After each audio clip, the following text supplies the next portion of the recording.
Summer, winter, springtime, and harvest. Sun, moon, and stars in their courses above.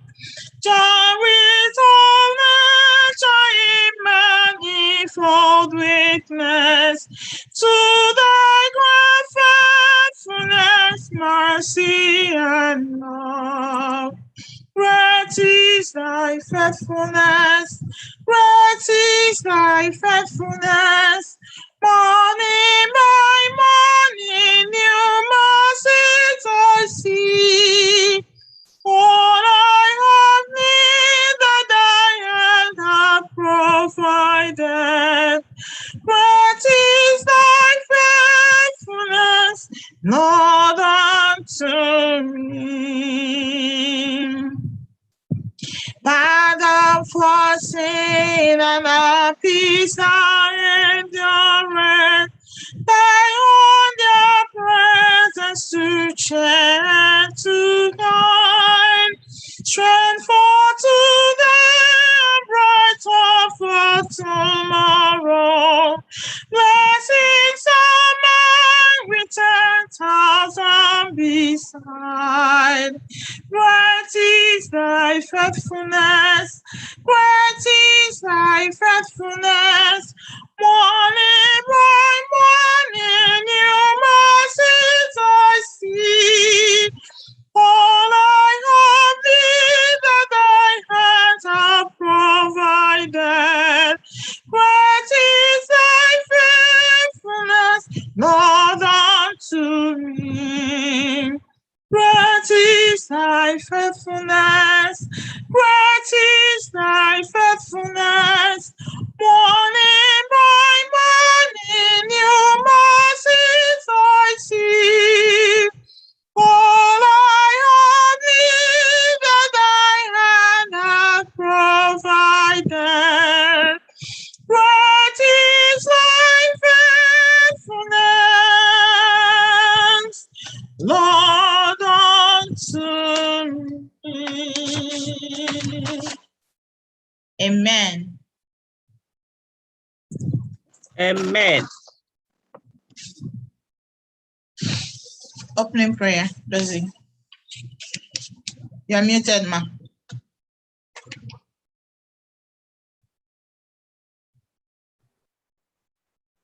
Great is truly your faithfulness. All that we have needed, thy hand hath provided. Great is thy faithfulness, O Lord, unto us. Let us pray. Onye nwe anyị na eze anyị, onye pụrụ ime ihe niile. Onye nwe anyị, na mgbe ụtụtụ na n'ụbọchị izu ike dị nsọ, anyị agbakọọla n'iru gị, onye nwe anyị, eze ebube. Anyị dị ịtụrụ mma n'ihi mmeso ọma gị niile n'izuụka na nke ngafere agafe. Anyị dị ịtụrụ mma n'ihi na ikpuchiri anyị ọtọ.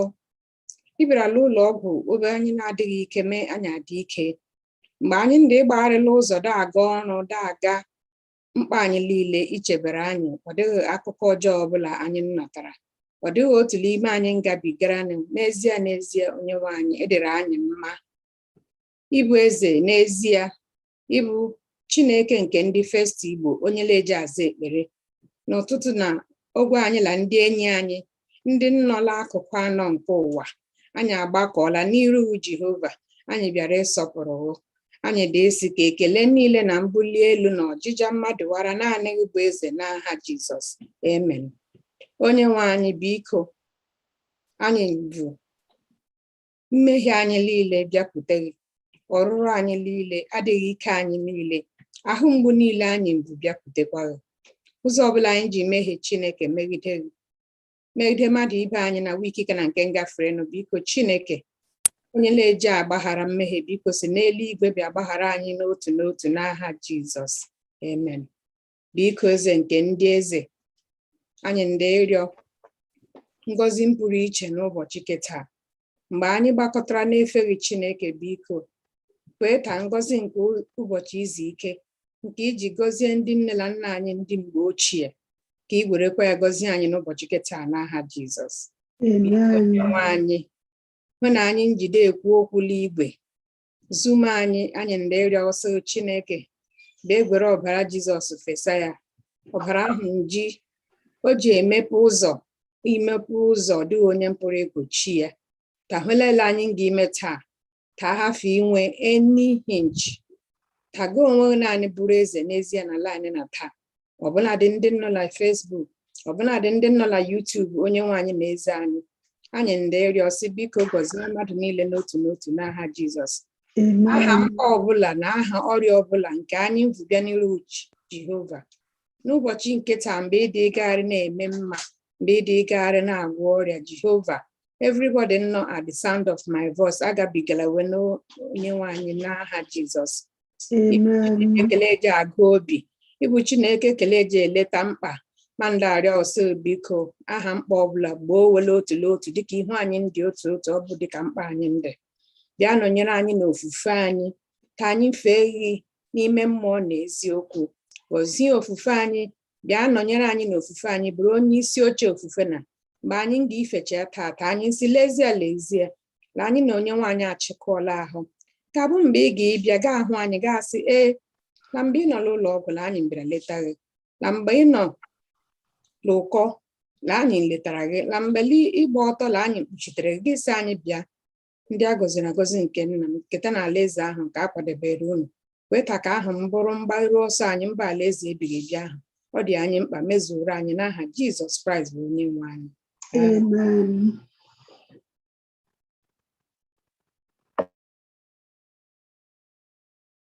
Amen. Amen. I want to welcome everybody into this house of the Lord. We are really in the house of the Lord, despite the fact that we are in our various homes or wherever we may be.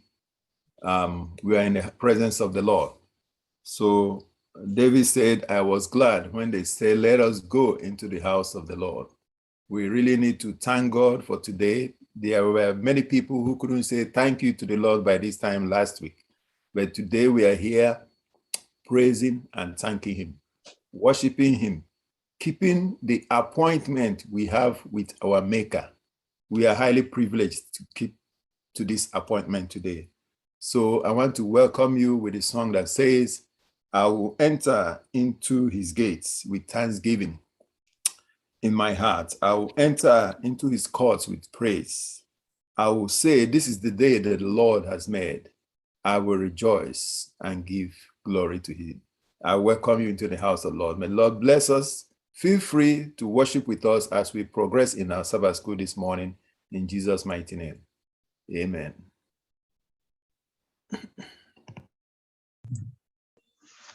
Happy Sabbath, church.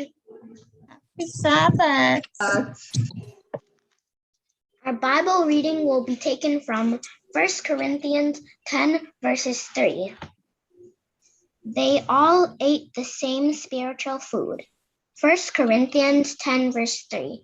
Amen. Amen. Amen. Amen. Amen. Amen. Amen. Sister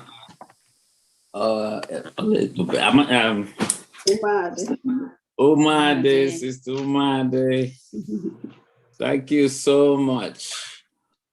Olu Ebubechi, thank you so much for that wonderful reading. Thanks a lot. Now, this is the time for us to go into our lesson, but before we go into our lesson, I would like to recap a little bit of what we did last week. Last week was the first week of the quarter. We started our lesson on the series, The Present Truth, found from the book of Deuteronomy. The book of Deuteronomy is a very important book in the Bible, a book that it is called the law. It is one of the 5th book of Moses. However, all the books of Moses is called what? The book of the law. The Jews call it Torah.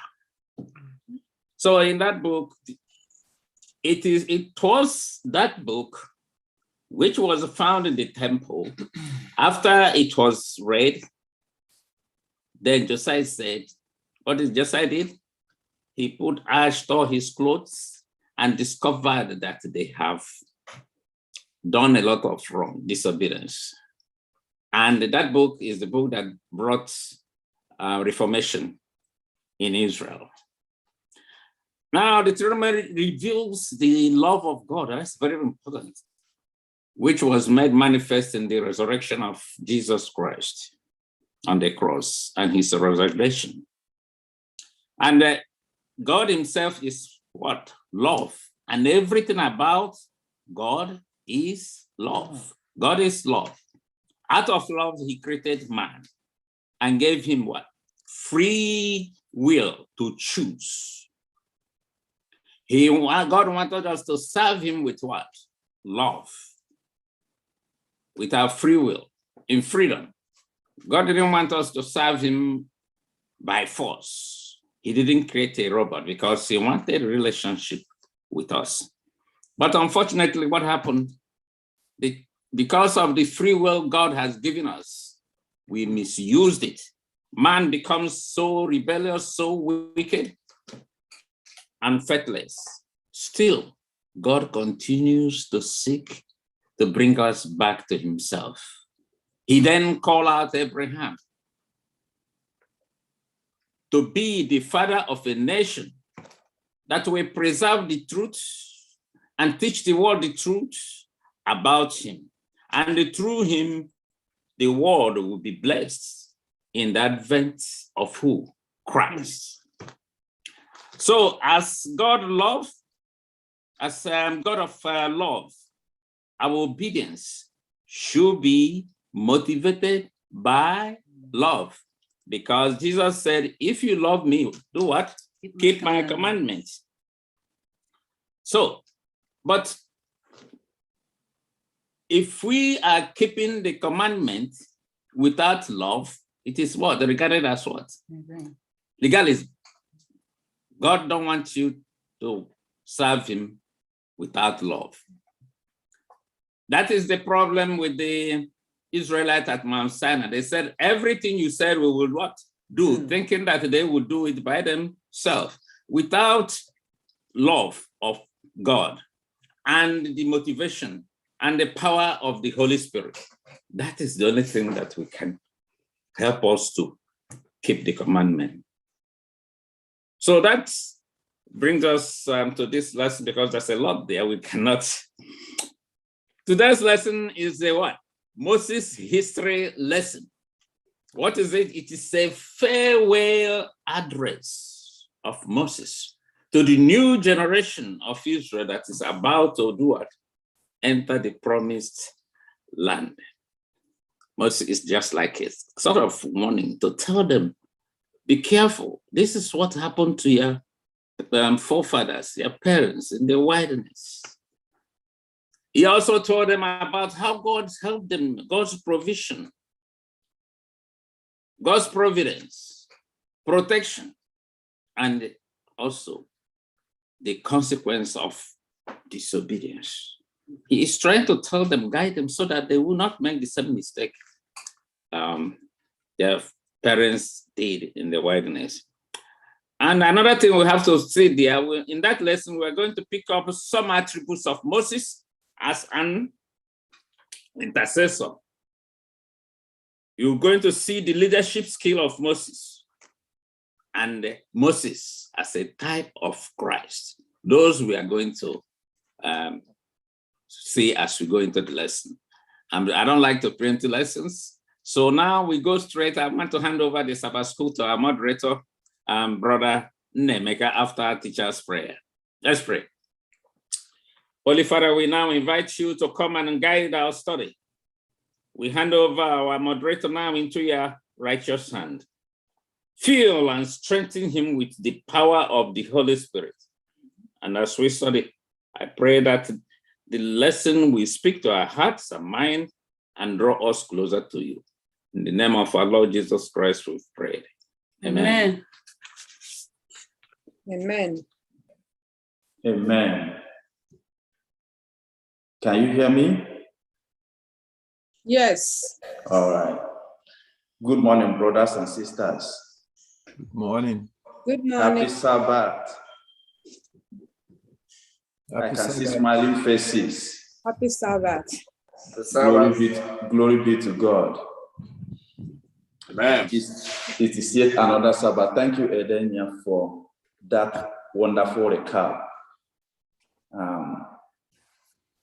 Today's lesson is the second lesson of the quarter, and if actually I'm following with the mindset of the writer of this lesson, they started this lesson from preamble, and we are coming to look at the history, the Moses history. And in recent times, there are a lot of histories, and every history that is being told comes from the perception of the storyteller. Okay, let me say, somebody was telling me that history is his story. Okay, it means his story. Moses was telling his story. And if I tell my own story, it will not look like Moses' story because Moses had a different experience.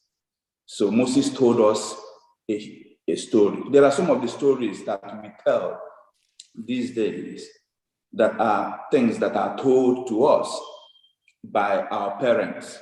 Maybe our parents also received those stories from their own parents. That is how the Bible came into being, because Moses was not in Eden when God created, but God created. That story was passed through Noah, through Abraham, Jacob, and Moses also got the story, how they came to be. And by the inspiration of God, he began to write. So Moses is telling us his story. And just like the book of Deuteronomy captured it very well, Deuteronomy chapter 1 verse 1 said, "These are the words which Moses spoke." This lesson came at a right time. In the past 1 month or two, I just went back from Genesis again, started reading the Bible again, and I just crossed the book of Numbers and Deuteronomy. I'm in the book of Joshua before this lesson started, and the story of what happened in the book of Exodus, Numbers, and Deuteronomy is still fresh with me, and I'm just looking at now that Moses is just telling the children of Israel this story. He's just recapping what happened from Egypt across the Red Sea as they entered into the wilderness, and trying to tell the children of Israel they are now at the verge of capturing the land. They should go and possess it. And the writer of the lesson rightfully is telling us that we are at the verge of a better Canaan land, that we should go and possess it. In the course of the lesson, we see that there are waymarks, like our hymn rightfully said, look for the waymarks as we journey on. Look for the waymarks, passing one by one, down to the edges, past the kingdoms fall. Where are we standing? Look for the waymark. They are almost over. So Moses is trying to tell them where they were coming from, where they are now, and where they are going to. That is what this Sabbath lesson tries to capture. I want us to also look at the memory test once again. And they all ate the same spiritual food, and all drank the same spiritual drink. For they drank of that spiritual rock that followed them, and that rock was Christ. The book of Deuteronomy, or the story in Deuteronomy, is showing love, the love of God, and the love of Moses for his people. That is all that Moses is trying to capture here. Basically, just as the children of Israel are finally to enter Canaan, Moses gives them a history lesson, a theme that is repeated all through the Bible. Remember what the Lord has done for you in the past. That is the theme. Moses is trying to remind them, remember what the Lord has done for you in the past. Let me put it as a question. What has the Lord done for you in the past?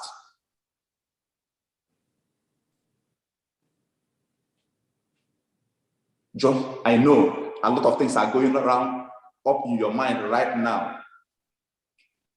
Remember where you're coming from. Well, today is not my story. I'm not going to tell my story. I know where I'm coming from. The Lord has done a lot for me, so I don't want to tell a lot of stories. But I know in your mind is flashing back now, right from Nigeria, right from the time you used to go to the farm, go to the stream to fetch water, and your mind is going, there was a little accident, you were almost gone, but the Lord saved you. You remember? Mm-hmm. You remember the time there was Ebola in Nigeria and people were saved.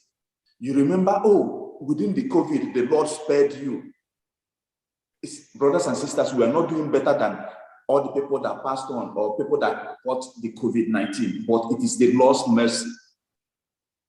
So Moses is trying to remind the children of Israel the things the Lord has done for them. Remember what God has done for you in the past. Remember the way you have gone with the Lord. Then the memory test, Paul captured it very well, said they all drank from the same rock, the rock that was leading them. You remember that rock? Jesus Christ. The admonition should mean something to us. We also are on the border of our own promised land. Brothers and sisters, we are on the borders of our own promised land, just like the children of Israel were on the other side of Jordan, just to cross over to the other side of Jordan and possess the land. We are on the borders of the promised land. Everything that the prophecy said, almost all of them has come to fulfillment. So, brothers and sisters, we are on the point of getting to the heavenly Canaan. In reviewing our past history, having traveled over every step of advance to our present standing, I am filled with astonishment and with confidence in Christ as leader. We have nothing to fear for the future, except as we shall forget the way the Lord has led us in the past and his teaching in our past history, according to Ellen G. White. If we forget how God had led us in the past, we will fear for the future. We don't have hope in the future. One of our hymns says, we have this hope that burns within our heart, hope in the coming of the Lord. What makes you believe that the Lord is going to come again? In the course of the lesson, we will understand why you believe so. What does it mean to love others? These are questions we are going to answer in the course of the lesson. Was Moses an intercessor? Should you be an intercessor? These are questions we are going to answer in the course of the lesson, and many more questions that will come our way. Before I go into Sunday lesson, the ministry of Moses, I don't know if anybody has anything to contribute in the introduction of the lesson. Yeah, I just want to say that from the memory text, that we are highly privileged to be partakers of those who ate and drank. It wasn't given, the opportunity was not given to a particular people, a section of people, black, white, whatever. No. They say we all of us Yep. We are partakers of it. It's a wonderful privilege. Thank you. Yeah, Brother Nevek, I just want to add that the question that was asked, what the Lord has done for us, it's too many of them. And that even explained this lesson, the way you are going. So the Lord has done so much for me and my family. And Moses was reminding them, now I can go back and remind myself what the Lord has done for me. And that gives me a better understanding of this lesson today. Thank you. All right. Okay. We're now on Sunday lesson, the ministry of Moses. What do you think was the ministry of Moses?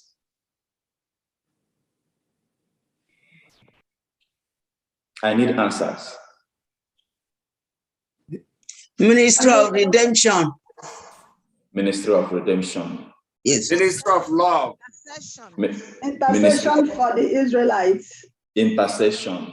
He had a selfless ministry because he offered himself. Even Selfless when he was ministry. supposed to. He offered himself. He offered Ministry of obedience.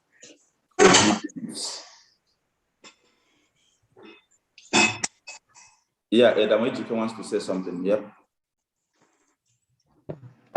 You are muted, Edamejike. Oh man. We can't hear you. Okay. Okay, go ahead. Ministry of reconciliation. Ministry of reconciliation. Thank you, sir. Okay, so all this we have said captured the ministry of Moses. But basically, Moses was an intercessor. Today, in your life, do you intercede on behalf of your family, on behalf of your church members, on behalf of people in your community? So, we have heard what is going on in Nigeria. Do you still kneel down and pray to God and ask God to have mercy?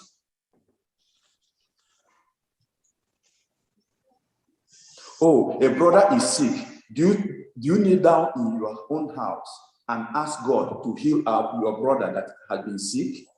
That is intercessory ministry. That was the ministry of Moses.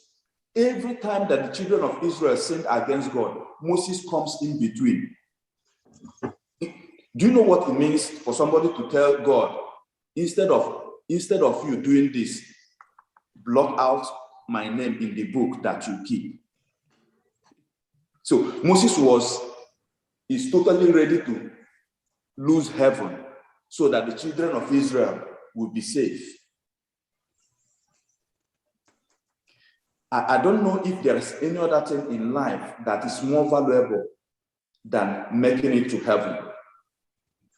But Moses was ready to lose that so that the people will be saved. Although all through the Bible, the presence of Moses is felt, and though he's not mentioned until Exodus chapter 2, verse 2, because he was the person that wrote the book of Genesis.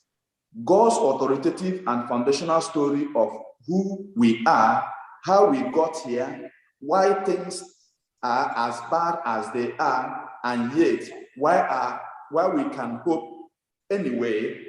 Creation, the fall, the promise of redemption, the flood, Abraham, the gospel, all have their roots in Genesis. And that Genesis was written by Moses. And its author was Prophet Moses.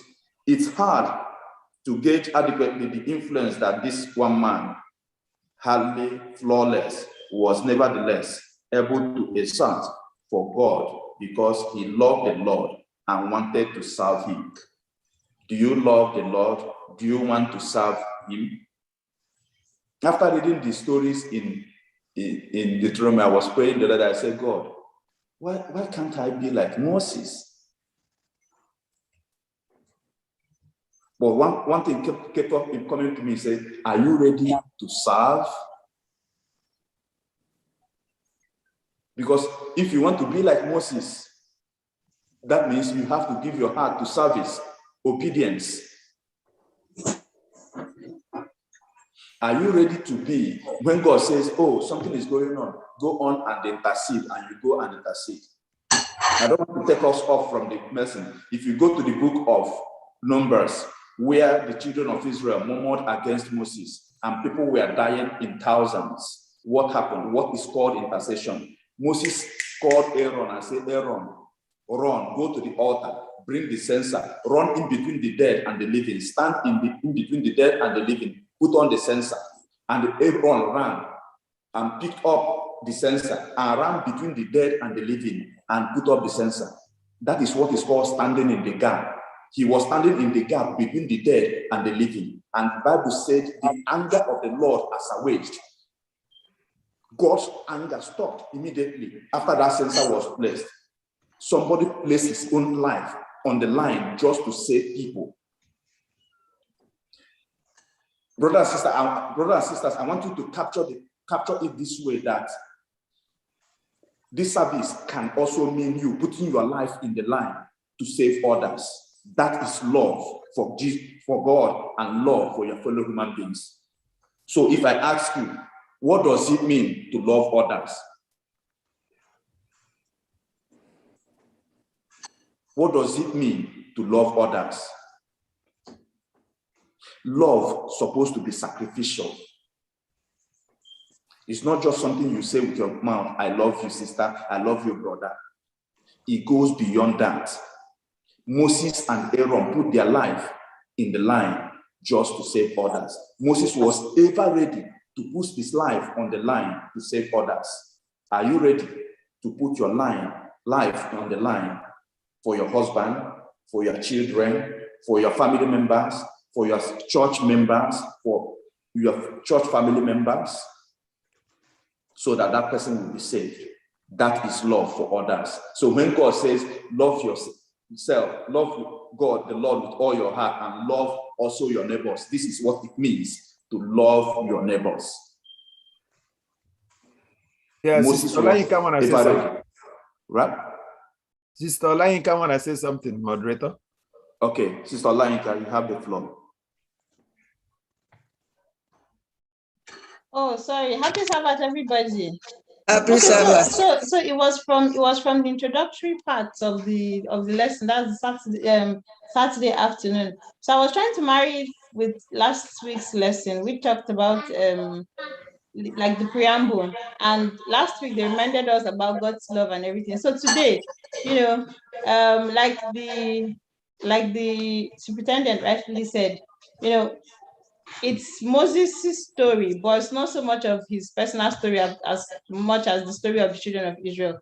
And they said, a person who does not know where he comes from will never get to his destination. And that's why they keep referring, when they talk about God, like the Lord that delivered them out of Egypt, the Lord that delivered them out of Egypt, because that is where they are coming from. And if God is able to do that, how much more, any other thing in the future? And we see all the challenges they went through, crossing the Red Sea, pillar of cloud by day, they ate manna and all that. Some of them worked 40 years, their shoes did not chop and all that. So it's very important for us as Christians to also know our history, because times will come when even to remember the history will be hard. But when we keep studying and renew our minds, we're able to get that and remind ourselves that no matter how difficult it gets, God will pull us through. Thank you. Thank you. At this point, I want somebody to help us read Exodus chapter 32, 29 through 32. For Moses had said, consecrate yourselves today to the Lord, even every man upon his son and upon his brother, that he may bestow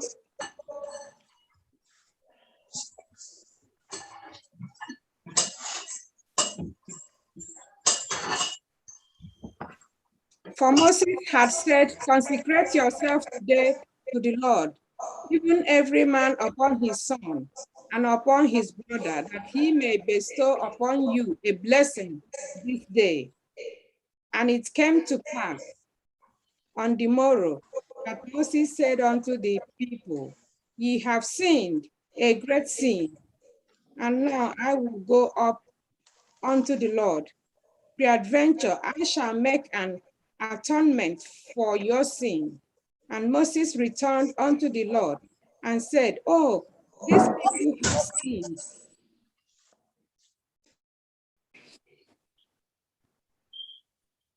I don't know why it's echoing. And Moses returned unto the Lord and said, oh, these people have sinned, a great sin, and have made them gods of gold. You know, if thou wilt forgive their sin, and if not, blot me, I pray thee, out of thy book, which thou hast written. Okay. We all know this story. What happened when Moses went to get the 10 Decalogue, and before he could come back, the children of Israel were already involved in worship of idol, the golden calf. Moses was not a partaker of this sin, but he decided to go on behalf of the people to ask God. And look at what he prayed. If you will not forgive them, then blot my name out of the book that you are keeping. So God keeps records of what is going on. And Moses wants God to, if you will not forgive them, take away my name. That is how much Moses was able to sacrifice for the children of Israel. So, brothers and sisters, when we say we love, our love should go to the extent of sacrifice, not just mere words. Even though Moses had nothing to do with the sin, he sought to intercede for these sinful people, even being willing to lose his own soul on their behalf. So if you, from there, thus Moses understanding the gravity of sin and what it took to atone for it, asked God indeed to bear their sin. The verb, here is trying to explain the verb bear. And that is because this is only way, ultimately, that their sin, any sin could be forgiven. The only way any sin could be forgiven is if the Lord will bear the sin. And it is only God that can bear sin. So Moses went and asked. Later on in the Bible, we found out that Jesus Christ came and bore the sin of the world. He is our sin bearer. God, Jesus Christ himself, is the sin bearer. So Moses was doing something like Christ. Moses was being a type of Christ, interceding on behalf of people, asking God to bear the sin of the people, which is what Jesus Christ. So that is what love is all about. Indeed, many centuries later, Peter would write about Jesus, who himself bore our sins in his own body on the tree, that we, having died to sin, might live for righteousness, by whose stripes you were healed. That we will find in 1 Peter chapter 2, verse 24. So Jesus Christ bore our sin. It is only God that can bear sin. That is why Moses went to God and asked him for forgiveness so that he could bear the sin of Israel. So Moses was an intercessor. Moses acted like a mediator between the children of Israel and God. Are you ready to intercede on behalf of others? I think Deborah want to say something. Deborah, go ahead. Well, not really. I inadvertently raised my hand, but let me just speak a little bit about Moses' meekness. What is in there is that God knows us even before we were born. Was God actually surprised as to how far Moses went? You spoke about how he was able to give his own life, even have his name blotted out of God's book. Was God surprised about that? God actually knew Moses before he called him. Moses was raised in the house of Pharaoh. what comes out very clearly here is that if God has chosen us, nothing can take us away from him, because he's already prepared us even from our womb. Moses went through all that he went through, and God chose the right person for this job. So I'm just calling you today, my brothers and my sisters, that the Lord knows everything about you. God knows every little piece about you. God knows the goodness in you. God has already prepared you. Like he told Jeremiah, he knew Jeremiah even right from the womb, and he prepared him for the job. So Moses was actually prepared for this job. God was not surprised as to how far Moses could go. All right. Thank you, brother. Edebere. What does fulfilled prophecies tell you?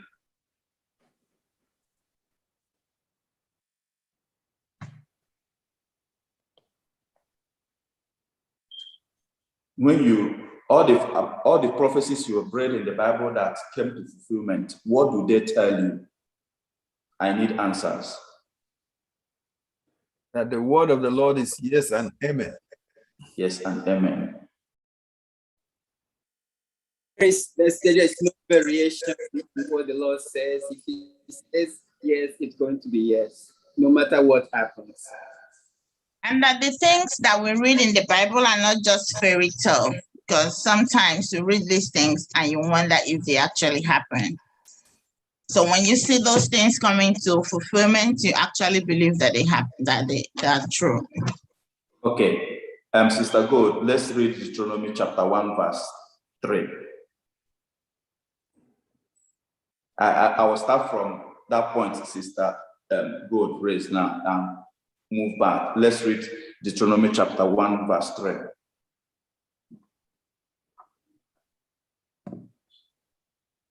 Deuteronomy. Now it came to pass in the 40th year, in the 11th month, on the first day of the month, that Moses spoke to the children of Israel according to all that the Lord had given him as commandments to them. So this tells us that this thing happened in a real setting, because there was a time period quoted in the 40th year, in the 11th month, and the exact day of that month was quoted. So it is not something that is a fairy tale. It has a particular date in history when this happened. So that's why, what is the prophetic significance of the facts?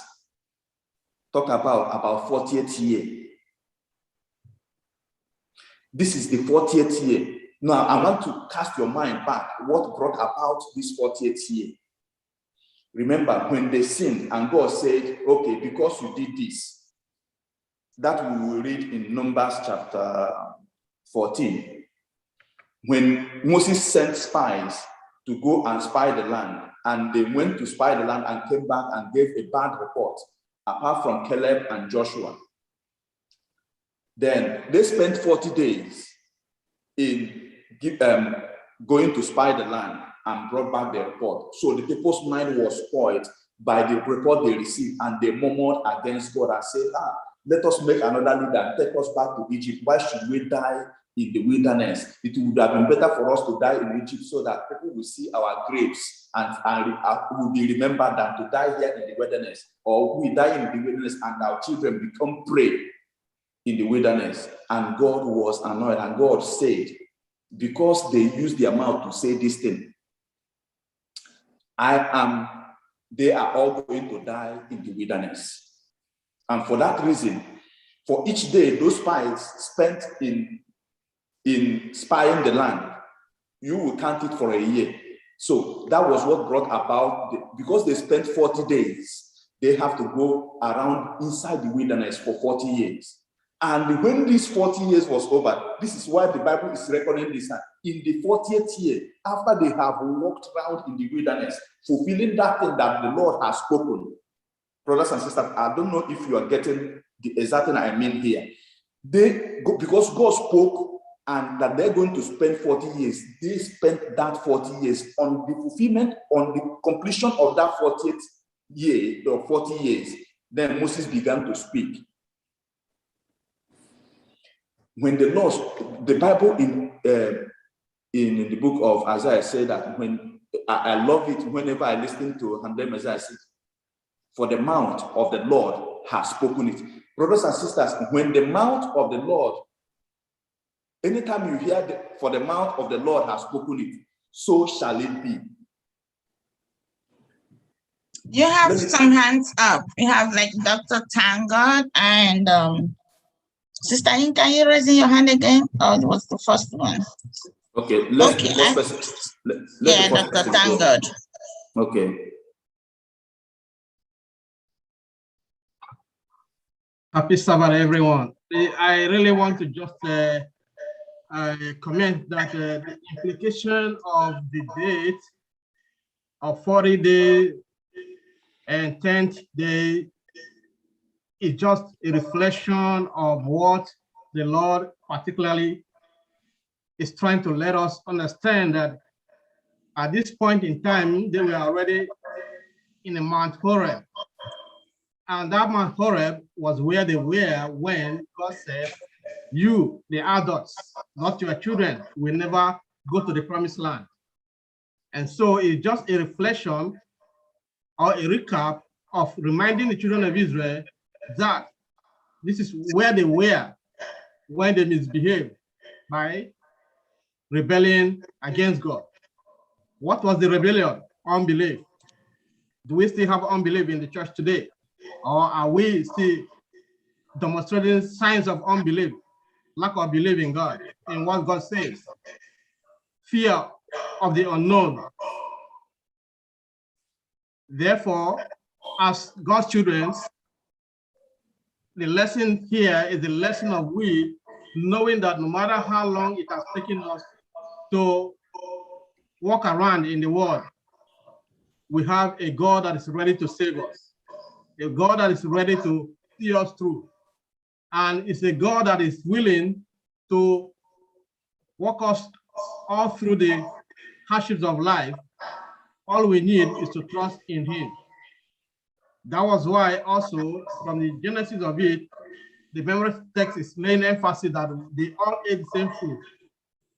Who are those that ate the same food? They are all the children of Israel. Who are they? The disciples of Jesus Christ. They all ate the same food.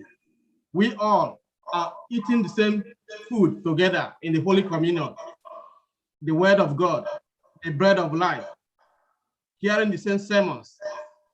Therefore, our case should not be like the 5 foolish women, virgins. They should be of the wise virgins that trusted in the Lord and made provision for the Holy Spirit in their life to manifest. And that is the wisdom of God in us. So when we remember how God has led us from the beginning up to this very day, we should know that God meant it well for us to save us into the eternal kingdom we are looking for. That is the lesson. Thank you. Thank you. Is there another person? Yeah, you have Sister Inka. I will urge everyone to please make your contributions brief because we don't have much time. Thank you. Sister Inka, go ahead. Thank you. So fulfilling prophecy helps us to understand that it's not only that God is in charge, but God is very, very trustworthy. And we see that in the life of Joseph. I think the children of Israel are descendants from, the time when Joseph came into, Egypt. And we see the story of Joseph, how he was sold. From being sold, he was transferred to Potiphar's house. And that despite that fact, it had been prophesied somewhere that they would be in Egypt for 430 years. And after that 430 years was done, God brought somebody to get them out. The fact that Moses even tried to do it 40 years earlier, and he failed, also shows that even when we make mistakes with our lives, God is still in charge of the mistakes and the errors. Thank you. All right. Okay, there's something I need to tell us, that this address by Moses was not addressing the people that God told you would die. They are already gone. He is now telling these things to their children and say, this is what God said to your fathers. And as you can look back, Moses was the last man. Okay, Moses, Joshua, and Caleb were the last people standing as at that time. Did you get that point? Oh. Moses, Caleb, and Joshua were the only 3 people from the people that this God told you they will all die in the wilderness. These are the only 3 people that were standing. So they were telling the children. The children, they said, oh, they will be left prey in the wilderness. It's now the people that Moses is now referring to or telling these stories and say, God told this thing to your parents and it came to pass. So I'm telling you that, you see, this our God is a trustworthy God. Whatever he has opened his mouth to say will surely do what? Come to pass. So from the lesson here, it says, hence the Deuteronomy takes up the story. God's people in the 40th year, exactly as God had told them. In other words, God's prophetic words is as trustworthy as God himself. And what we see here is in the opening verses of Deuteronomy is more evidence of what that trustworthiness, that is, God will do what he says and that he will do. And he will do it when he says that he will do it. Did you get that? This is a very important point you need to get in this lesson. God will do whatever he says he will do, and he will do it at the time he says he will do it. Because time, God doesn't, like Pastor Bataringa will tell us, God doesn't count in chronos. He counts in kairos. And God, what that means is that God is time himself. He's God that determines the time. So what do you remember God has said he will do? Now, what do you remember while we studied this lesson God has said he will do? He will come again. He will come again. Certainly, he will. I am telling you with certainty that he what? He will, because he said he will. Okay, let's take it a little bit back when he said Messiah will be born. He said in the book of Isaiah, he said a virgin will conceive and he will bear a child, and his name, he shall be called Wonderful Counselor, Prince of Peace, this and that. And the Bible recorded in the New Testament, in the fullness of time, Jesus Christ was born. Let me tell you one of the verses in the Bible that made me an Adventist is the verse where Cyrus was prophesied that the children of Israel who are yet to go into captivity, when they get to captivity, that a king will be born, and the name of the king shall be called Cyrus, and he will release the people of Israel. And that prophecy fulfilled 150 years from the day the prophecy was made, and the king was born. You know, the king was not born yet, and there was somebody that was born, and his name was Cyrus, and he became a king, and he was the person that released the children of Israel. That is what tells me that with certainty, whatever God has said he will do, he will do. Brothers and sisters, I don't know what you have prayed for. Yeah, hold on. I don't know what you have prayed for, and God has said something about it. He will do it. Our God doesn't mince words. Yes, Sister Gold. Oh, okay. Devlin in the Taka. Devlin, go ahead. You are muted. You're muted, ma. Yeah, my hand has been up for a while. Okay, sorry. Do we then say that there is predestination? No. Okay, give me your supporting reasons, because I've heard a lot of things that, you know, because it's been prophesied, is going to pass. Is there something we can do to forestall what God has prophesied in our life? Do we have a responsibility? Yes. I just want somebody to clarify so that we don't just say, because God has said it, then we go and fold our hands and raise our feet up and sit down waiting for the prophecy to come and pass. And we don't do anything. Is that not predestination? No. Devlin, there are prophecies that are conditional, and there are other ones that are not conditional. Those ones that are unconditional, unconditional. There's nothing you can do about it. That Jesus Christ is coming again, we don't have anything to do about it. It must certainly come to pass. There are prophecies that we should do something before he comes. There's a job for us to do. We should go out and tell the world. That's the last sign.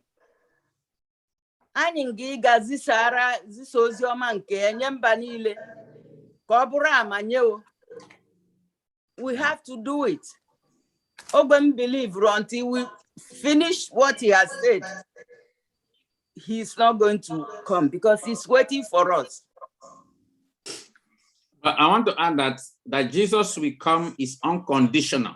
But we will be a part of that kingdom is conditional. If God's word has always been that if. His promises is if. But that Jesus will come is unconditional. Nothing will prevent that. But are we going to be a part of it?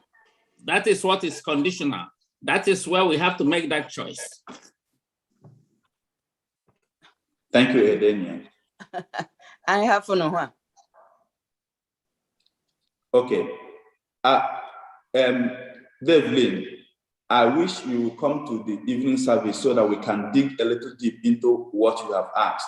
I will make a mark on that, and by His grace, we will address much of that in the evening service. Let me move a little bit forward because our time is running.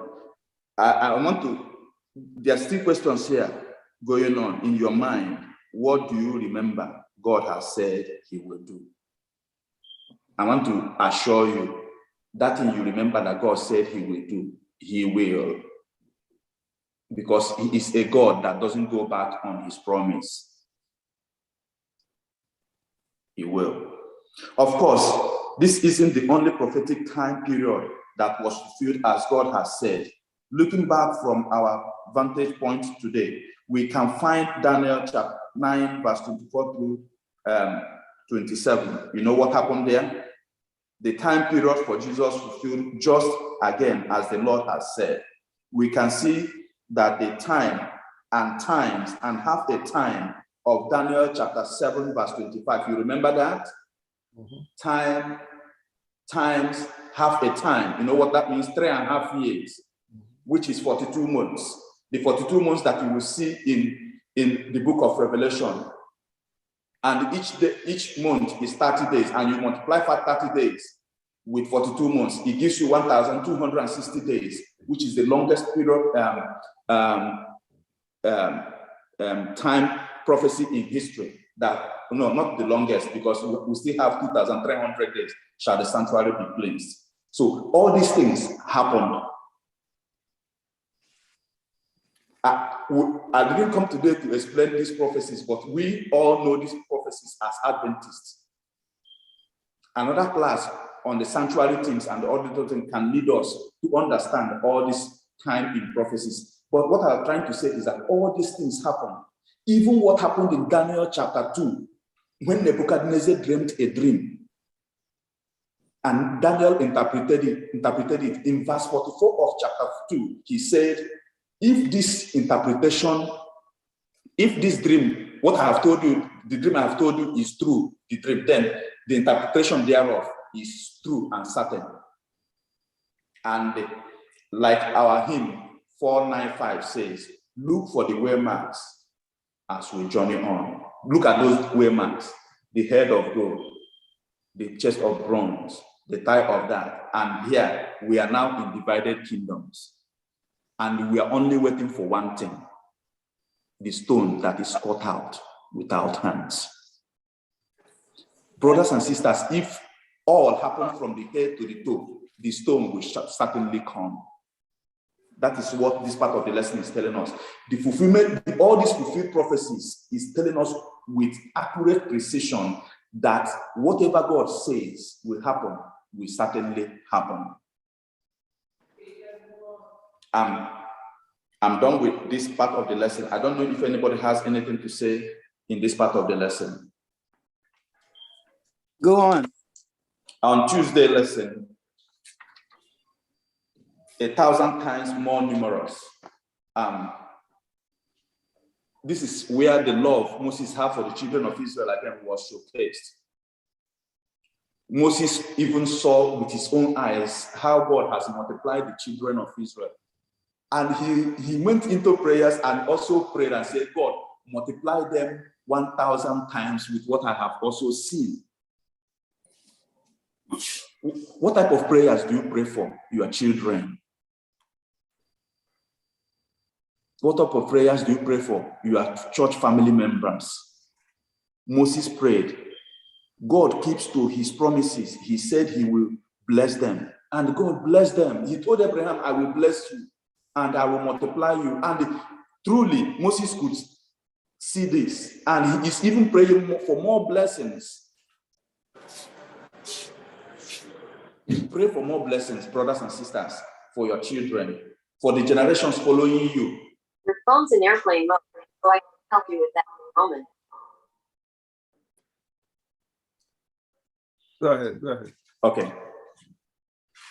More than a prophet, Moses was more than a prophet, said, see, I have set the land before you. Go in and possess the land which the Lord swore to your fathers, to Abraham, Isaac, and Jacob, to give to them and their descendants after them.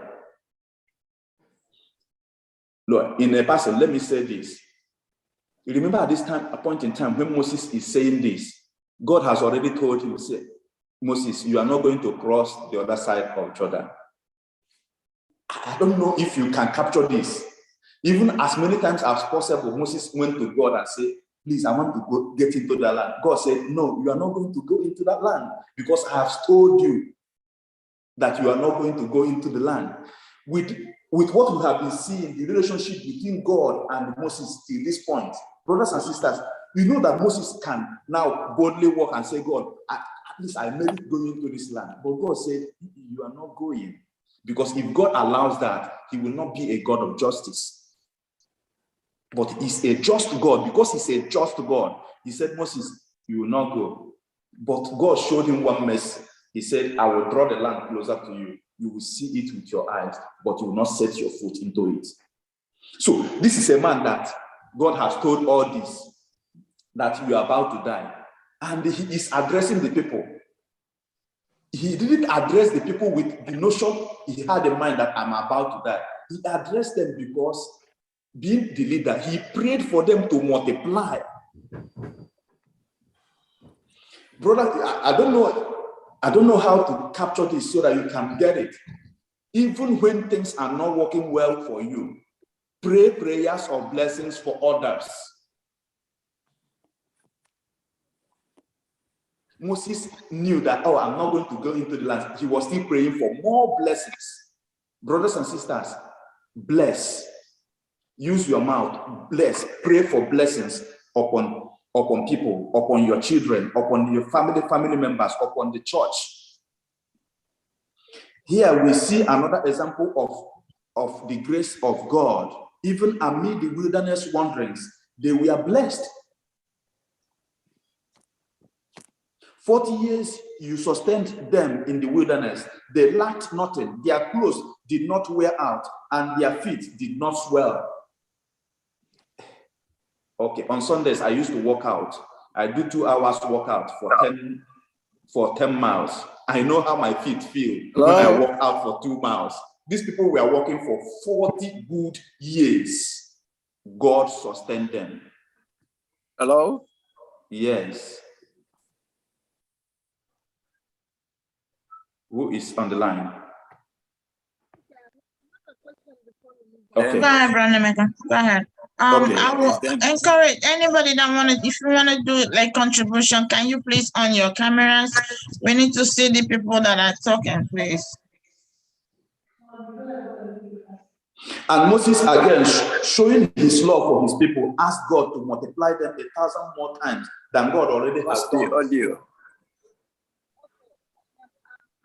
Not having the audio. Yeah, we can hear you. I'm not hearing them now. We can hear you. Do you want to say anything? We can hear you now. Okay, Brother Maka, go ahead. Okay.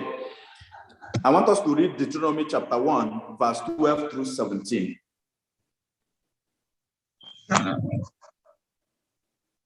Deuteronomy chapter 1, verse 12 through 17, so that we can know the result of the blessings Verse upon 12 them. through 17. How can I myself alone bear your cumbrance and your burden and your strife? Take you wise men and understanding, and none among your tribes, and I will make them rulers over you. 14. And ye answered me and said, Yes. the thing which thou spoken is good for us to do. So I took the chief of your tribes, wise men and unknown, and made them heads over you, captains over thousands, and captains over hundreds, and captains over 50s, and captains over tens, and officers among your tribes. And I charged your judge at that time, saying, hear the causes between your brethren, and judge righteously between every man and his brother, and the stranger that is with him. 17. You shall not respect persons in judgment, but you shall hear the small as well as the great. You shall not be afraid of the face of man, for the judgment is God's. And the cause that is too hard for you, bring it unto me, and I will hear it.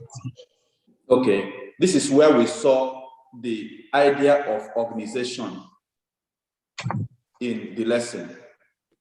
And here he said, people that are... I'm not hearing them. I don't know why. People that are qualified. God chose qualified men. Moses chose qualified people to administer, to be at the head and handle the affairs of the children of God. I'm not hearing. Today, the writer, I loved what the writer says in this lesson. Says, though sometimes here people rail against organized religion, what would they prefer? Disorganized one? People talk about, oh, organized religion, those are organized religion. Will you prefer disorganized religion instead of organized one? Because our God is a God of orderliness. Things has to work in order. And they choose skilled people, people that are qualified to handle the job. Then my question today is, the qualification God is talking to here, is it spiritual qualification or educational qualification? I need answers. God qualifies. Spiritual qualification. Spiritual qualification. So, because while I was studying this lesson, I wonder why, if he doesn't have a PhD, he cannot handle that office in the conference or this or that. People do. You see pastors today, any one of them that has not gotten PhD is no longer part of the trend that is going on.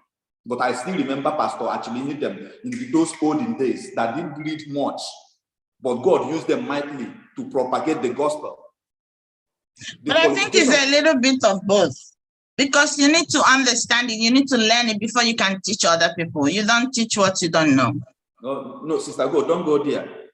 Peter, in the book God of Acts of the qualifies Apostles, people to the mission. God qualifies people. People for the mission.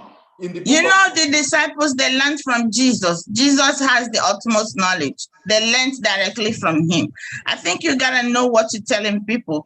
You don't just come out and say it was said or where it's said. You have to know where it is in the Bible, and you have to explain it to people. Okay. So even if you don't have a PhD, you need to have a little bit of knowledge of what you're telling people. It must not be like academically, like you have PhD or master's degree, but that are the laymen. Those people have been taught, I in like kindergarten, they started telling us, teaching us picture roles and all that. What you don't know, you can't teach people. So I think it's a little bit of both. Okay. In the book of Acts of the Apostles, when they began to pray on the Pentecost, something happened. People were saying, who are these men? He said, hey, these are they not Galileans? They are fishermen. They are not learned, but they speak the word. What qualifies you is the Spirit. Let me tell you, the power of the Holy Spirit makes the word of God powerful, that when you speak it, those hearts become receptive of it, not what your degree is saying. Like you said, I've been an Adventist for over 30 years. And all these pamphlets, we have studied them over and over and over and over. over these 30 years. Brothers and sisters, you are schooled enough to preach the word, if you are talking in terms of schooling. But what makes you preach the word, what makes you teach the word very well is the Spirit of God, the gift of God, the Spirit in you, not basically your academic qualification. So whenever you choose people or select people according to the leading of the Spirit of God. This is almost the end of the year. Another set of people are going to be ordained and selected to work for the church. Select according to men that are willing, that the Spirit of God has said, select them to work, not by educational qualification. Yes, ma'am. I can see your hand. Please, let's not argue over this. Okay. If God chooses somebody, he qualifies that person. That is it. Whether he went to school or not. Or not. I know of people in Nigeria who did not even go to school. Yeah. But when they are preaching, you hear them speak English, sound English, Queen English. During that period that they are being led by the Spirit, they speak English and everybody can understand them clearly. So it's not a question of your degree. It's a question of who qualified you. Thank you. Okay. I have a question, please. Go ahead. Right. I'm not drawing you back. It has always been my worry. I keep researching to know why a merciful God who knows that the person who I don't know sinned. why I'm not hearing. Are you not hearing me? I'm hearing you. Go ahead. Okay. So my question is, a merciful God, why wasn't he merciful to Moses, to make Moses get to the promised land, which he fought for? And whatever sin he committed was during intercession and as a human being who possesses just one body. So is God being fair here? Yes. I think I explained that. God was so merciful to Moses. God told Moses, even though I have said you will not get into the land, I will draw you, I will take you to where I can draw the land and you will see it. That was extreme mercy. No, that is not. That makes him a just God. It's a merciful God. Yes. So why wasn't he merciful to his beloved, chosen son who did all these things? He still punished him and showed him, like, tantalizing. That's how I see it. God forgive me. That's how I see it. Brother Nevega. Go ahead. I see your hand. Okay. My response to Sister Daka. Sister Daka, the Bible tells us that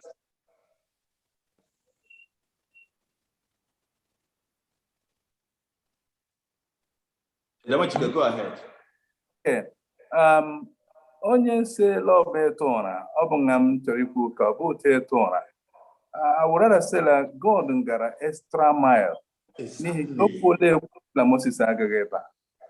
For him to give him that opportunity of even viewing the land is extra. That's what I want to say. Okay. And remember also, God cannot change because of you. Whatever God said, Bible said that he cannot go back in his word. So let us not forget that. It does not matter what you have done. Remember, we don't have anything to do for the Lord. Yes. Let me add to Sister Dag. Let me respond to your question. Bible warns that as heavens are higher than the earth, so do his ways and his thoughts higher than our thoughts. Yeah. If God says that Moses will not cross that, it does not mean that he was wicked to him. But that's how God decided that. And we cannot judge him to say, oh, he wasn't fair. God was fair to Moses. So, Sister Dakara, Moses won an opportunity more than we do. Moses got lazy. And we are struggling to get there. Let's not start making that argument why he was not fair. God was fair to him. And he continued to be fair to each and every one of us. Thank you. We have 3 more minutes, Brother Maker. Okay, let's round up with these 3 more minutes. Kadesh Barnea. In the Kadesh Barnea is just what the story I told before. What happened with the spies that were sent, and when they brought, so Moses was reiterating what happened here and how God's words came. And Moses again here in Kadesh, in Numbers chapter 14, verse 11 through 20, Moses again is reasoning with God. And again, Moses is also interceding. This is another time Moses did another intercession. And the lesson is asking us to always remember, if you want to join Moses in this ministry of intercession, always intercede on behalf of others. Is your life glorifying God? That's one thing you have to take away from the Wednesday lesson. Is your life glorifying God? In other words, what we see here is a theme found all through the Bible. The idea that God is to be glorified in his people, that the glory and goodness of and love and power of God are to be revealed in his church through what he does through his people. Of course, his people doesn't always make it easy for him to do this, but ultimately, God will be glorified through his action on earth. Lastly, on Thursday, it says, the iniquity of the Amorites, their corpse, the corpse of the Amorites were filled. I know there are supposed to be a lot of questions here in the iniquity of the Amorites. Why would God order Moses and order the children of Israel to wipe up a kingdom, both children, male and female? But the answer says, faith isn't just about loving God on a beautiful day in a pretty forest full of wonderful sights and sound. It is also about trusting him despite what we didn't fully understand. If we read 1 Corinthians chapter 10, verse 1 through 4, and John 14, verse 19, you will understand fully what it means to have faith in God. I know that people will say, is God also a merciful God? Why would God order these people wipe up both children, male, female, total, a whole village, a whole community, a whole city? Yes, God did that, but we cannot question him. And that's why they wrote here, faith isn't just about loving God on a beautiful day. It is also believing him, even in the things that we do not understand. Greater love no man than this, that a man should lay down his life for his friend.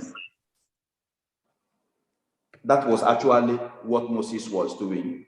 Are you ready to lay down your life for your friends, for your family members, for your church family, for your nation? Let me close. I'll stop there. I think Dr. Sam wanted to say something. While we round up. Go ahead, Sam. You know, we are reminded that when we get to heaven, some of the things that perplex us here on earth will be made plain. We are not to expect that we will understand everything. Neither are we to assume that just because the Canaanites were wiped out, that necessarily means they are lost. We don't know. Let's hold our criticisms until we get to heaven. Thank you. Thank you. Let me just say one thing good. Okay. Please, we should be very careful about the decisions we make as individuals, because our decisions can affect other people. If you see what happened with the decisions that the children of Israel made about crossing over and going to fight the battle that God has already won for them. It affected the next generation. It wasn't everybody in that camp that said we will not go. So be careful, whatever decision you make, it can affect other people. Thank you. May the beautiful rainbow, I know, God made the beautiful rainbow. That's why I love him so. Thank you so much, everyone. Thank you so much, Brother Nemeka. This lesson was a very hard one. Studying the lesson, I found it so hard.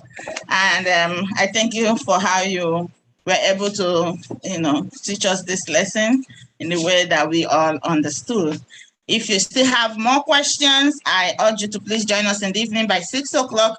We have elders and pastors that will help you digest any part of this lesson that you are still trying to understand. And I pray that as you do that, the Lord will continue to bless you in Jesus' name. Amen. It is time for our Sabbath School expense offering. Our time is fast spent. Our Sabbath School expense offering is what we do every Saturday. It is our culture, and as an Adventist, I know that you know what we use this money for. We use it to move the affairs of the Sabbath School forward, and we also use it to help people all over the world who are in need. So I urge you to please give and dip your hand inside your pocket and give and support the cause of the Lord. As you do this, I pray that the Lord will bless you in Jesus' name. We have our Adventist giving platforms. We have the Zelle account, and we also have the AdventistGiving.org. If you're not a member of our church, if you're joining us from other places, you can log on to AdventistGiving.org and click on FirstIgbo 7-Day Adventist Church, and there you can see options for you to donate. May the Lord continue to be with you in Jesus' name. Amen. I will wear a crown in my Father's house, in my Father's house, in my Father's house.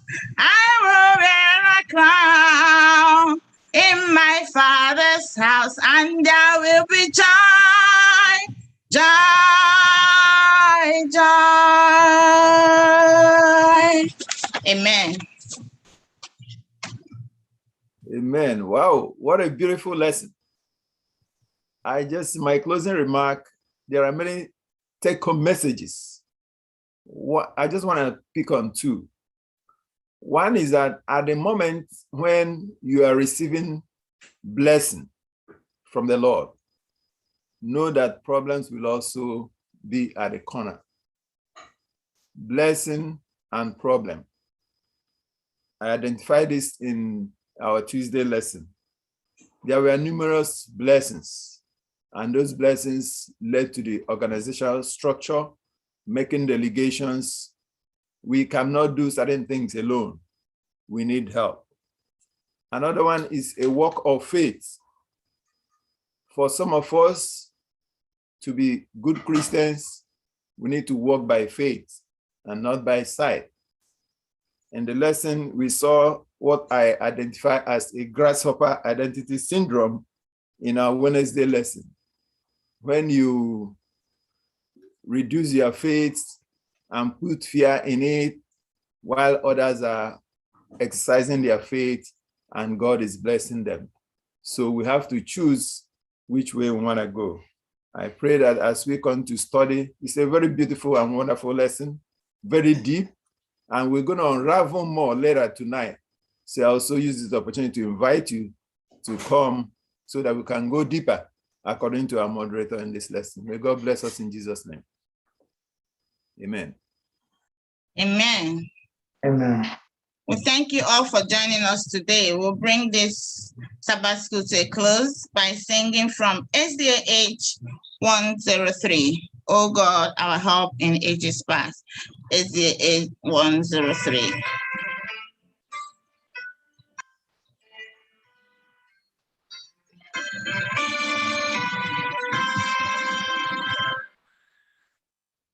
Oh God, our help in ages past, our hope for years to come. Our shelter from the stormy blast and our eternal home. Under the shadow of thy throne, so we dwell secure. Sufficient is thy arm alone, and all defense is sure. Before the hills in all the sun, our earth receives a friend. From everlasting thou art gone, to endless is the same. Eternal sun edges and thy sign, alike an evening gone. Shutters the watch, the ends the night, before the rising sun. Oh God, oh, in ages past, oh, hope for years to come. Be thou our God, one nation, and the eternal.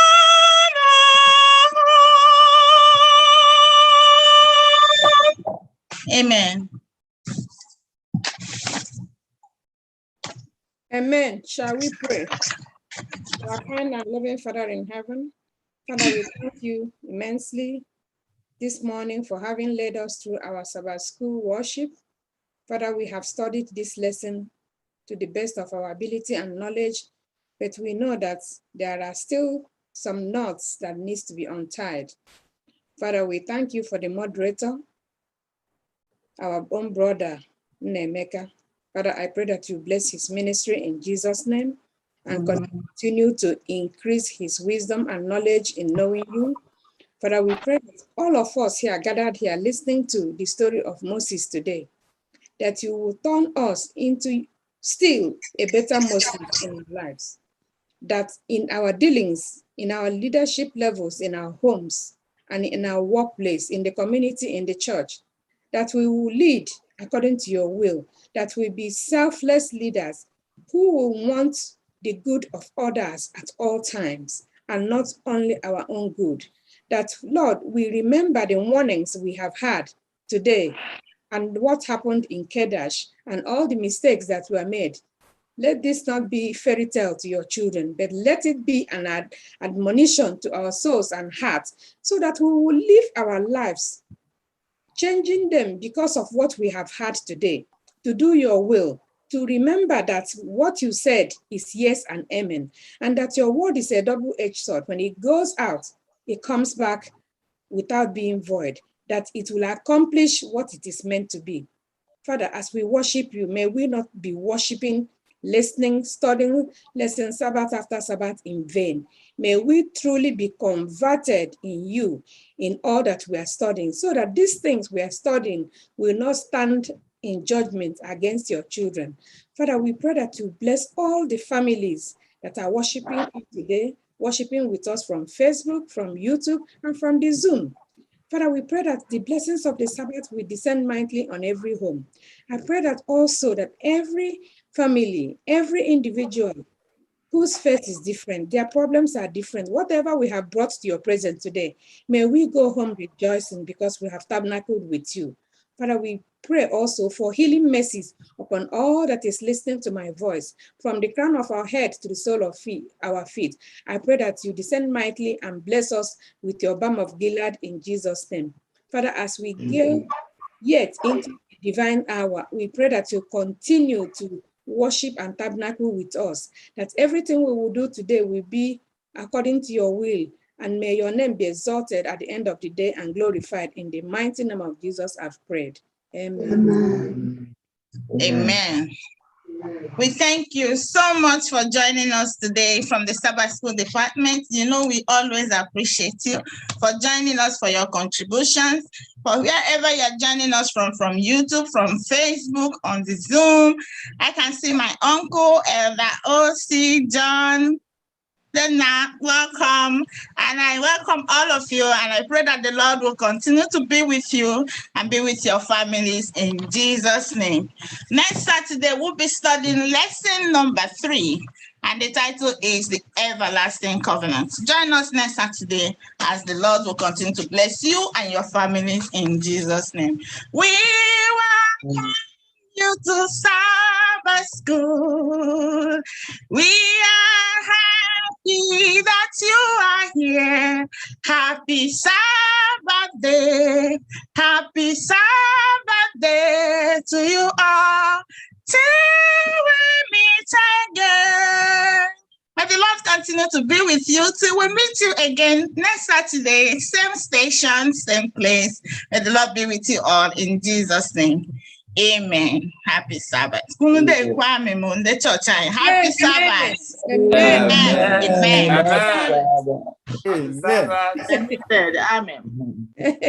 Amen.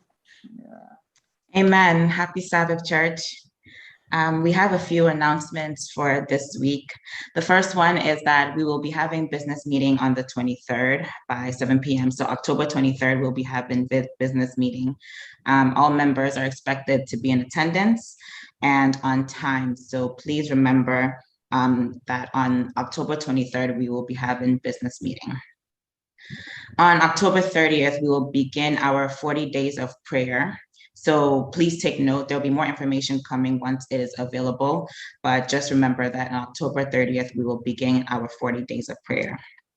And finally, as many of us know, Elder Chikawoku was sick in the hospital for some days, but to God be the glory, he has returned home and he is recuperating at home. So we thank God for healing, and we continue to pray for full recovery on his behalf. So continue to remember him in your prayer and continue to remember the family in your prayers. If there are any other announcements, Pastor or First Elder will bring it to our attention. In the meantime, may God bless us all as we do these things in Jesus' name. Amen.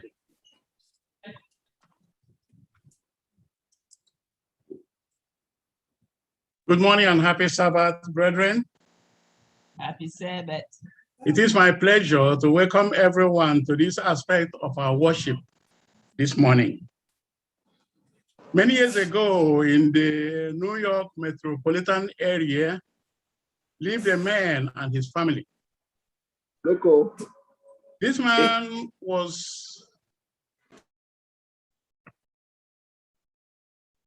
man had a call to come home to Nigeria to help. By the direction of the Holy Spirit, he answered the call and settled precisely in the southeastern city of Port Harcourt. There he founded one of the largest health food, herbal, and plant-based supplement, vitamin, and treatment centers in the country. He combined his medical mission with powerful evangelism. He is the founder and CEO of AMIN, African Medical Mission Institute. We will give him half an hour to tell us the story of the effectiveness of his endeavors, having experienced both the Western and African lives and experiences. Please write down your questions, for they will be answered during our potluck. Please let us hear from the founder, director, and the chief executive officer of AMI, Elder Samuel Timothy Amukele. Over to you, sir.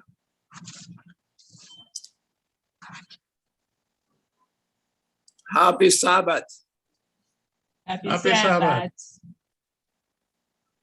Isn't the Lord good? He is all the good time. all the time. All the time. He is good. Yes.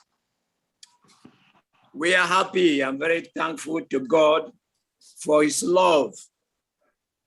Just like I said during the Sabbath school, many things we do not understand now, he will make it plain. It has been a wonderful privilege and opportunity for I and my wife to be able to come home, and the Lord had increased our understanding, particularly with reference to natural remedies.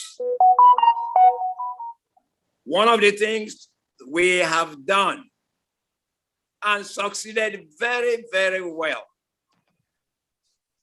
is in the promotion of natural remedies, things that are available within us here in Nigeria. When we got home, the Lord have told us that he has antidotes for diseases in simple plants. One of the things that is plaguing Nigeria is malaria and typhoid fever. We have no idea the millions of people that have died as a result of malaria and typhoid. So I went to God and said, I need to know what is the antidote for malaria and typhoid. As I went into my research, boom, I was taken to the writings of Ellen White herself and discovered that in her time, Ellen White was curing malaria and typhoid. With what? Charcoal. Charcoal. And as I read more, I was excited and I was so happy about it. So much so, I put together some paper, went to my church headquarters and pleaded with them to present a paper during the upcoming camp meeting. No, the leaders had no time for a paper or talk on charcoal. I was so disappointed, but I looked at it. It is not me, but the Lord and his work. It is not me that is rejected by the Lord. And it so happened that at the material time, one Jeremiah Okoro, a pastor, was serving in my district. And he was also taking courses with us at the sanitarium. He was also the pastor in charge of the campsite for that year. So he included me in his own campsite to deliver a 30 minutes lecture on charcoal. On the day of the camp meeting, when the brethren came from the headquarters, they frowned. The leaders frowned that I should be included to give a lecture on charcoal. The brethren came back to me and I said, just don't worry about it. Just pretend it's not there. Let's just cancel it out. No. We want you to talk, but cut it short to 10 minutes. Are you sure? Yes, just make it 10 minutes. Fine. When it was time for me to get on the podium, I got up there, started talking about charcoal. When it was 10 minutes, I told the audience, sorry, I have to stop because I was given 10 minutes and it's just 10 minutes. The very brethren that said they had no time for a lecture The very brethren that were frowning that there was, inclusion in the program, this lecture by charcoal now said, go on, go on, go on, go on, go on. I went on. By the time I was done, I had taken an hour and a half on the lecture on charcoal. And I told them when the camp was over, I had some handouts to give to them, free handouts about charcoal. And as I stepped down from the podium, the camp was over. Everybody got out, rushed to come and collect what I had for them. And there we launched out on what we now call the charcoal campaign. From all I know now, I personally believed that charcoal is the greatest medicine on earth. You will not understand until you have my experience. Charcoal, the greatest medicine on earth. And God has proved himself that he is a fair God, a merciful God, a God for the good of the Africans. To put such a power on charcoal, something that is in every African home kitchen. Every kitchen has charcoal. We have been working on it for the last 20 years, and a lot of people know about charcoal now as a result. Oh, what does charcoal cure? I tell people, if I stand here and start telling you about what charcoal can do, it will take more than an hour. But consider this. You're having problem with the epilepsy, epileptic seizure, we use charcoal for that. Yes. What is it? Yes, charcoal. Charcoal, wonderful medicine. It's a cleanser, okay? It's a purifier. We use charcoal for detoxification, even to detoxify the kidneys, the liver. Charcoal, wonderful medicine. And people say, but this is charcoal? Is there something, what is that special about charcoal? I said, I don't know. When we get to heaven, we'll find out. You get your wood. You cook your food. That remnant that you throw away because it has no more use becomes the greatest medicine on earth. How about that? But it's true. And there is a promise of God that if we work with simple remedies, you can expect blessings from God. And we have been receiving such blessings from God because we promote the use of simple natural remedies for curing. No, not management. We don't manage, we cure. God cures. Natural things cure. Yes. We have what we call life and health challenge or goal. What is it? We call it God's plan.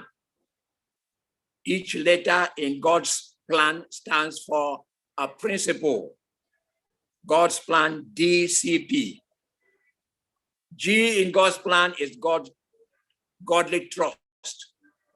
Put your trust in God. Believe what he is saying. Act by faith. What comes is nothing but blessings. Put your trust in God. Take him at his word. Act by faith. Blessings. That's what you get. So we recommend prayer, Daily prayer, communion is very important. The study of the Word of God. Yes. Then you have the O in God's plan, open air. Our Lord Jesus was a man of outdoor. He spent more time outdoors. His teachings, his meetings were outdoors. And we teach air is the food of life. You must keep the windows open, even at night. Oh, yes. Air. D in God's plan is daily exercise. No, not weekly. Daily exercise. If there is one item that we have used so much for curing disease, it is exercise. Father, I tell people, if you can exercise daily, cover 3-4 miles every day, after you've done it for 4 to 6 months, there is no disease in your body. Want to try it? That's D, daily exercise. Then God's plan. The S, sunshine, sunlight. You have to spend 1 hour in the sun. 1 hour in the sun. Very important. All the energies come from the sun. And without the sun, so many diseases you expose yourself to. You cannot sleep. Just spend an hour in the sun, morning sun, evening sun, and you will sleep like a baby. Yes, the sun. You're having diabetes. Spend a couple hours in the sun. The sun will siphon out part of the insulin moving around your system. The sun. Very important.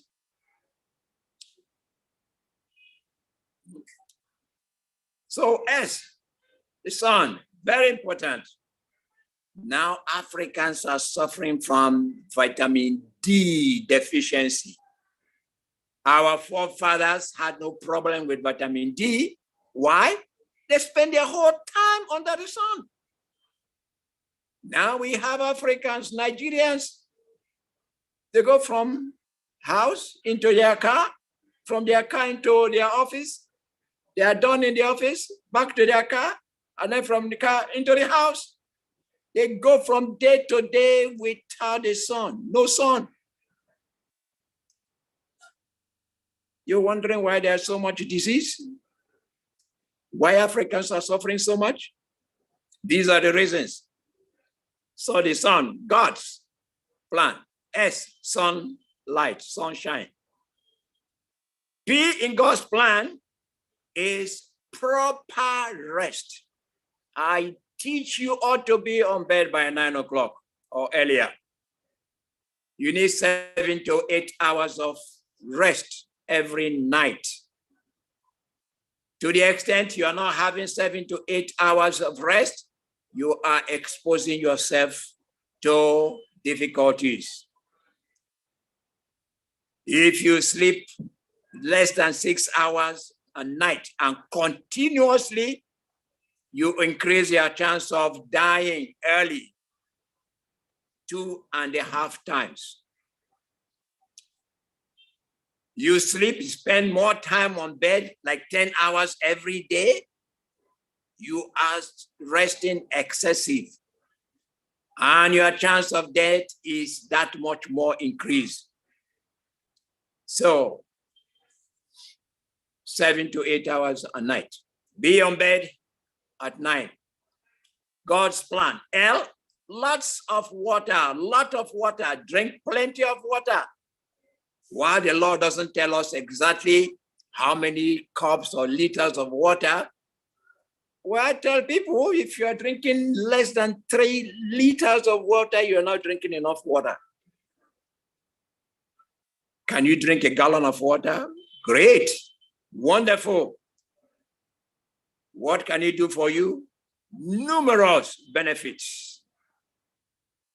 Numerous benefits. Some of us are constantly having feverish conditions in our system. Our bodies are always hot, warm. Water will regulate your body temperature. We have a type of high blood pressure that results from dehydration, not enough water in your system. For those type of high blood pressure, we cure them, cure, by getting them to use more water, drinking more water. It works. Yes. God's plan. L, loss of water. A, always temperate. Be temperate. Temperance. I know I don't want to join the debate that has been going on. Should Adventists accept vaccination? Should they not accept vaccination? No, I'm not going to get involved in that. I think we can very well spend our time more profitably trying to preach our Lord Jesus, extend his message, than the time we waste talking about vaccine and how vaccine is the mark of the beast. I don't see that in the Bible, not in spirit of prophecy. I don't want to start any argument. All right? But I tell people, pray to God as the Lord leads you. You need to be alive to do God's work. If you are dead, you have no use to anybody. Always temperate. Be in the middle. Don't go to this extreme or that extreme. Stay in the middle. That's Adventist position. Middle of that which is good. God's plan and its nutrition. We advocate 3 fruits a day. Every day, 3 fruits. One of the 3 has to be citrus, either oranges or lemon or lime or grapes. One of the 3 daily fruits has to be a citrus fruit. We advocate, we teach, you need some nut. You need to eat some nut every day. How much nut? A handful. Handful. The amount of nut is able to hold it in risk. Or like 1/4 of a cup. We need nut, but we don't need much of it at all. We teach you need to eat seeds. 2 tablespoons of seeds a day. Oh yeah, we have seeds in Nigeria. We do have seeds in Nigeria. Sesame seed is here, flax seed is here, and other seeds. Okay? Oh yes.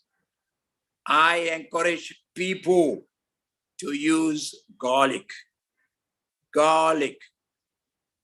For your immune system, you need garlic. We have a way now of taking garlic that is delicious. No odor. We call it garlic syrup. You blend the garlic and you put it in a container, a bottle, and put honey. Let honey cover it.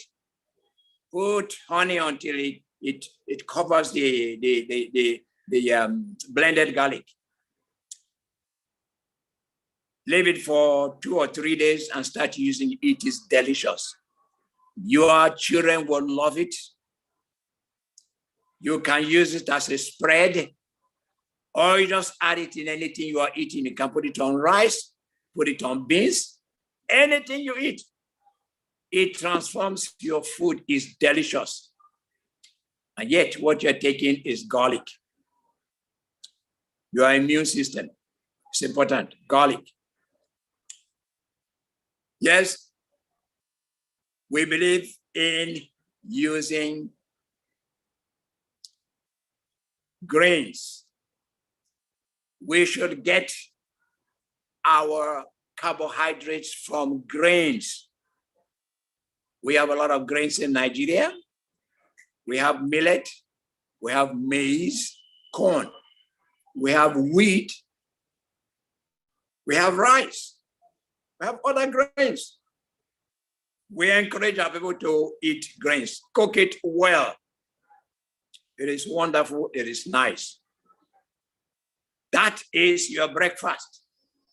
For your lunch, we encourage the eating of cooked leaves, green, dark vegetables. Eat some leaves every day. Our people lack magnesium. When you are magnesium deficient, you expose yourself to 50 different diseases. Why did the Lord set us in an environment where we are surrounded by greeneries? Ezekiel 47 says, the leaves is medicine. Revelation 22 says the leaves is for healing. Our people do not eat enough leaves. They hardly eat up to 1/10 the amount of leaves they should be eating. So we do a lot to encourage them to eat leaves. It's very important. Cooked other vegetables like sweet potato is great, it's nice, it's nutrition packed. Carrots are wonderful. Beets, beetroot. So these are what we teach. God's plan, then DCP. The D is dress, how you dress. Oh yes, we believe in a pen of inspiration that it should cover to the extremities, cover to the legs, cover to the hands. Oh yes, we believe that you should be properly clad. When you're properly protected, you are protecting yourself against numerous diseases. DCP, the C is cleanliness. Cleanliness of the body, cleanliness of the environment. You should be clean, keep your body clean. In Nigeria, you can be sweating, all right? Without doing anything, just staying alive, you can be perspiring, sweat. So we say you should take your bath, your shower at least once a day, preferably twice, 2 times in the morning and in the evening. Clean environment, an environment where diseases and germs will not inhabit. Make sure that vegetables and fruit remnants are not kept around. Okay? The Hebrews taught us a lot about hygiene in the books of Moses. Hygiene, Very important. Cleanliness. Then the P in DCP, God's plan, DCP, the P is posture. Posture. The Lord will have us either stand or sit straight. Stand or sit straight. You are preventing lower back pain in the future. Straight. God built us to be straight. If you are conscious about it and you are always trying to be straight, you are going to be getting your certificate of health. Your body will show, your body will prove. One of the benefits is that your breathing will be freer and better. You will breathe well and breathe nice. You will not breathe as if God is rationing air. All right? Oh, yes. God's plan, DCP, is a life challenge, a daily challenge, a daily things we want to get.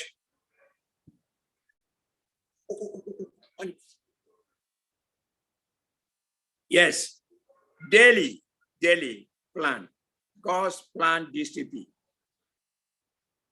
Every day ask yourself, have I been in the sun? Have I had enough water?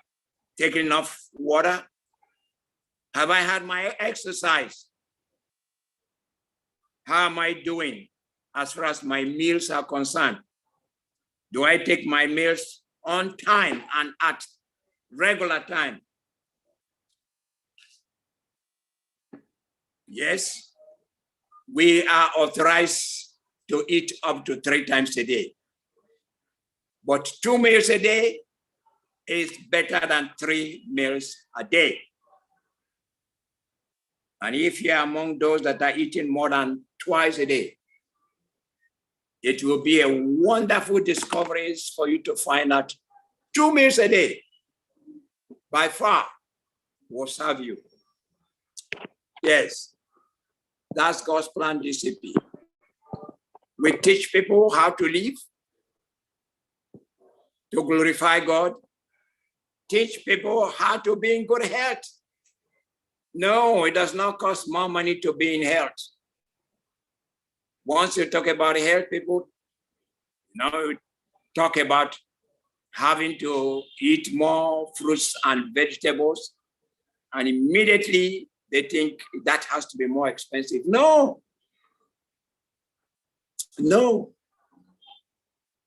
We teach you that cooked food is dead food. Raw food is living food. No, we didn't say we should not eat cooked food because we need some of that. But we promote 75% raw and 25% cooked. Try it. There are a few things we do not support.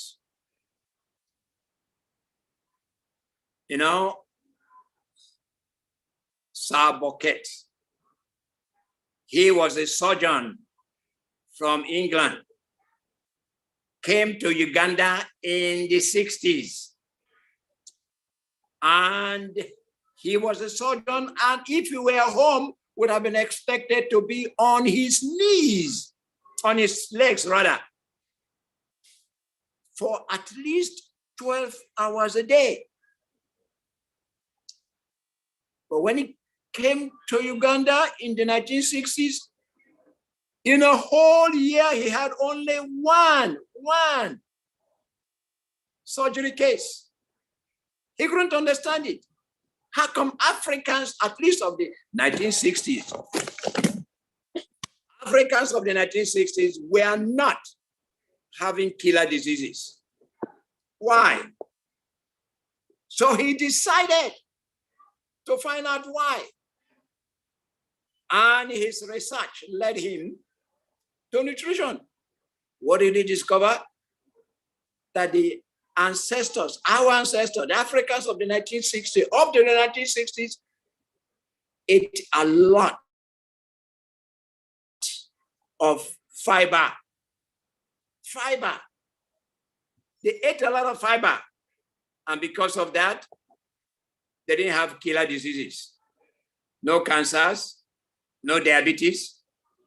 In fact, up until about 25 years ago or thereabout, I was still teaching that cancer was a Igbo disease. Diabetes, you know, they were not African diseases. Why? You didn't know anybody that had diabetes. Now, even people in the village have diabetes. What is the problem? Part of the difficulties is that Africans are no more eating that much fiber.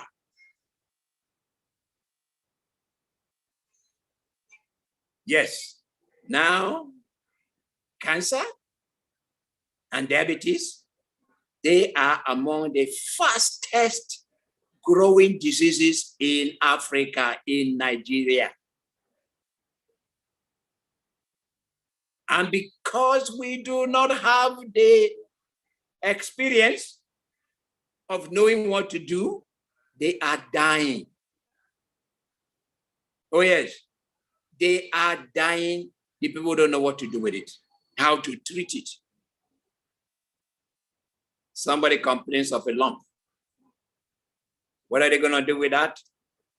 They are going to do biopsy, put a needle in order to get some sample. And as they put the needle to get a sample, what have they done? They have opened the door for the cancer to spread all over the body. I don't care if you remove the breast. If it were like, for example, a breast cancer, you can cut off the breast, cut off as much as you want. The cancer is no more restricted. It has spread. So we try to encourage people not to allow biopsy. Is cancer curable? Yes. We believe within 20 years of experience, we have seen that there is no incurable diseases. No diseases are incurable. When you get them, it's important. Okay? The attitude of the patient is important. You may have an incurable patient, but not an incurable disease. So we have had wonderful time. The Lord has blessed us. Over the years, we believe we must have treated over 100,000 people, persons, patients. By the special grace of God, a lot have joined the church. We have had miracles, miracles, miracles. God has been good, very good to us. We cannot thank him enough. So maybe I'll leave some time for, in case any of the viewers have questions. So let me know what you want. I think, thank you, Dr. Amukele. I think we'll reserve the questions for later. We have potluck, right, when we'll get to hear a little more about you and know more about your ministry. So please write your questions down, and during potluck time, we would ask those questions as we move to the divine service at this time. All right. Before we transition to divine hour, I would like to thank Amukele on behalf of the pastor and the church for this beautiful lecture that is loaded with health informations. And I'm glad we all heard this, and I'm sure we have written down our questions.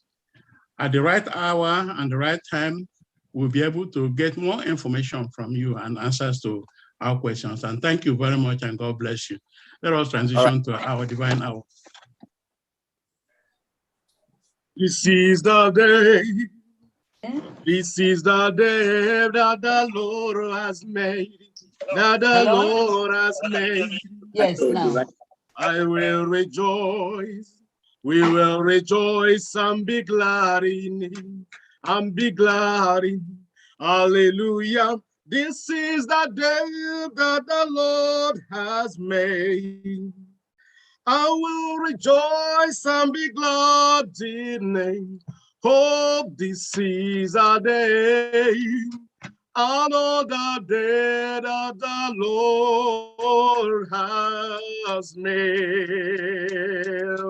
This is the day, this is the day that the Lord has made, that the Lord has made. I will rejoice, we will rejoice, and be glad in him, and be glad in. Hallelujah. This is the day that the Lord has made. I will rejoice and be glad in him. Oh, this is the day, another day that the Lord has made. Ibungalabaji sindumuwe. Ibungalabaji sindumuwe. Omnyebere ibungalaba. Ibungalaba o. Ibungalabaji sindumuwe. Omnyebere ibungalaba.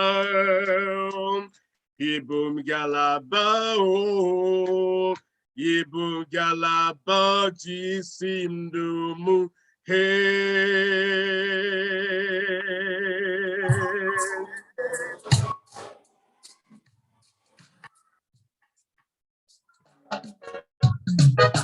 Allah, Allah, Allah forevermore. My Jesus is alive. Alive forevermore, alive, alive, alive forevermore. My Jesus is alive forevermore. Sing hallelujah, sing hallelujah. My Jesus is alive forevermore. Sing hallelujah. Sing hallelujah, my Jesus is alive. Onedu, onedu nuzondu, kumenke mebi, welcome so ni mebi. Onedu, onedu nuzondu, kumenke mebi. Okwere mkwa, n'oge mezunko kwere mo. Okwere mkwa, n'oge mezunko kwere mo. Okwere mkwa, Jehovah ge mezunko kwere mo. N'ihi na ọ bụghị mmadụ, onye na-ekwe nkwa okwu ọ dị otu obodo ke edoziworo obodo ọma ahụ ọnụma pụrụ ịkpọ ya. Naanị ihe m maara bụ na edoziwo ya dịka nwanyị alụrụ ọhụrụ ka chọrọ mmanya eji ya. O Jerusalem, obodo ọma, obodo ọma, obodo ọma. Jerusalem, obodo ọma, ebe anyị na-ala. Oh, Jerusalem, obodo ọma, obodo ọma, obodo ọma, Jerusalem.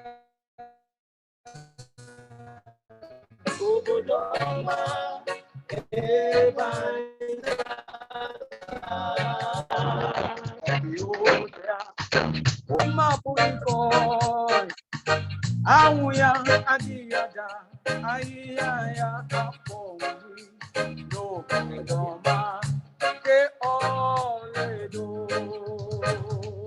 awuya adiyada ayaya aponi ebe anyanjo kwe ka onye nzọpụta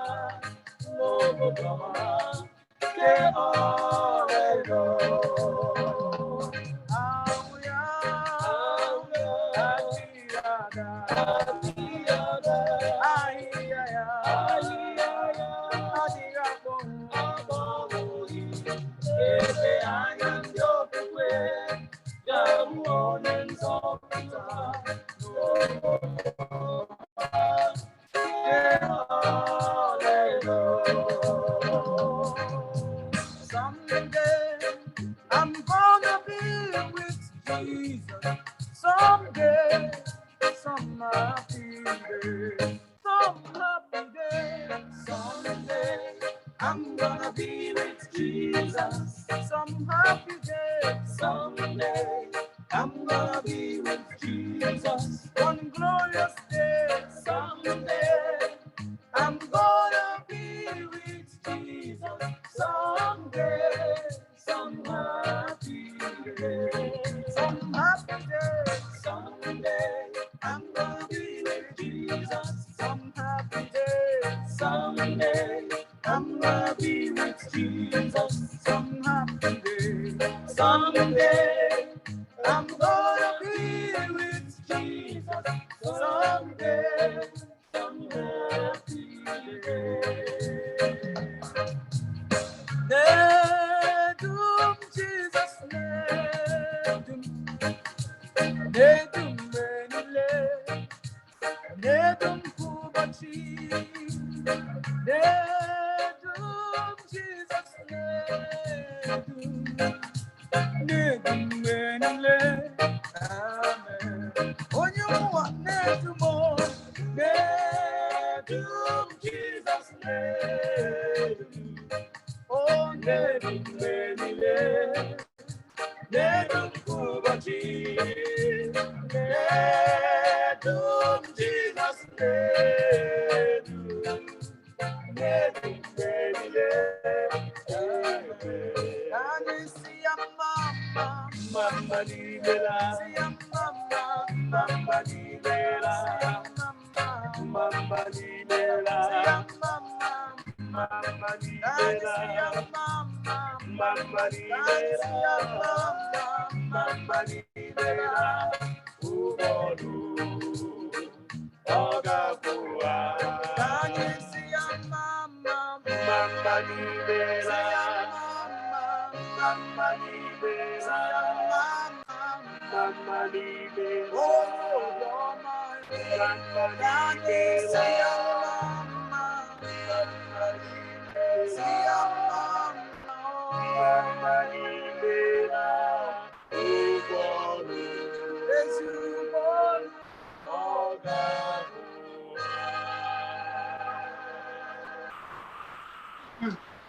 Amen. Amen. Amen. Amen.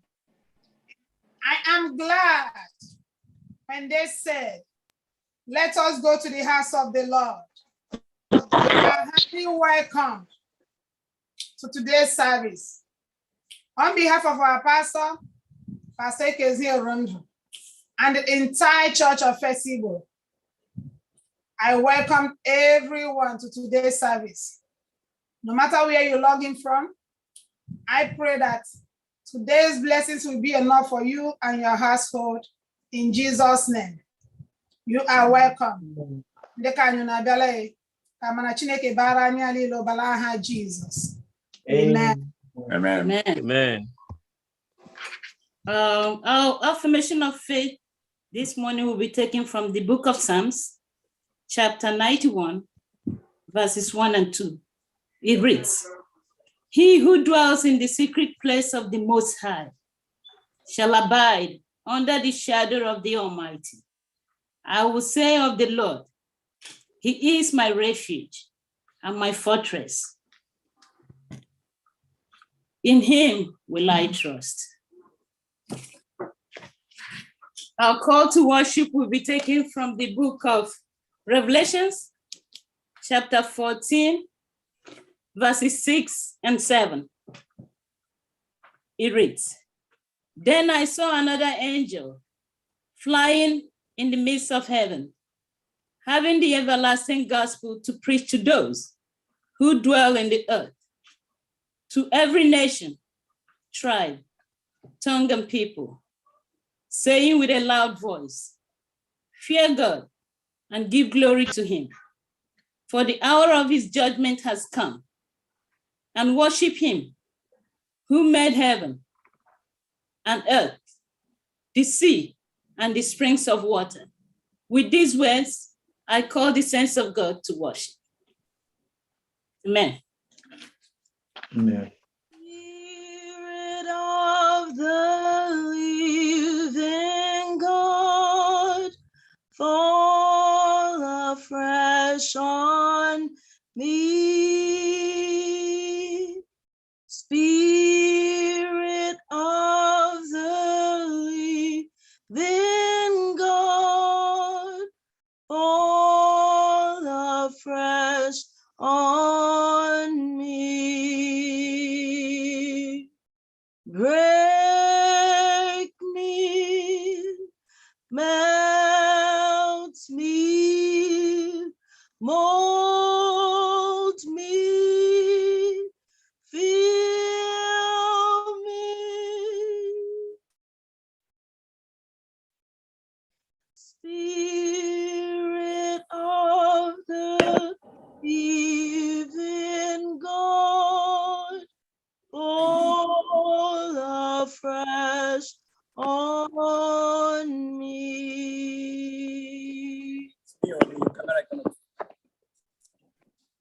Our gracious, merciful Father, our loving Savior, Jesus Christ, we praise you, we glorify your name. You are worthy to be praised, and we do praise you. Bless our worship this day. In Jesus' name, amen.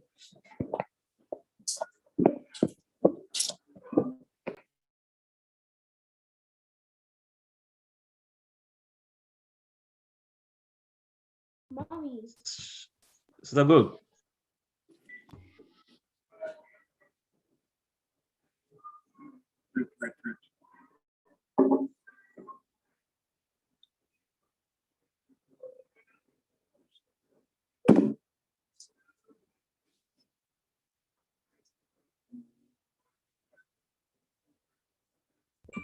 Hold on, ma. 482.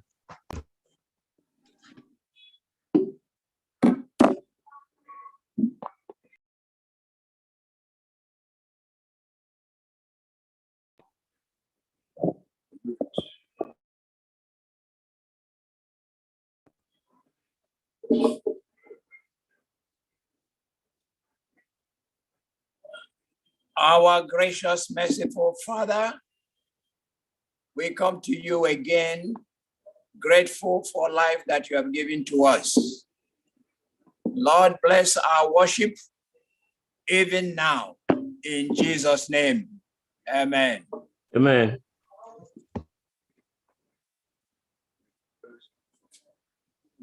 You can do whatever you need to do now. Our opening hymn will be taken from SDA 287. Softly and tenderly, Jesus is calling, calling for you and for me. At the heart's bottle, he's waiting and watching, watching for you and for me. Come home, come home, ye who are weary, come home.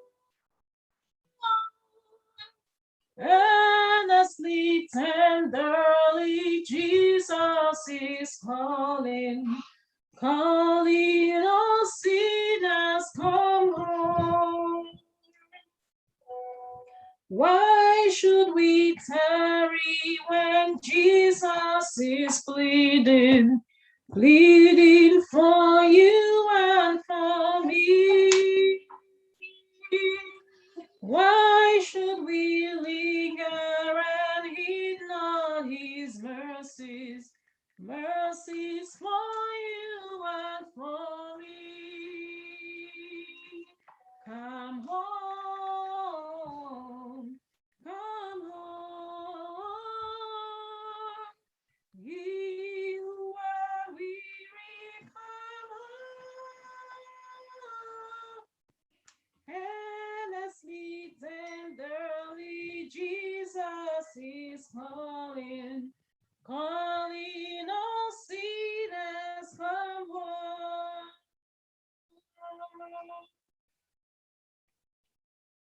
Think of the wonderful love he has promised, promised for you and for me. Though we have sinned, he has mercy and pardon, pardon for you and for me. Oh, come home, come home, ye who are weary, come home. Earnestly, tenderly, Jesus is calling, calling all sinners, come home. Amen. Happy Sabbath, church. Happy Sabbath. Our Bible reading will be taken from Revelation 12, verse 11. Revelation 12, verse 11. And it reads, therefore, rejoice, O heavens. 11. And they overcame him by the blood of the Lamb and by the word of their testimony. And they did not love their lives to the death.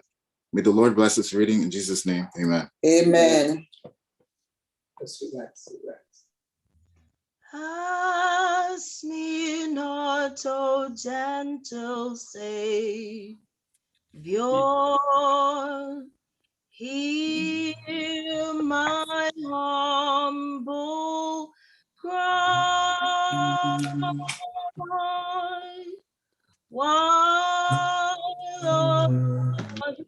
thou art calling, do not pass me by. Savior, Savior, hear my humble cry,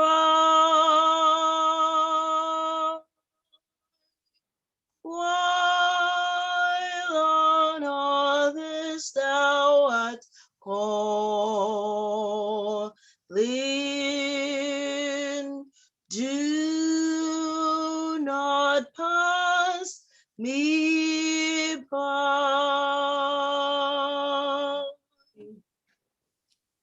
Amen. Amen. This is the time to seek the face of our God.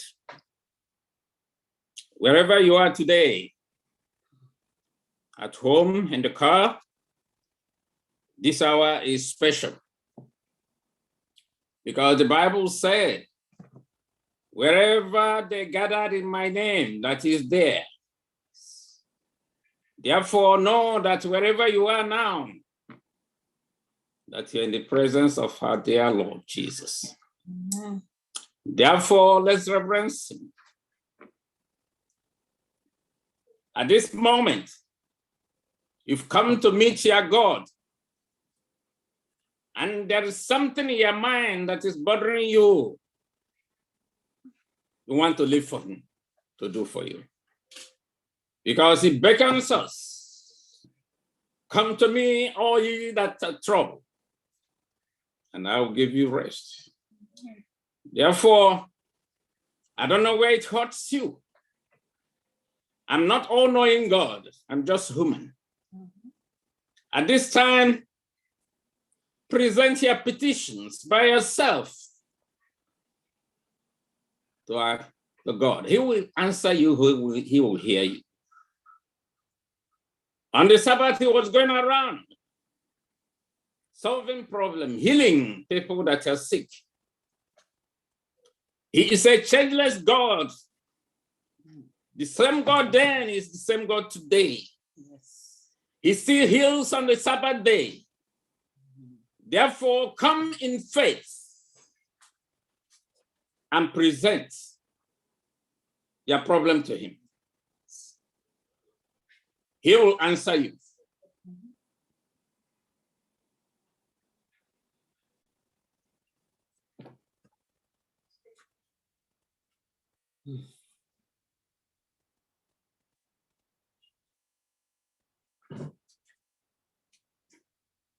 Amen. Amen. Our holy and gracious Father, the God eternal, the creator of heaven and earth, the unchangeable God. Yes. How great is thy faithfulness.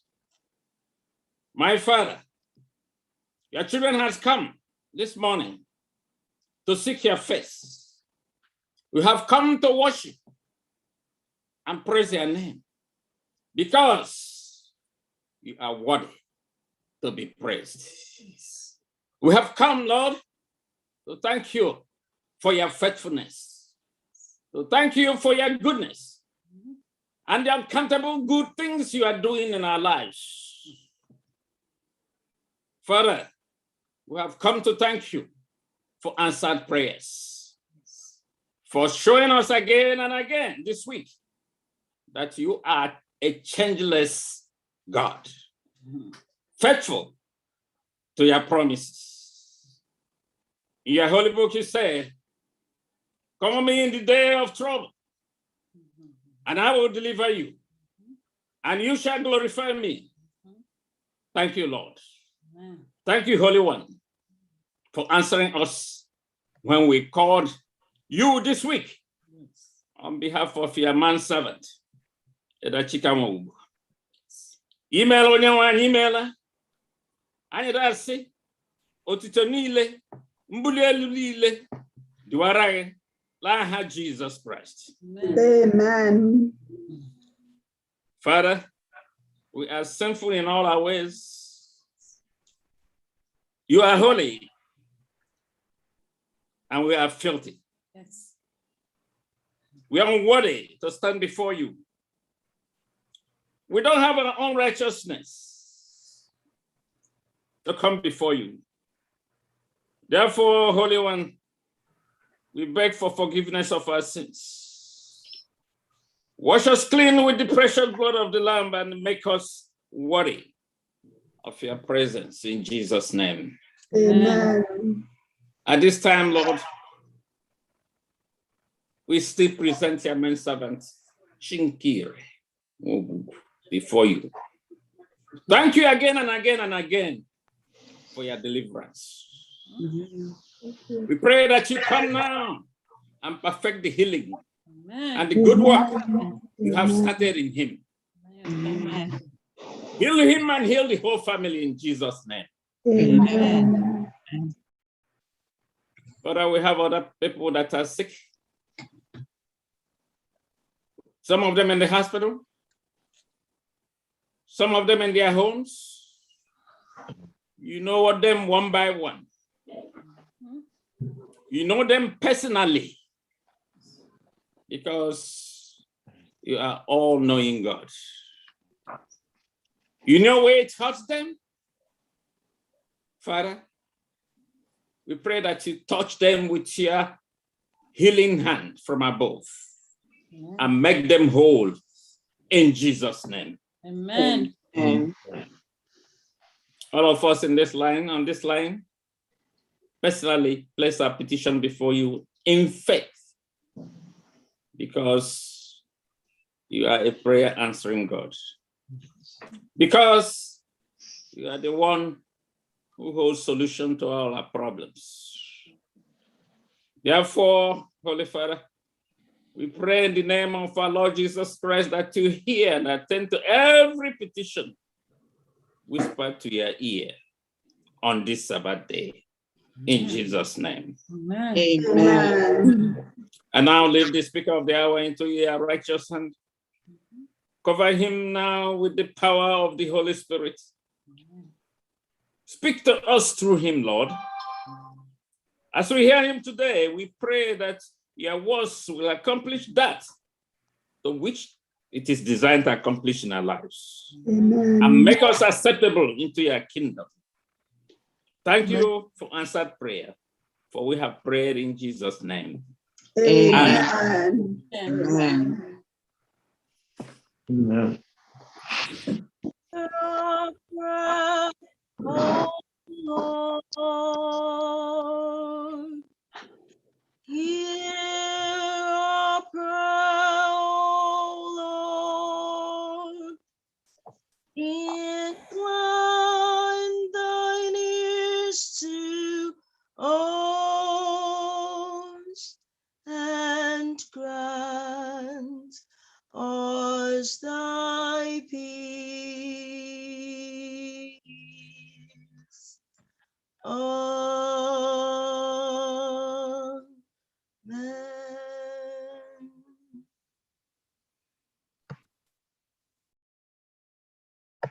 Jesus loves me, this I know, for the Bible tells me so. Little ones to him belong. They are weak, but he is strong. Yes, Jesus loves me. Yes, Jesus loves me. Yes, Jesus loves me. The Bible tells me so. Happy Sabbath, boys and girls. Can you all Happy hear me? Sabbath. Give me a thumbs up if you could hear me. Thumbs up. Yes? Good. Good. Very good. Brogo. And the children spotlighted for you so I can see all my beautiful kids' faces. Thank you. I'm going to start the story of today. But I need to see their faces so I can ask them a question first of all before we start. It's taking a while. All right. Now, I want you to give me a thumbs up if you've ever been upset that cannot get you what you want at any moment in time. Like if you ask them and they can't get it for you. Give me a thumbs up if you get upset. Uh-oh. I didn't hear you. Oh, they can't hear me? Can they hear me? Can you guys hear me? I hear you now. Oh, Not that well. you can hear me now? Oh, okay. I have to scream loud. All right. Give me a thumbs up if you get upset when daddy and mommy cannot get you what you want. Give me a thumbs up if you're upset. Ah, all right. My kids are telling the truth. Now, okay, you put your hands down now. How many of you sometimes tell a little white lie every now and then? You lie. Give me a thumbs up. All right. I can see you. Somebody is blocking the view. All right, let's go on with the story. There was this little boy. We're having some technical issues. This little boy that wanted his toy. You're breaking up. Daddy, I'm breaking up. Yes. Technical issue. Oh, but I'm so sorry.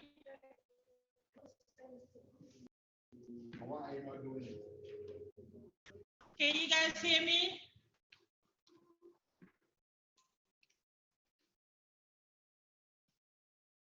Oh boy.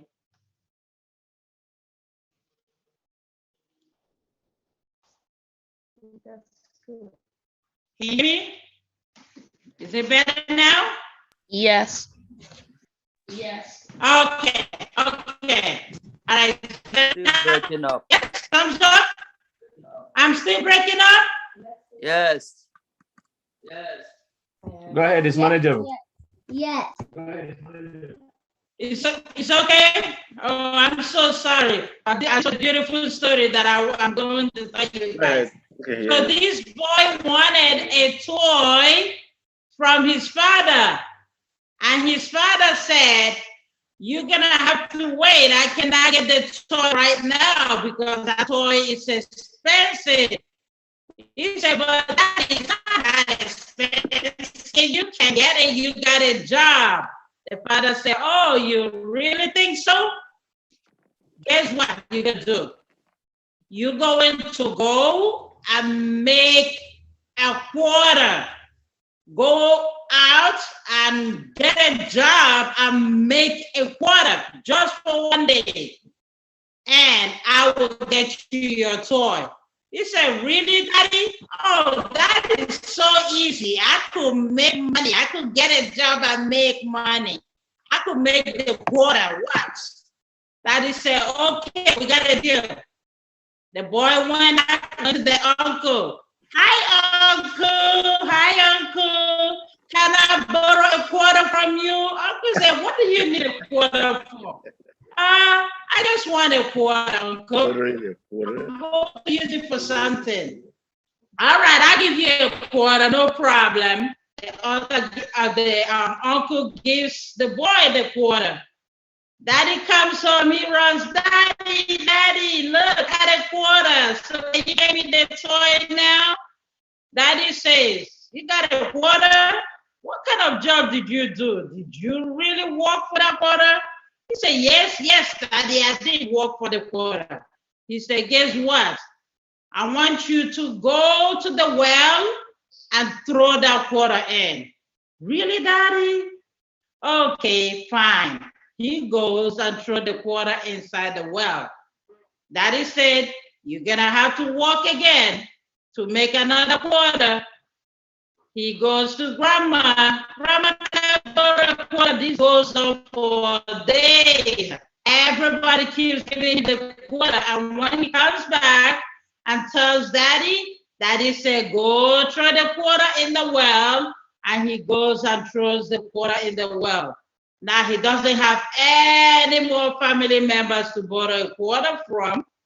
Now he has to work for it. So he goes to the neighbor. "Oh, neighbor, do you need any help with anything?" "Oh, son, guess what? I actually need help to carry all these groceries back home." "Okay, I could help you. And you're gonna pay me?" He said, "Yes, I'll pay you." The boy carries the groceries. He was so heavy. He carried up the hill. He was so tired. He said, "But son, before I pay you, can you wash the dishes for me today?" He said, "Sure." The boy went to the sink. The sink was full of dishes. He washed and washed and washed. Finally, the neighbor paid him the quarter. He was so happy. He got home. He said, "Daddy, guess what? I finally made the quarter. Here's the quarter." Daddy said, "Did you really work hard for it?" He said, "Yes, Daddy, I did. Yes, Daddy, I did." And you say, "You know what? Go to the well and put the quarter inside the well." He said, No, Daddy, I can't do that. You don't know how hard I work for this quarter. I want my toy. Please, please give me my toy. He said, but I told you to go put the quarter inside the well. But Daddy, please, please, please, let me keep this quarter. Please, I need my toy. Finally, Daddy said, you know what? Now I believe that you really did work hard this quarter, because it was not easy for you to go and throw it inside the well. What is the moral of the story? When you work hard for something, you really appreciate it. The boy it was easy for the boy to throw all the other quarters inside the well because he did not work hard for it. But the last quarter that he knew he worked hard for, it was not easy for him to throw it inside the well. And guess what? He finally got the toy that he wanted. And there was something that this boy did in this story. He lied when Daddy asked him if he worked for all the quarters that he did not work. He lied. Boys and girls, it is not good to lie. And when Mommy and Daddy tells you, can you wait? Money tight this time. When I get it, I will get it for you. You all have to be patient to wait so they could, before they could get something that they want. All right, boys and girls. All right, so now we're having some issues this week. I'm going to need somebody to pray because I see all. The only people that can see the Humanities, my baby Humanities. You praying for us, Casey, please. Okay. Dear Lord, thank you for today. Thank you that we're able to go to Sabbath school today. Please help us to be able to not lie and to be able to work hard and appreciate all the things our parents do for us because their jobs are hard and they use that money to take care of us. Amen. Amen. Amen. Thank you. Love you all. Bye.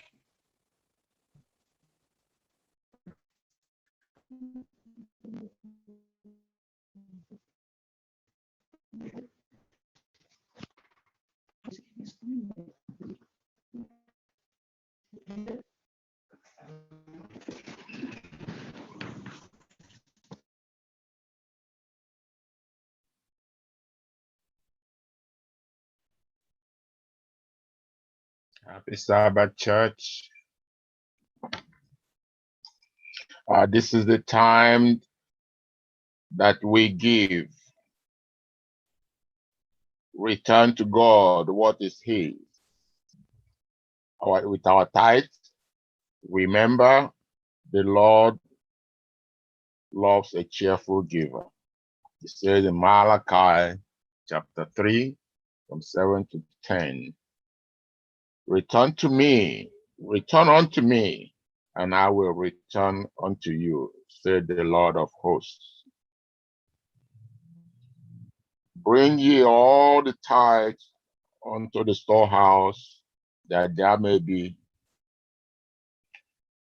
meat in my house, and prove me now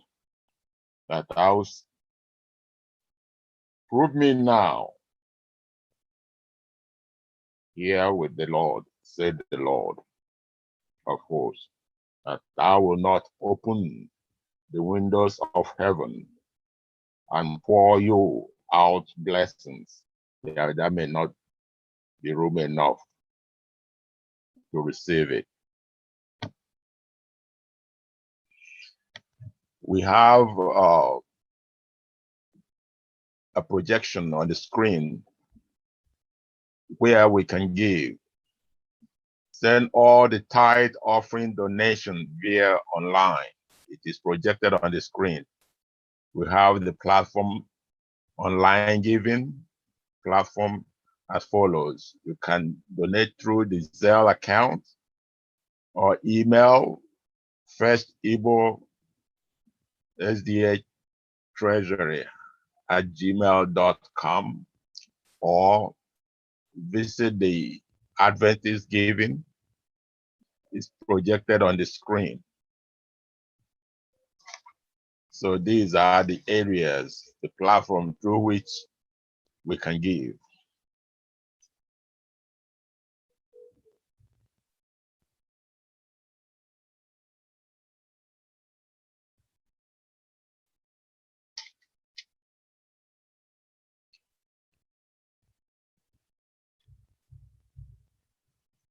Thank you. So let us pray. Thank you, Father, for what you have given to us. We thank you for the resources that you have given to us. We are returning unto you what is yours, as said in Malachi chapter 3, from 7 through 10. Return to me, and I will return unto you, said the Lord of hosts. This is our prayers in Jesus' name. Amen. Amen. Amen.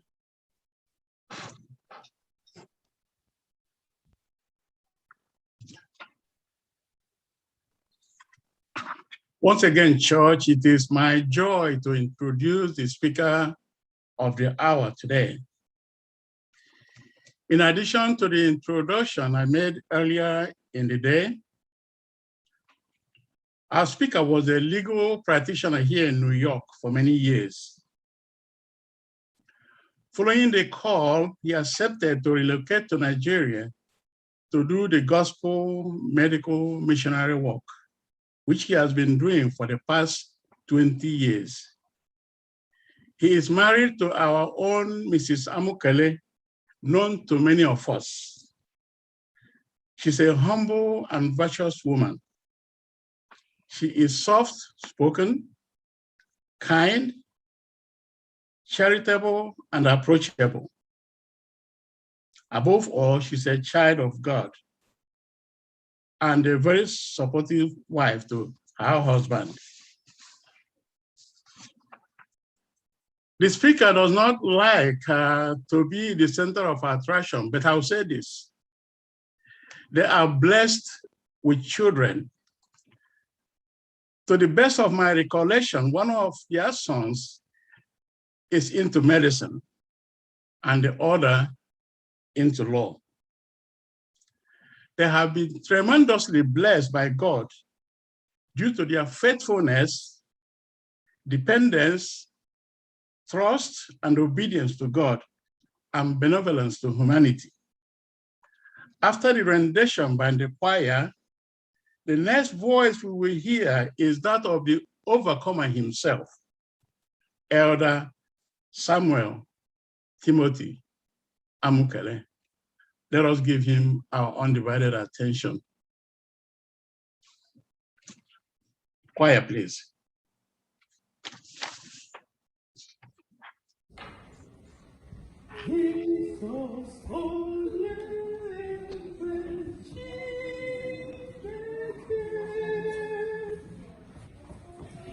Jesus forgive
Thank you, choir, for that rendition.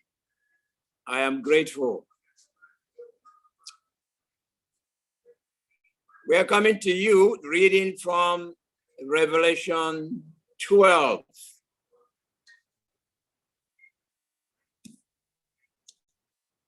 There was war in heaven. How can there be war in heaven? War in heaven.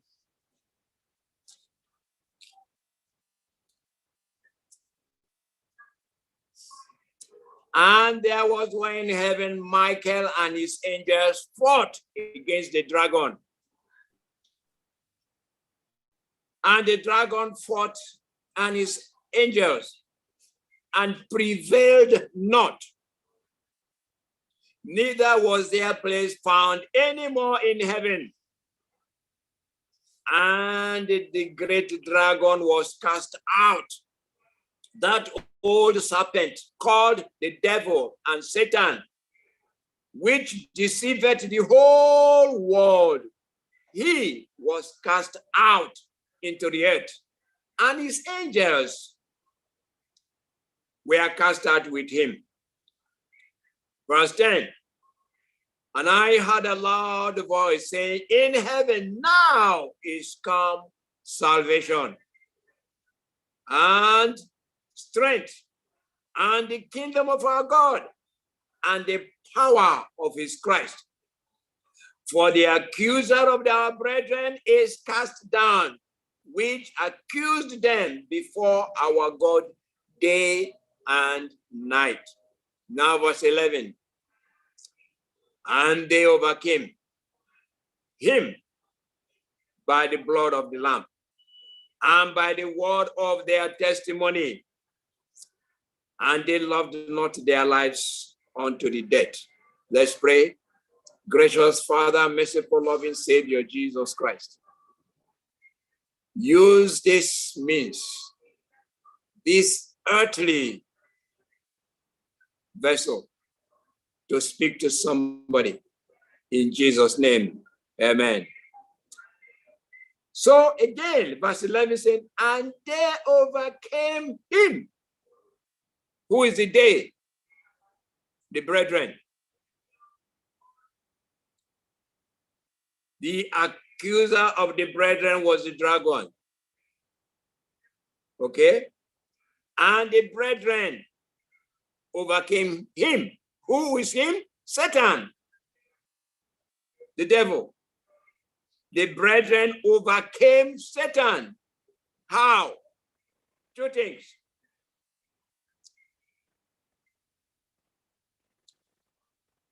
By the blood of the Lamb and by the word of their testimony. They overcame by the blood of the Lamb and by the word of their testimony. The blood of the Lamb is given We don't have anything to do with that. It's given to us. But the testimony is our part. The testimony is our part. That's my part. That's your part. What testimony? The testimony of what the Lord is doing through us, through you, through me. We can overcome the devil, Satan, by the blood of the Lamb, which is available to all of us. And second, by the testimony of what the Lord is doing in your life, in my life, through your life, through my life. Yes, it was in the year 2000. I and my wife, we had just had a course, a short course on medical missionary work. Why did we go for the course? Because we figured one of these days we might be traveling in Africa, in Nigeria. Maybe there's something we can learn that we can use when we are in Nigeria. The course was done. We were back to our residence in New York, Middletown, New York, upstate New York. And that was just the beginning of my sorrows. The Lord said, go home and start medical missionary work. And I said, Lord, I'm not going. The Lord said, go home and begin medical missionary work. I said, Lord, I am not going. I have plans. I have a law firm at 277 Broadway in New York City. I'm opening a second firm, second chamber at Middletown, New York, where I lived. Lord, forget it, I'm not going. I had excuses upon excuses upon excuses. I don't want to go into all the excuses, but one central excuse I want to point out. My last excuse, which was a cruncher, was one of the things we were supposed to do going to Nigeria was to begin a vegetarian restaurant. So when the Lord said, go to Nigeria, do medical missionary work, which included having a vegetarian restaurant, I told God, I'm sorry, Lord, you do not know your people, Nigerians. How can you say go and open vegetarian restaurant, particularly in Port Harcourt? It will be dead on arrival. It could not fly. My people love their meat and their fish, and there's no way you can open a vegetarian restaurant in Port Harcourt. It will not fly. And I say, God, you're God. Are you supposed to know the people? You don't even know your people. This was on a Wednesday. The next day, Thursday, a girl who was living in Queens, whose home in Nigeria is close to mine, a few villages away. I had helped her. And she called me and said, hey, my mom is visiting. So can we come and see you? Sure, come.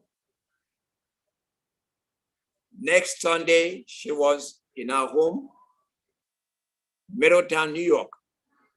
As we sat and talked, this woman that I had never met before, never known, was not an Adventist, did not attend Adventist church. This woman said to me, I am a vegetarian. My pastor is a vegetarian. My church teaches vegetarianism. The members of my church are vegetarians. How did this woman know what was happening in my heart? The problem I was having, how did she come to understand what was disturbing and troubling me? And I felt a knock in my heart. The Lord was telling me, listen, listen, listen, listen. Wow. That cruncher, to me, the greatest argument was gone. Gone. It was gone.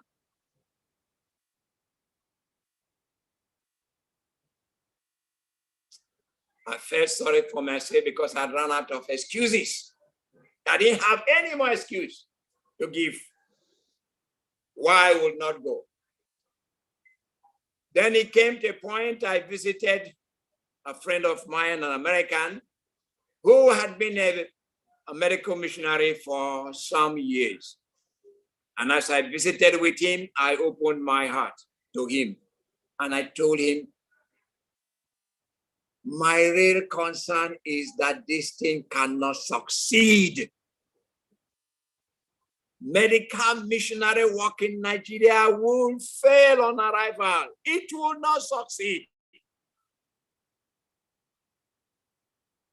The guy pulls one of the volumes of the Spirit of Prophecy, opens a certain page and gives me to read. And as I read it, what did he say? It is a sin to consider failure when the Lord is leading. It is a what? Sin. So I was going from fry pan into fire. Not only was I refusing to go, I was even now committing sin by considering that this thing would fail. Tears ran down from my eyes. Tears ran down from my eyes.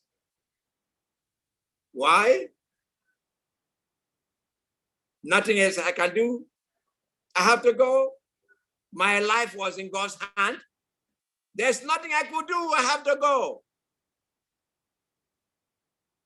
What would I do?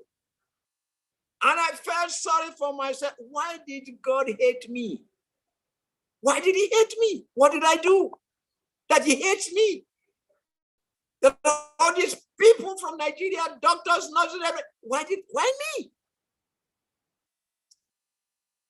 Soon after then, I had an opportunity. Some fellow from Cairo needed help in setting up a vegetarian restaurant, American missionary facilities. So 3 friends were going, and I was one of them. Went to Cairo. And on this particular day, we decided to go on sightseeing to Alexandria. After the beautiful sightseeing, as we were coming back to Cairo, the gentleman that was in charge of the house beckoned on us to come. We jumped down from the car, ran inside. What happened? Sit down. We sat down. Looked on the television. What did we see? The World Trade Center coming down. The World Trade Center had just been destroyed. My very own eyes.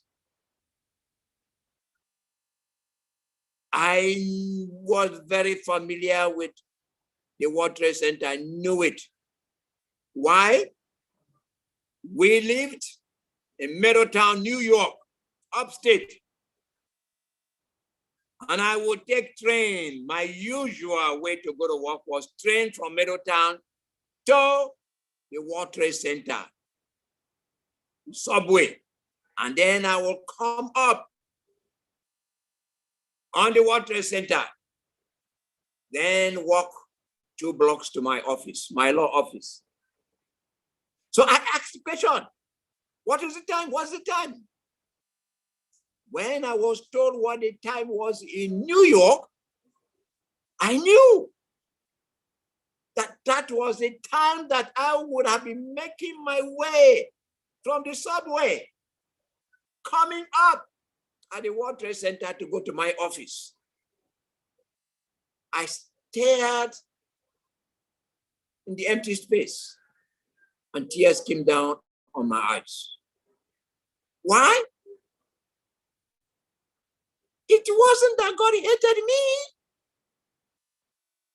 Brother, it was that God loved me.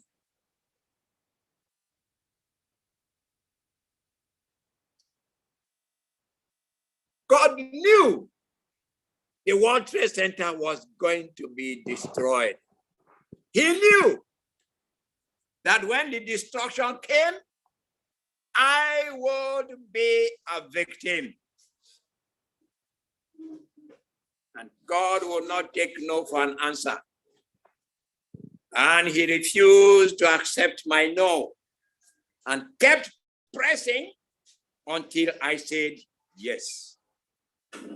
Oh, tears came out from my eyes. And I took a vow. There. If I have to go to Nigeria from Cairo by a donkey, I will do it. If I have to use a donkey from Cairo, cross the desert to get to Nigeria, I was going.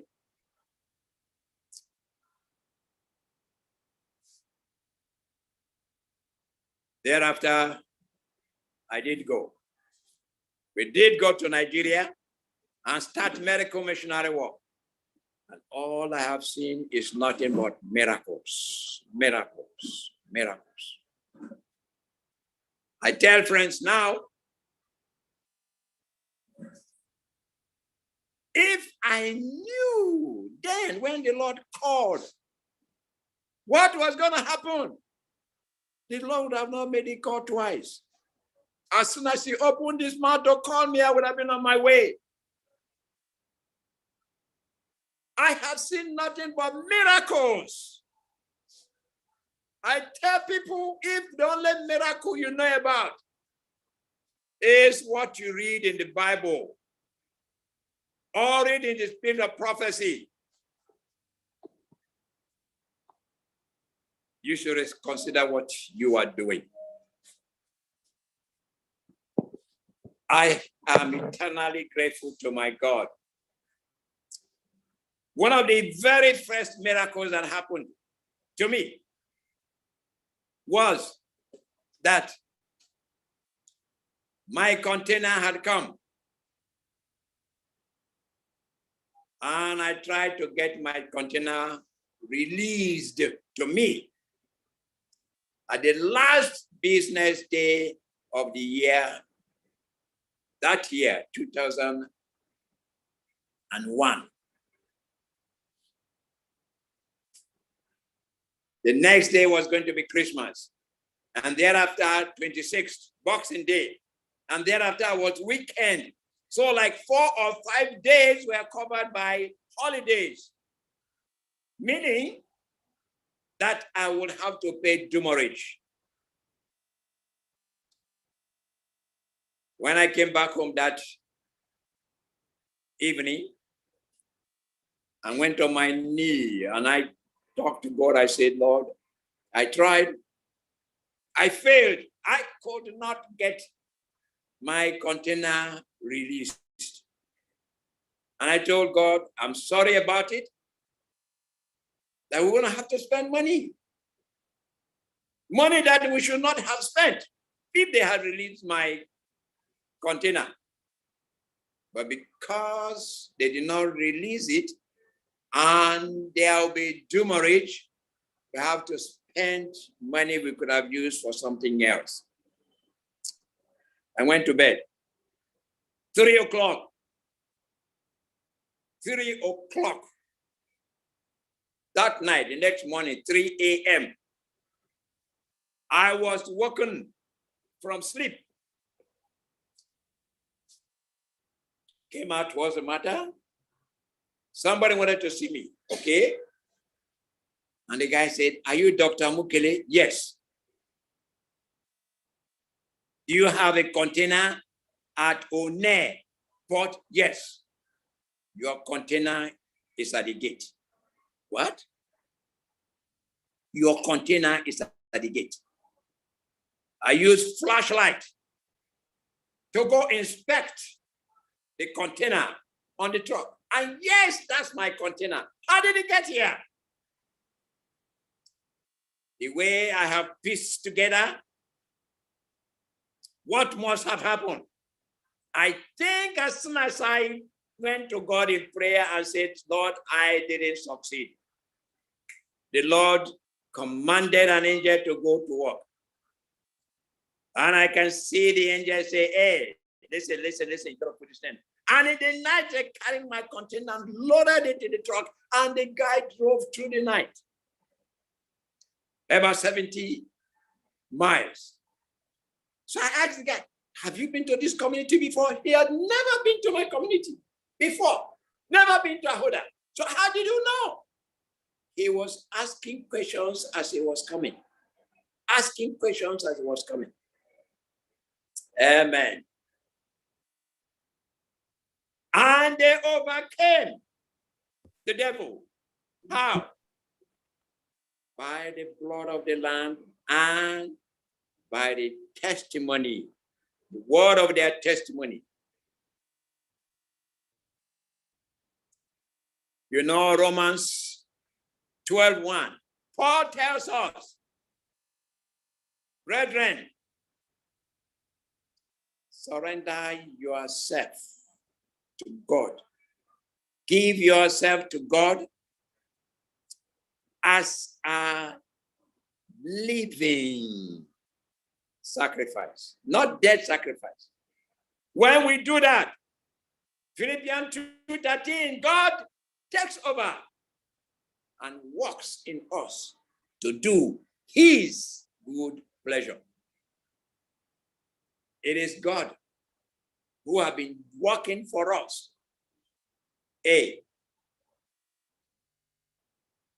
Let me warn you by this next story now about another, miracle of God. This time it is on healing. One of our earliest miracles of healing was of a little boy, 5-year-old boy, named Nobu. Nobu was brought into a sanitarium by the mother. The mother said the boy could not stand, can't move, can't walk. I thought this was just a minor stuff. So I went and did my thing. What I was doing, came back to examine Nobu. I discovered Nobu could not raise his hand, couldn't raise his legs, couldn't sit. In fact, from the neck down, Nobu was paralyzed. From the neck down, he was paralyzed. When I realized what I had before me, I controlled my emotion, cleverly left the vicinity where I could be seen, went back to my room, locked the door, and I ranted on God. I was so angry on God. Why did he send this boy to me? What was I supposed to do with a case of paralysis? Are we university teaching hospital? You're sending a boy that is paralyzed from neck down for me to do what?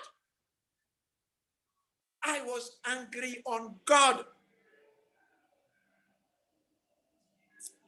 As I was ranting on the floor on my knee, I heard a voice that said, get up there, go and soak the boy in hot water.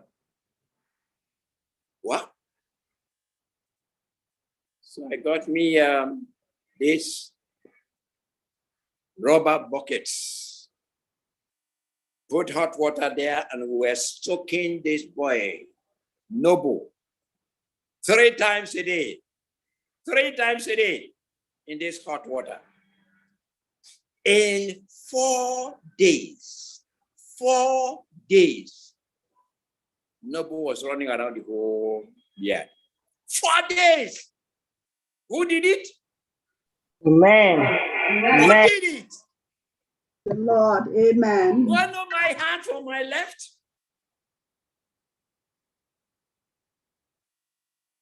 They overcome. How? By the blood of the Lamb and by the word of their testimony. Amen. Amen. What is God doing through you? What is the Lord doing through you and by you? We belong in this world. Yes, we are studying now Deuteronomy. Moses is rehearsing the last 40 years. Adventists, we are rehearsing how many years? How many more are we going to stay around? The Lord have to disturb your comfort. I thought he hated me. Really, I thought he hated me. Until my eyes was cleared. And I realized that God loves me. Oh, my God loves me. I don't know if I had not accepted, apart from the World Trade Center, if I had not accepted his call, whether I would still be alive now, I don't know. You know the number of Nigerians that drop dead? I'm not talking of queer people. Doctors, particularly doctors, lawyers, succumb to cancer. Yes, cancer. In the US, in New York. They overcame by the blood of the Lamb and by the word of their testimony. This is our walk. My brothers, my sisters, this is our walk. Allow God to disturb your comfort zone. This is our walk. Anything we do not have in this earth, we will make it up. This is our work. Let's do the work so God can come. I mean, I'm tired of this, all these things, COVID, this, Ebola, whatever. Let's do the work. Let's get the work done. The Lord is anxious to use you as he did me. I'm sorry I gave him tough time until somehow he convinced me that I must obey. I have been so happy ever since. My brother, my sister, the Lord is not going to send angels to do this work. Medical missionary work is, where the pen of inspiration says, is the right hand of the third angel's message. Without the right hand, the third angel's message is going nowhere. The right hand must open the door for the third angel to move. Maybe you've tried on your own and the reception you get from the church is not encouraging. Listen, I can spend days to explain to you the difficult time that we had. Forget it. It's God's work. It is moving, it will move, and it will continue to move. The Lord is calling. Give yourself as a sacrifice, living sacrifice, Romans 12:1, to God. Give yourself. The Lord knows you as he knew me. Hey.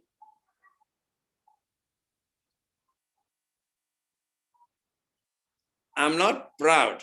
I'm not saying this out of pride, but probably more people know me now than would have ever known me. What does it cost? Hello? What does it cost to serve the Lord? Yeah, when finally I decided I will go.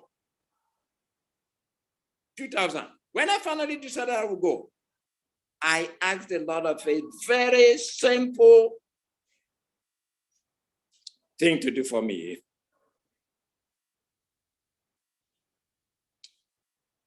I will go.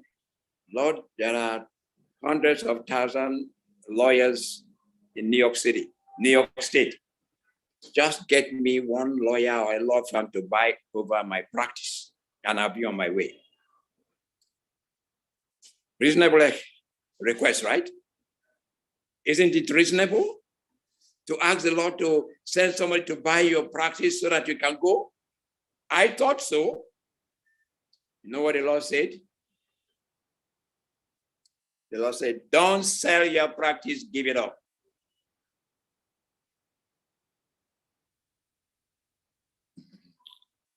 I can laugh about it now. But when the Lord told me that, don't sell it, give it up. Everything I had was involved in my practice. Everything. And the Lord said, don't sell it, give it up. Was he serious? Then a text came to my memory.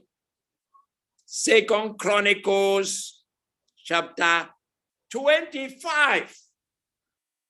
Start reading from verse 7 to 9. Amaziah was going to war. Amaziah was king in the southern kingdom of Judah. He paid mercenaries from the northern kingdom to go with him. And the man of God came and said, King, don't go with those men. God is not with them. And Amaziah said, too late. I've already paid them. And the man of God said, the Lord is able to give thee much more than this. That's what came to my mind.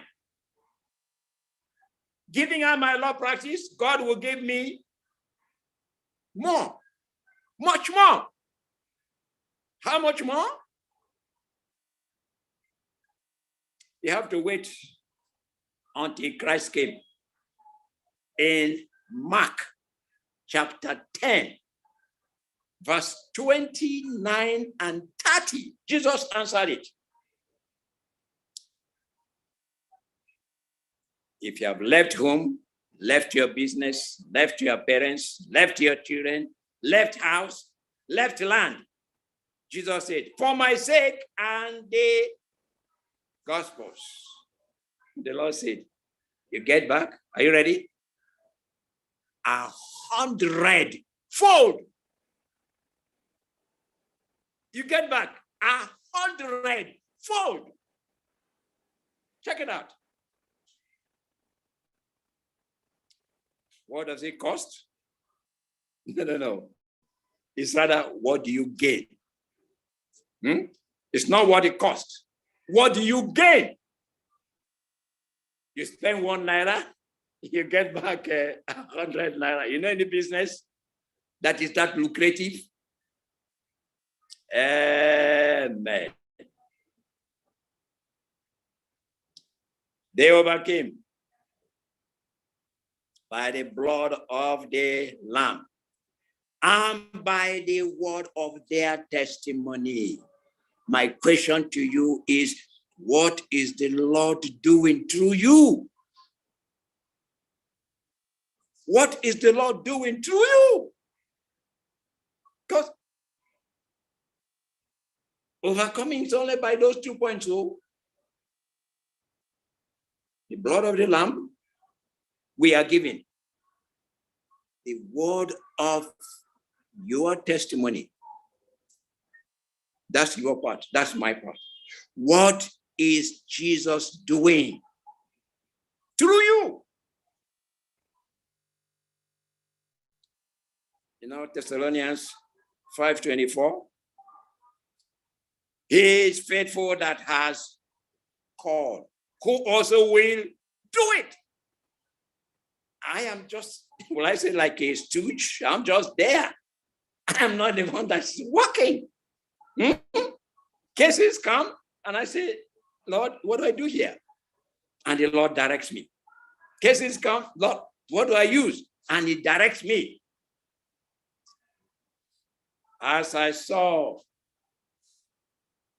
the pen of inspiration says, God has put in the plants antidotes for diseases. And years ago, knowing that God has put antidote for diseases in plants, I know that one of the diseases that have killed hundreds of thousands in Nigeria is malaria and typhoid. So I went looking for where I can find these antidotes. And my search took me back to the spirit of prophecy and discovered that Ellen White was healing. Ellen White was healing cases of malaria and typhoid in her days, saving lives through the use of charcoal. Charcoal. Yes, charcoal. To me, right now, even as I stand now, charcoal is the greatest medicine on earth. Yes, quote me. Charcoal. That's the greatest medicine on earth. I have pamphlets and handouts that I have compiled from charcoal, about charcoal. And I know what I'm talking about. Yes, my brothers, my sisters, the work is not going to be finished except us laymen get into the work. We have been in this desert for too long. This desert called the earth.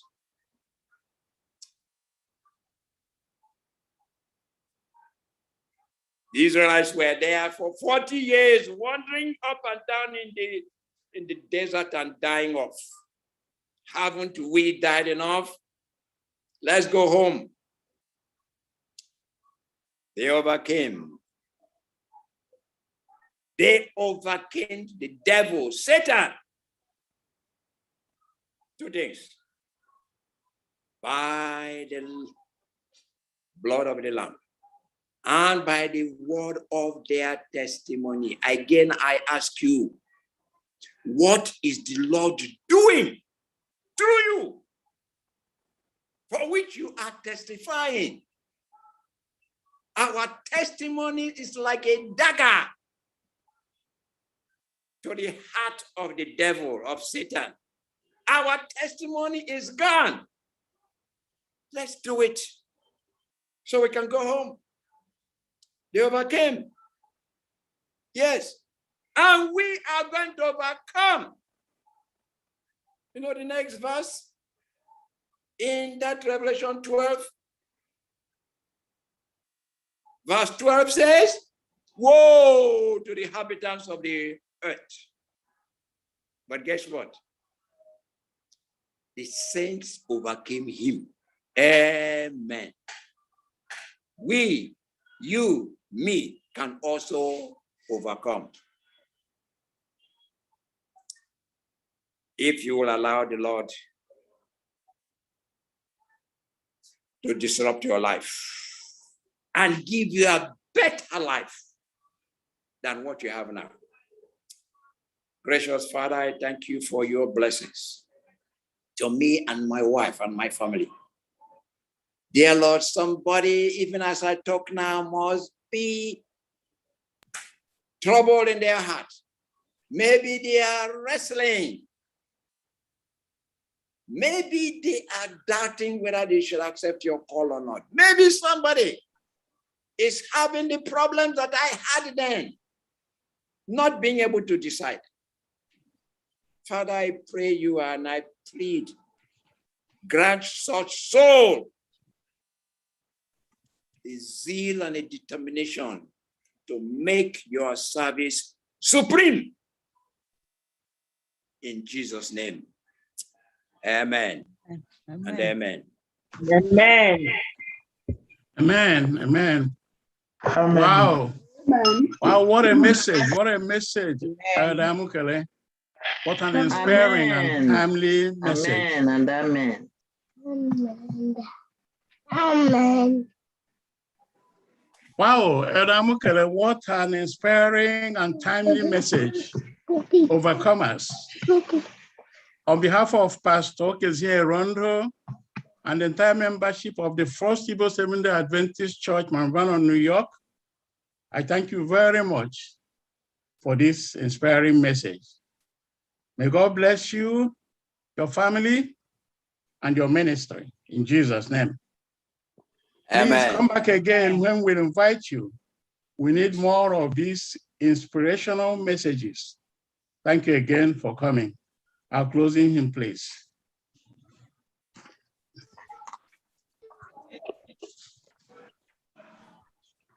Our closing hymn is taken from SDA 608. Encamped along the hills of mighty Christian soldiers rise, and press the battle let the night shall veil the glowing skies. Against the foe bells below, our latter strength behold. Fair is the victory we know, that overcomes the world. Fair is the victory, fair is the victory. Oh, victory that overcomes the world. On every hand the foe we find drawn up in dread array. Let tents of ease be left behind and onward to the fray. Salvation's helmet on each head with truth to gird about. The earth shall tremble need a tread, and echo with a shout. Faith is the victory, faith is the victory. Oh, glorious victory that overcomes the world. To him who overcomes the foe, white raiment shall be given. Before the angels he shall know his name confessed in heaven. Then onward from the hills of light, our hearts with love aflame will vanquish all the host of night. In Jesus' conquering name, faith is the victory, faith is the victory. Oh, glorious victory that overcomes the world, and faith is the victory, faith is the victory. Oh, glorious victory that overcomes the world. Amen.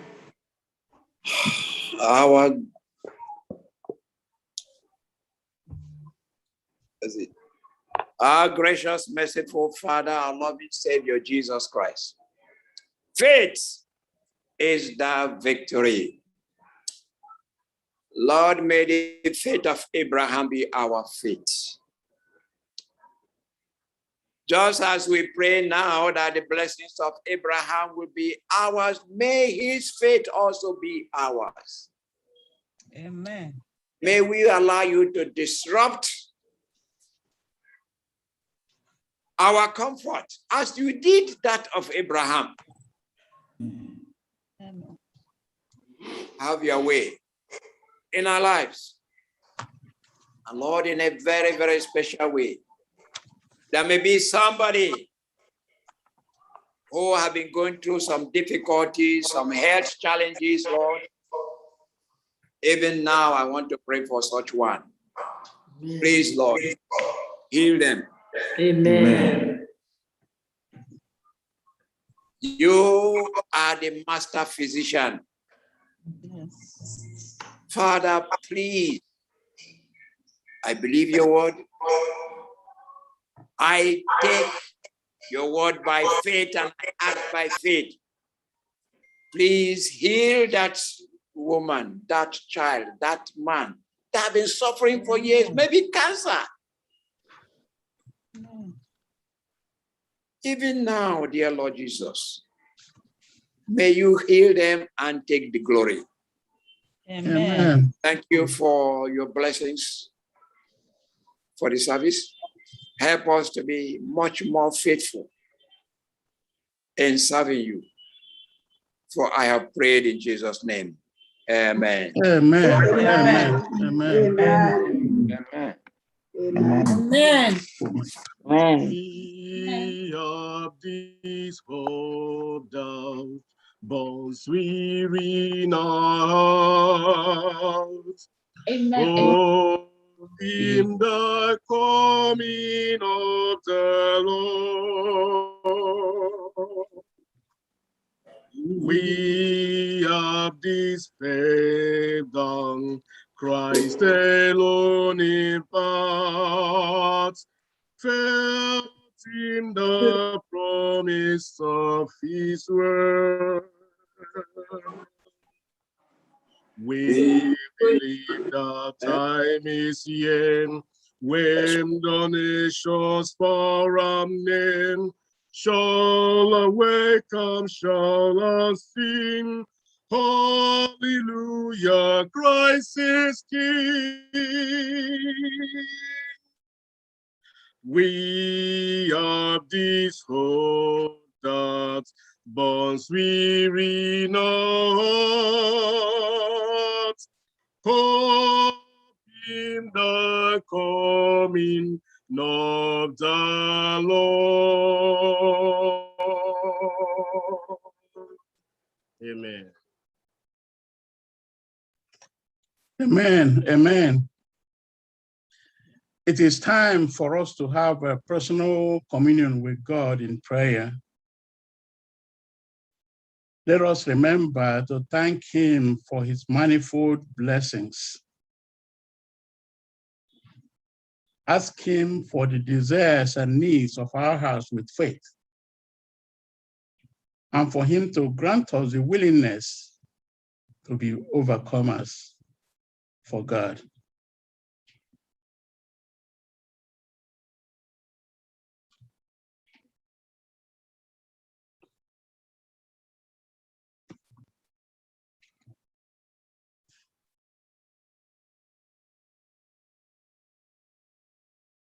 Heavenly Father, we thank you for the opportunity you granted us today to be partakers of the beautiful and spiritually enriching messages of today.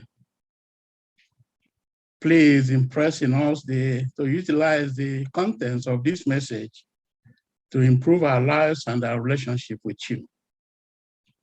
Bless the messenger and the messages of the day. Grant him the power, long life, and wisdom to continue to evangelize for you. Bless us and keep us faithful to the end, because we pray in the name of our Redeemer, Jesus Christ. Amen. Amen. Amen.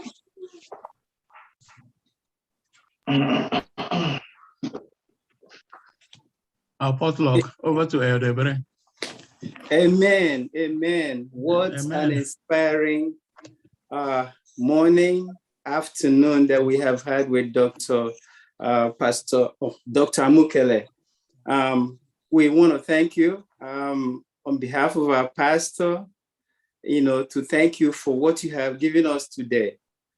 Exciting news about charcoal, and that most of us have touched and felt. We even have a jar of it here now, but we've never used it. We have never used it. So, I'm sure that everyone is excited to ask the questions they have for you about charcoal. I know you were here, and in those days, as we were looking to register the organizations we have here, your name came up, so many times, and I'm sure you may have done one of those registrations. So, and since then you just disappeared, not knowing that you have this big mission in Nigeria. So tell us a little more. I know you've told us, a synopsis of what you have been doing. So tell us a little more. How did you get into this? Well, just like I explained, I had a program at Heartland University, now university, but it was then Heartland College. A family friend of ours invited us to go to Heartland for their convocation. When we went there, I saw advertisement for medical missionary training. And we thought, medical missionary training? This thing we have been reading in the pen of inspiration, not knowing what it is. Hey, let's go. And I and my wife went and took that course. And it just came at a time when, shortly before then, I had some problems, some abdominal problem for which I was in pain. I was in pain for a period. And as I was taken to the hospital, they were busy hustling over my insurance thing, how it happens in the US. And only when they finished clearing that, that I have insurance that will pay before they started treating me. In the meantime, I have been in pain. So when I went to this, we went to this course and I discovered about charcoal and some other things. I said, wow, if I knew this, I would never have had this problem that I had with my stomach. And having been an elder for a number of years, I was wondering, are there still some things that are hidden? Some other organizations or groups, they have, classes of people. You reveal certain things to some, and you have to belong to the higher echelon to get all the details. I was wondering, is that with Seventh Day Adventists? How come these things are not popularized? How come we don't know them? Is there still something being hidden on the ground that, is not supposed to be public? But anyway, I was so happy for the course. Through the course, I learned how to take care of a lot of human challenges. And it was after that course, I returned back to New York. My wife returned back to her hospital work. That a call came for us to go back to Nigeria, to return to Nigeria, to come and start the medical missionary work. Well, I told you what happened, but after a lot of resistance, I finally, one thing I didn't say is this. The Lord knows how to twist your hand when he wants to. Yeah. My wife was a better driver than myself. Okay? But all of a sudden in those days, my wife was having accident after accident. And in one of those accidents, the car was a write-off. But she came out of it, not with a scratch. And I just knew that it was because I was resisting God's call. And I knew that one of these days, my wife may not come out of these accidents. And those are one of the things that helped me in trying to make up my mind. So that's how I got into it. And having got into it, yes, I did spend time to read and learn. And I had a program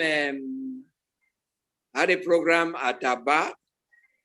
Was addressing a number of persons, and they were concerned that I had all this knowledge, and given my age, that I may go to the grave with this knowledge gone to the grave and they were wondering if I wouldn't do something.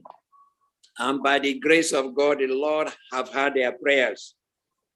And I have been able to put together, I am not the author, but I put together Lifestyle Medicine.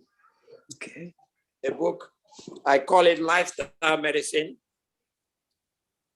because it is just that, lifestyle medicine. There are 4 books in all. This is on diseases. My lectures, I put them in book form. This is on natural remedies. Lifestyle medicine, natural remedies. Then I have 2 more books. One on diet and nutrition. Okay, this is on nutritional health and physiology.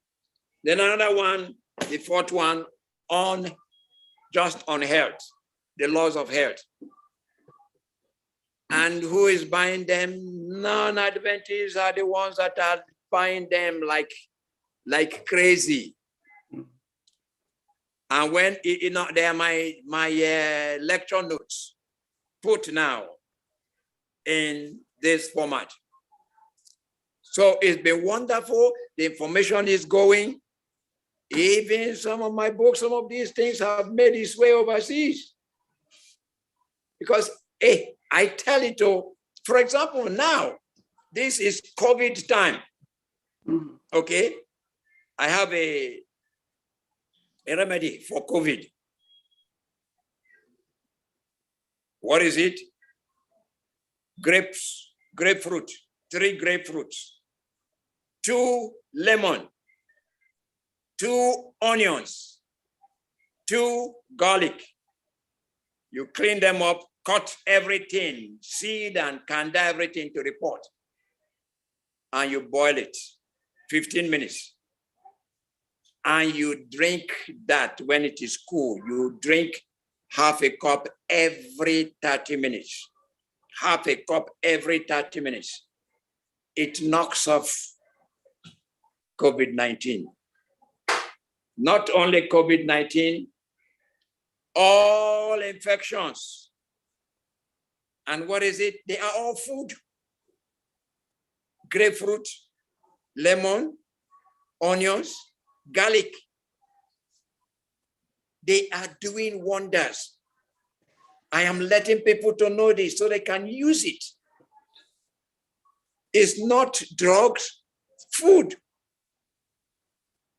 But it's so powerful that any infection, I don't care what kind of infection, it takes it off. Okay? So that's how we got into this. And the Lord has been good. God have been good. We've gone into communities, into churches, into schools. We give free lectures. In fact, when we started, we decided we're going to charge some money for students. And the Lord said no. So I said, Lord, how are we going to feed? He didn't answer. So for the last 20 years, we don't charge to train our students. They come and we train them free of charge. And we're still here. We don't lack money. Very good, very good. We start consulting patients. Patients come. We started, we say, okay, so much. Patients, they're supposed to register. So there's registration fee, there's fee for consultation. The Lord said no. I said, Lord, are you serious? Are we going to survive? Well, we're still here, more than 20 years. So I told God, I said, when a widow comes, we know this is a widow, so she will not pay for consultation. The Lord told me the widow will know about your charges for consultation and registration when she is at her home. And not having the money for consultation, she's not even coming. So that cleared there. So we don't charge. Right from inception, we don't charge for consultation. We don't charge for registration. It's only if you have a case for which we have to admit you in our sanitarium that we charge. And it has been wonderful. Very good. It has been wonderful.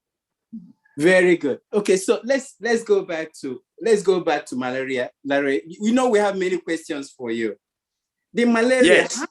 How does this charcoal? I mean, you made it as simple as just the charcoal that we get from our kitchens.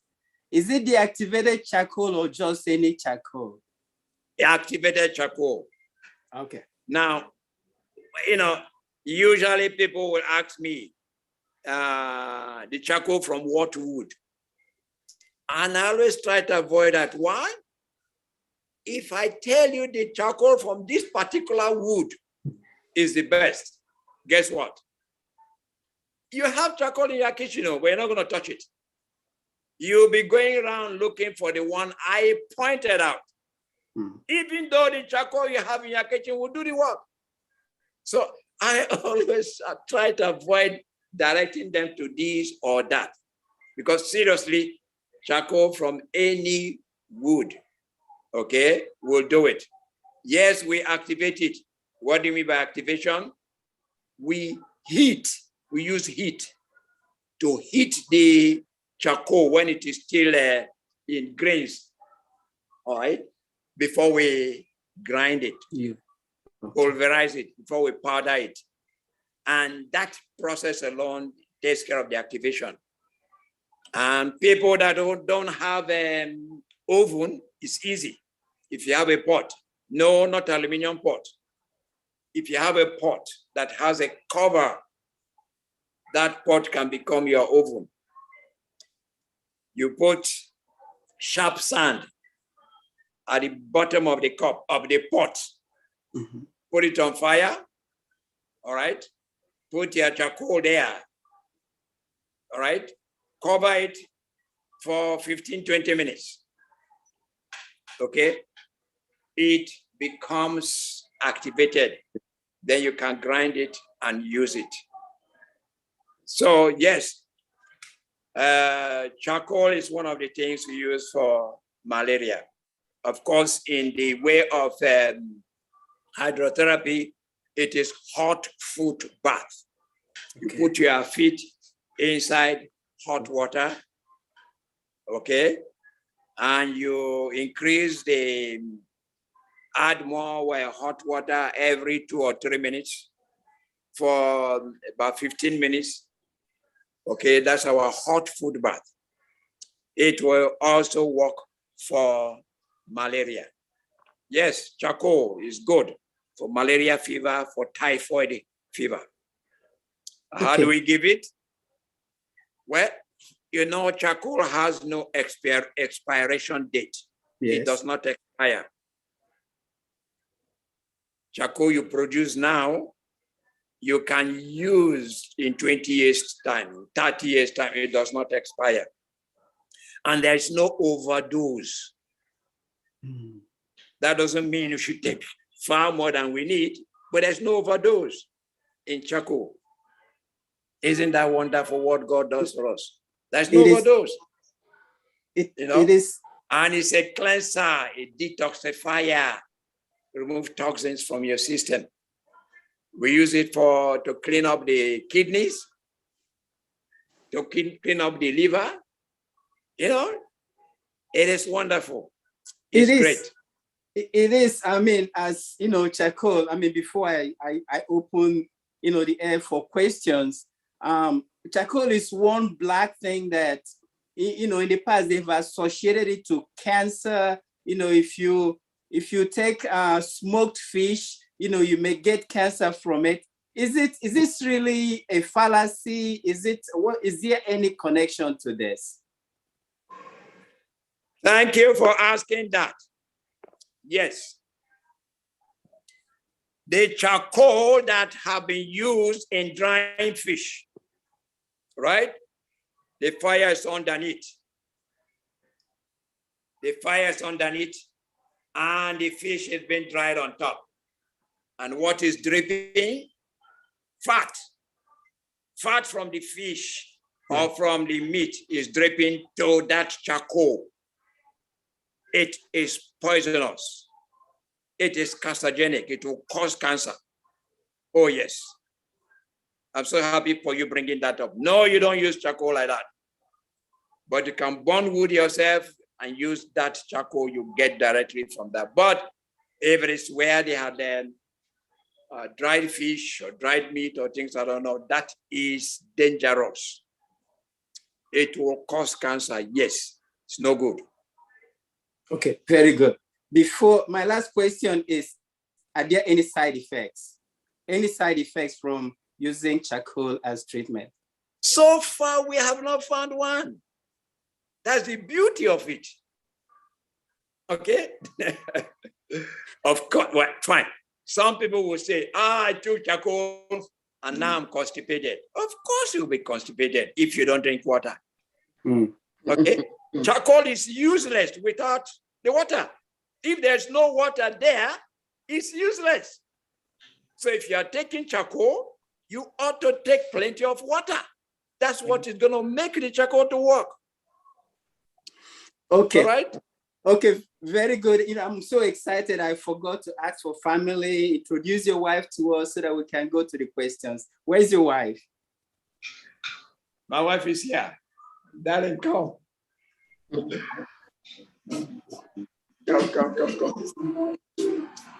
Yes, my wife is here that the Lord has helped me. She has been the rock that has sustained this work. Wow. That's my. So what's her name? Go ahead. Go ahead. Zaneni. Zaneni, bless. Hannah Amukele.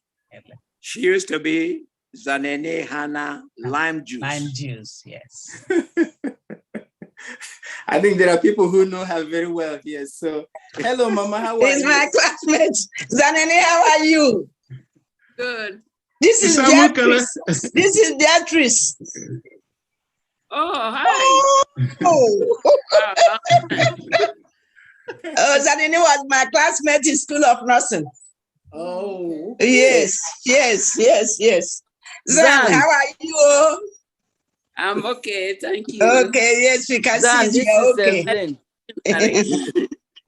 Can you see my face, Zan? This is Evelyn. This is Evelyn Akolana.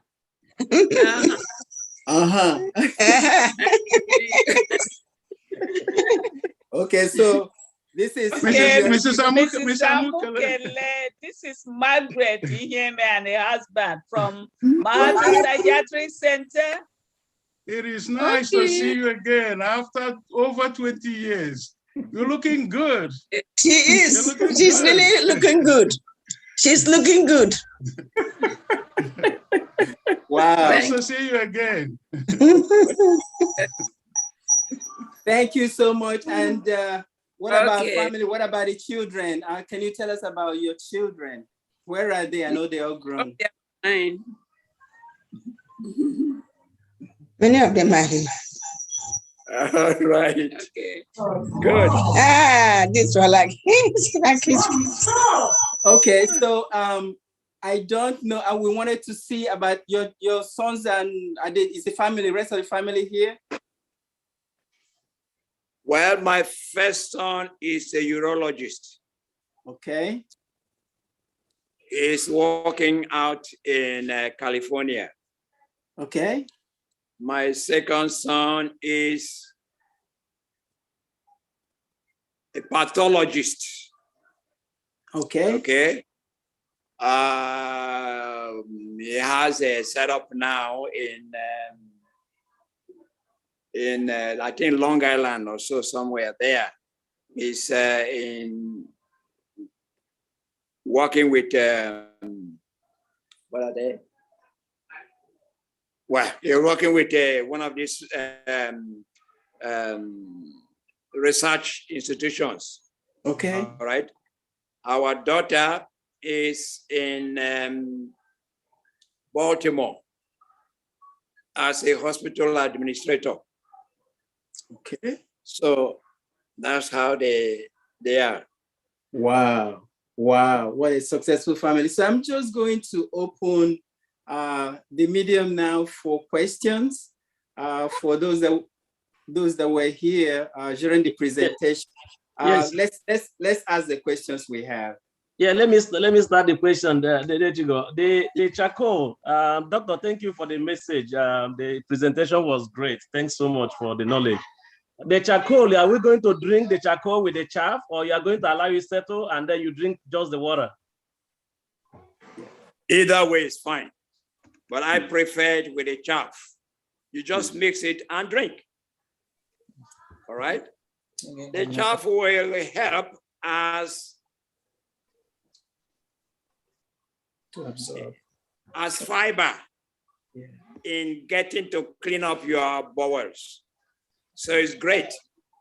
But if you are giving it to a child, a baby, we just mix it, leave it, okay? The charcoal will settle down, then you can just take the top and put it in the baby's feeding bottle.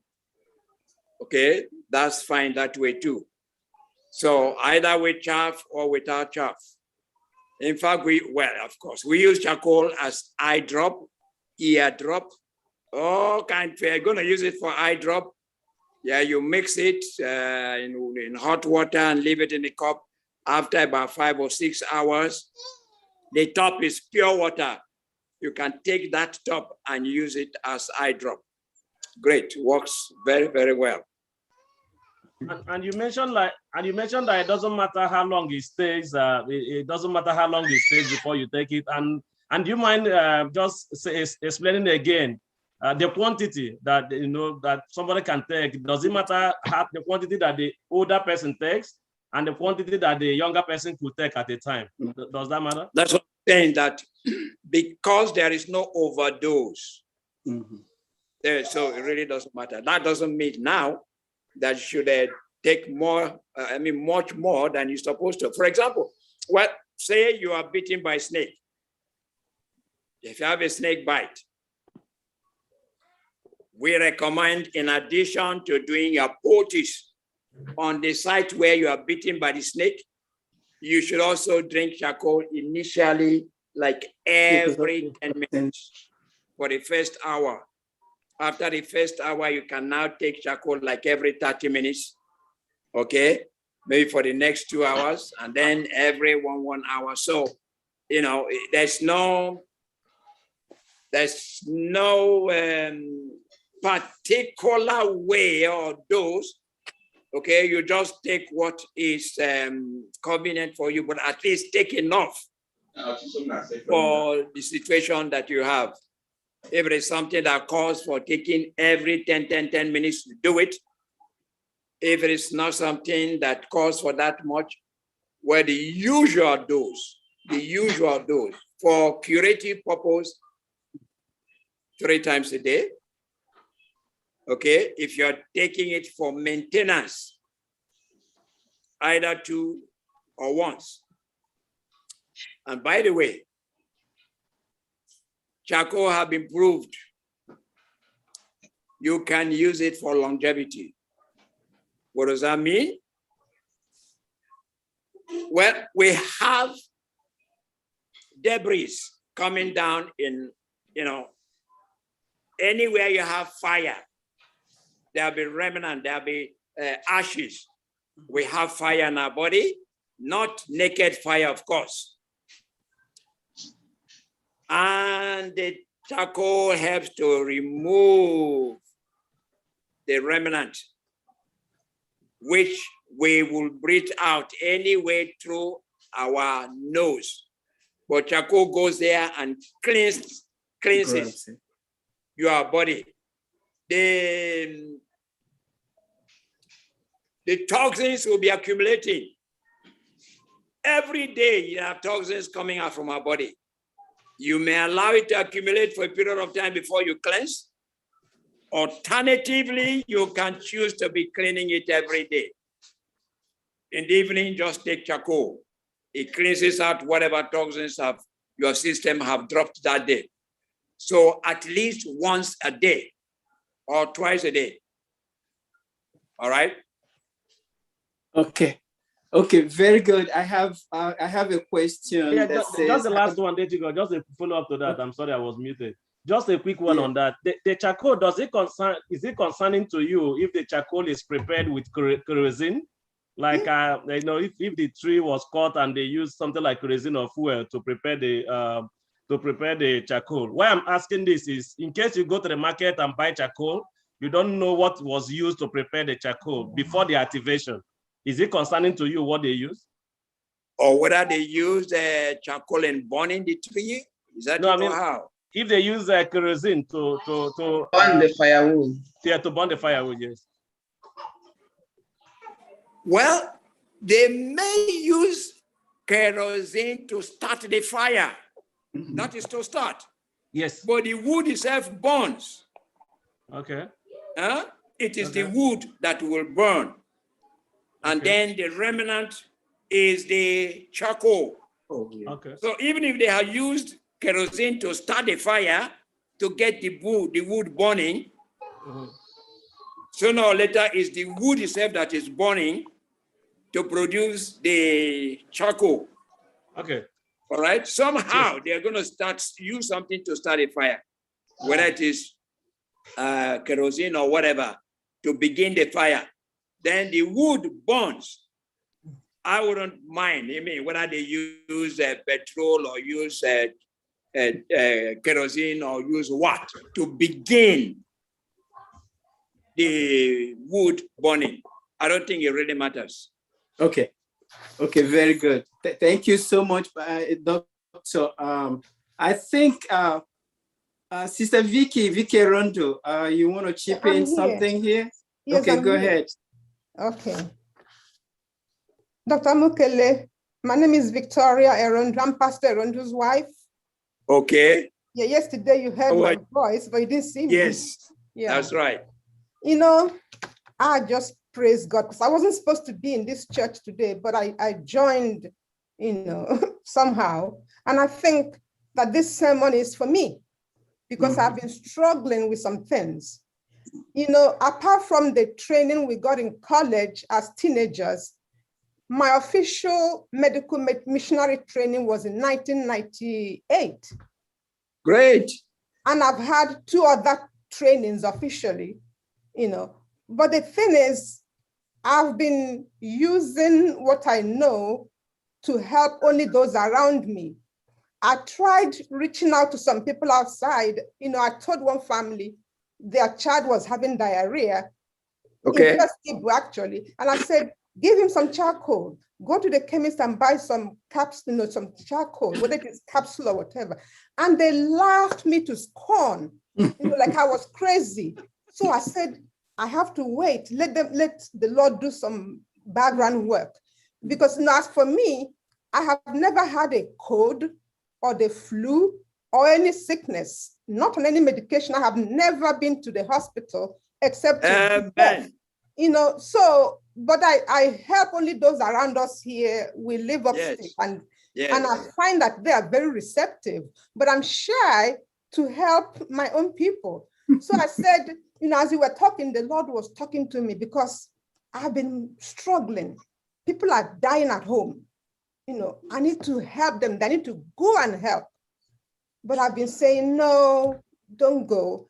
So I just praise God, you know, that He brought you, and I wasn't supposed to listen, but I did. And I said, God bless you, because you have given me a big weapon now. Amen. I praise God, and I can take a decision now. Amen. Listen. Listen. You know, before 2 of you leave us, you know, Doctor, before you say something, you guys have to tell us how to get this medical mission training. You know, somehow most of us would like to get it and then, you know, be part of helping the community, especially in Nigeria, because of all the elements that are there. All right. Beginning end of this month, we take October 22 as our birthday for the church. October 22. We take October 22 as our birthday for the church. So from October 22 this year, we are launching online training as a way to share out the knowledge, the information we have. And just as our training here physically is free, our online training would also is going to be free to anybody who wants the knowledge. Now, my dear sister. Yes, sir. I tell people when they say that people will laugh, I tell them that the first time I heard about charcoal, I myself, I laughed. I was in this place with my wife. They talked about charcoal and I was wondering, what do Americans call charcoal? Maybe something that we don't know. It couldn't possibly be the charcoal we know. It must be something else. And before you know it, they brought the charcoal and served us. And I say, am I crazy to drink that black stuff? You think I'm crazy? I'm not going to touch that stuff. But my wife, my wife is far more intelligent than myself.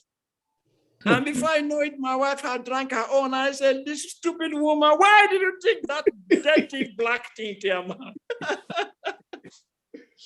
But then I was curious. I wanted to know how it is in the mouth. So I asked her, how is it in the mouth? She said, that's your own. Look your own. I said, am I crazy to drink that stuff? Tell me now, how is it in the mouth? How is it in the mouth? I said, see your own.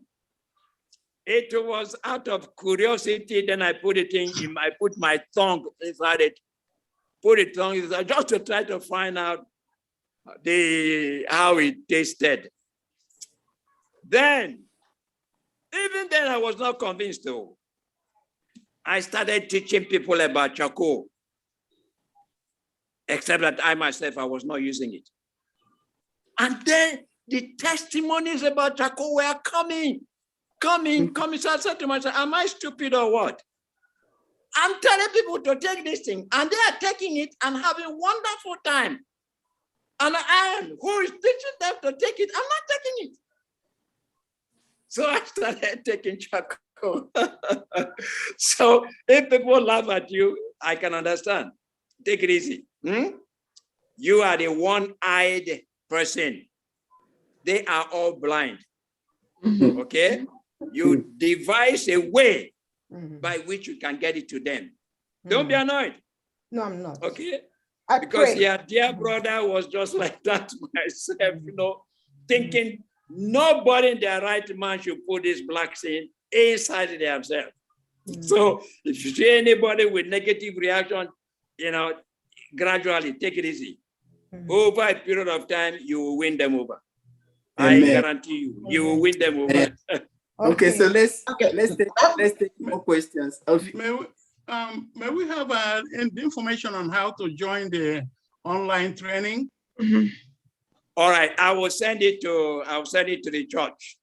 Okay. Okay. Okay, thank you. I don't want to do it yet until we have now formally launched it on the October 22. Once we have launched it, I will send a link to the church.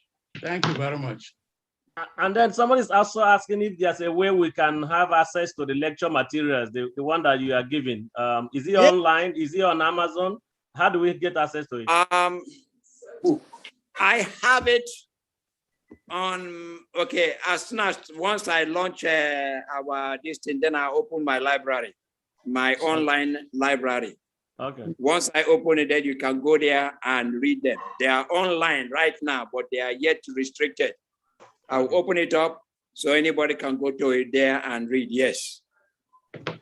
And the books also, we have a question. So how do we get the books? Are the books here or they're in Nigeria?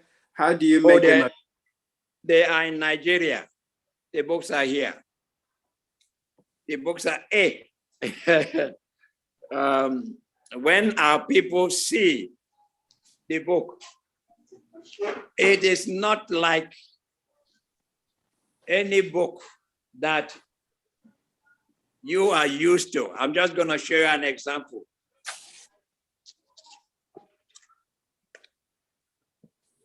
For example,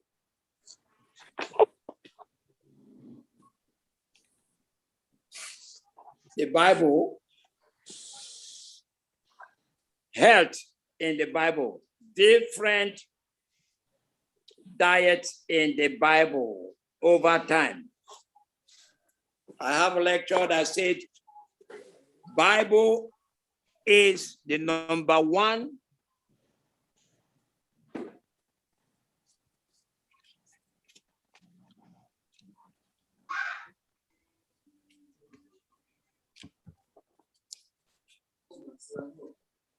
the Bible is number one best medical book ever written.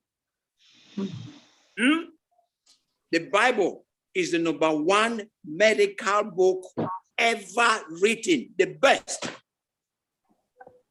And we show you, okay, there is none of these diseases that we are seeing here now that they didn't get the idea, you know, how to take care of it in the Bible. And we teach from the Bible, from the spirit of prophecy. Our third source is good science. This is where we're teaching from. The Bible, the spirit of prophecy, and good science. What I mean by good science?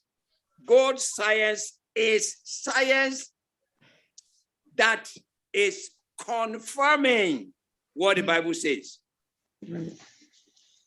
Okay? If you're looking for the best, go for the best. Where's the best? The Bible. Where's the best? Ellen White. Oh, yes. Oh, yes. You know, God says, if you follow the laws of health, God's plan, DCP, if you follow the laws of health, 9 cases out of 10 will recover, will be cured. 90%. You don't get that anywhere in any of the hospitals or whatever that you have in the world. You follow the laws of health, God says 90% recovery. So we've gotten to a point where, listen, we know we have the best. And I don't care what anybody says. All right? And I will stand tall, not ashamed to tell anybody we have the best. And the pen of inspiration confirms it, that as far as scientific medicine is concerned, we are at the apex. Sometimes we feel ashamed of what God tells us. We are at the apex. They don't even see our back. My people, they were in, we have what they call a house to house. They were doing house to house. They got to Choba, got to University of Port Harcourt, and they were telling people about charcoal. Unknown to them, they were in the pharmacy department of the university. And these guys with PhD came out and said, what are you people doing? This is pharmacy. We produce drugs. Okay? And my people were telling them about charcoal. Okay? One of them, stepped out, went and Googled. And you should do that too. Go and Google and see what you are going to come out with about charcoal. Charcoal, yes. Okay? Hey, listen, we have nothing to be ashamed. We have everything to be proud of. Did you hear what I'm saying? Yeah, we hear you. We have everything to be proud of. We hear you. The hospital condemns them. They come to us. If you obey our instruction, they walk. They get well. No. Yes. Gone are the days when we hide under the carpet. No, not now. Because we tell them this is this, this is this, this is this. They argue, we say, go and do your research. By the time you finish, you will agree with us. What gives us that? What gives us that authority? How do we get authority? It's from our God. Okay? Anything above God? No. You go and do your research. By the time you are done, you will agree with us.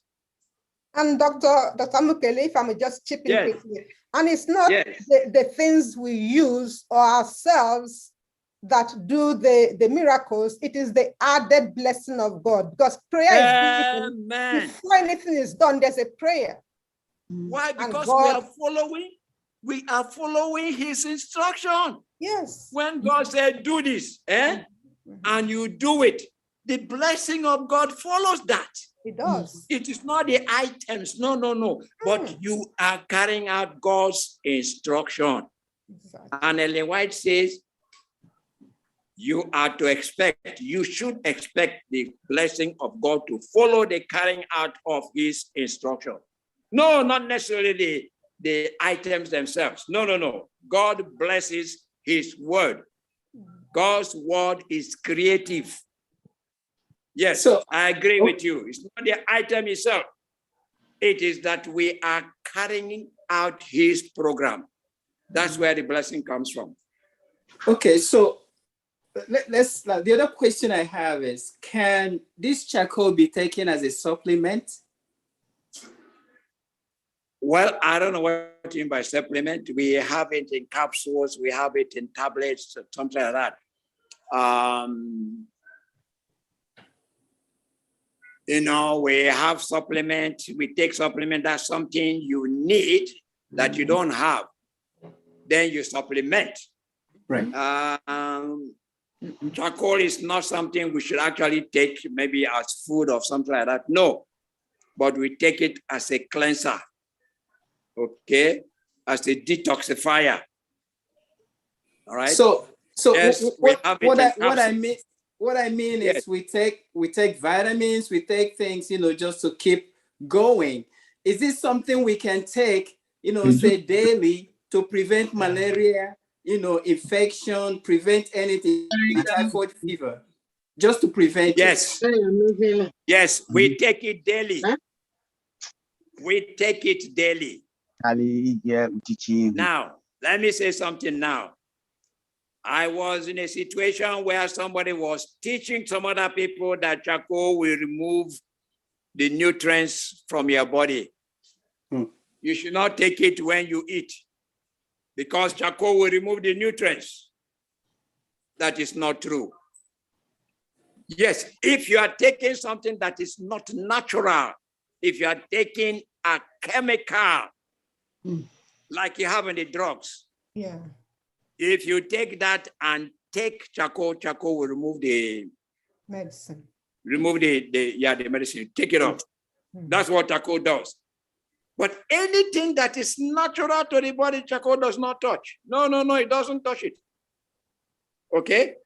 So it's nice that we should clear that. Some people think, if you take too much charcoal, it's removing nutrients from your body. It does not. It's not true. No. Okay. Okay.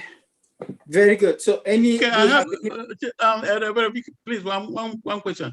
Are you telling us that if you are on medication, that you cannot take charcoal, or that you can take it in between medication? That's one question. The second question is, do you have these books for sale in your center in Port Harcourt?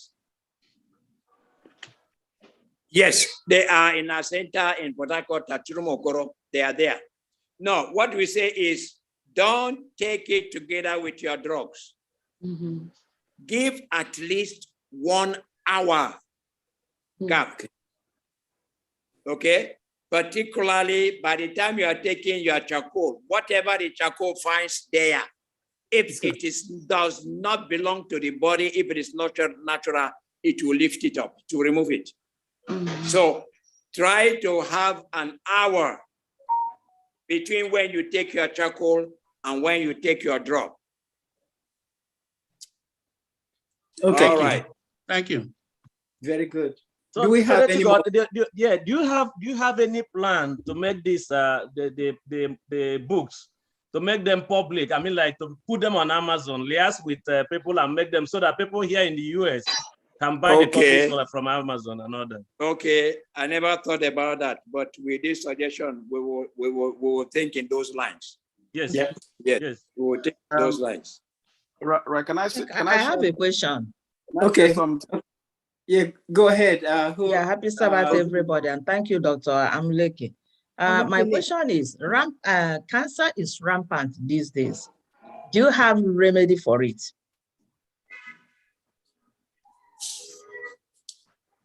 This is my basic belief and practice. Okay. God has not given or permitted any disease that cannot be cured. I want to shout that. There is no such thing as an incurable disease. It does not exist. Do you have incurable patients? Yes. Do this, and the patient will not do it. Not the disease. It is the patient that is incurable. Okay? Yeah. The Lord has been good to us. We have worked a lot. Even right now, we have like about 6 or so breast cancer cases. We have worked with cancer of the uterus, cancer of the rectum,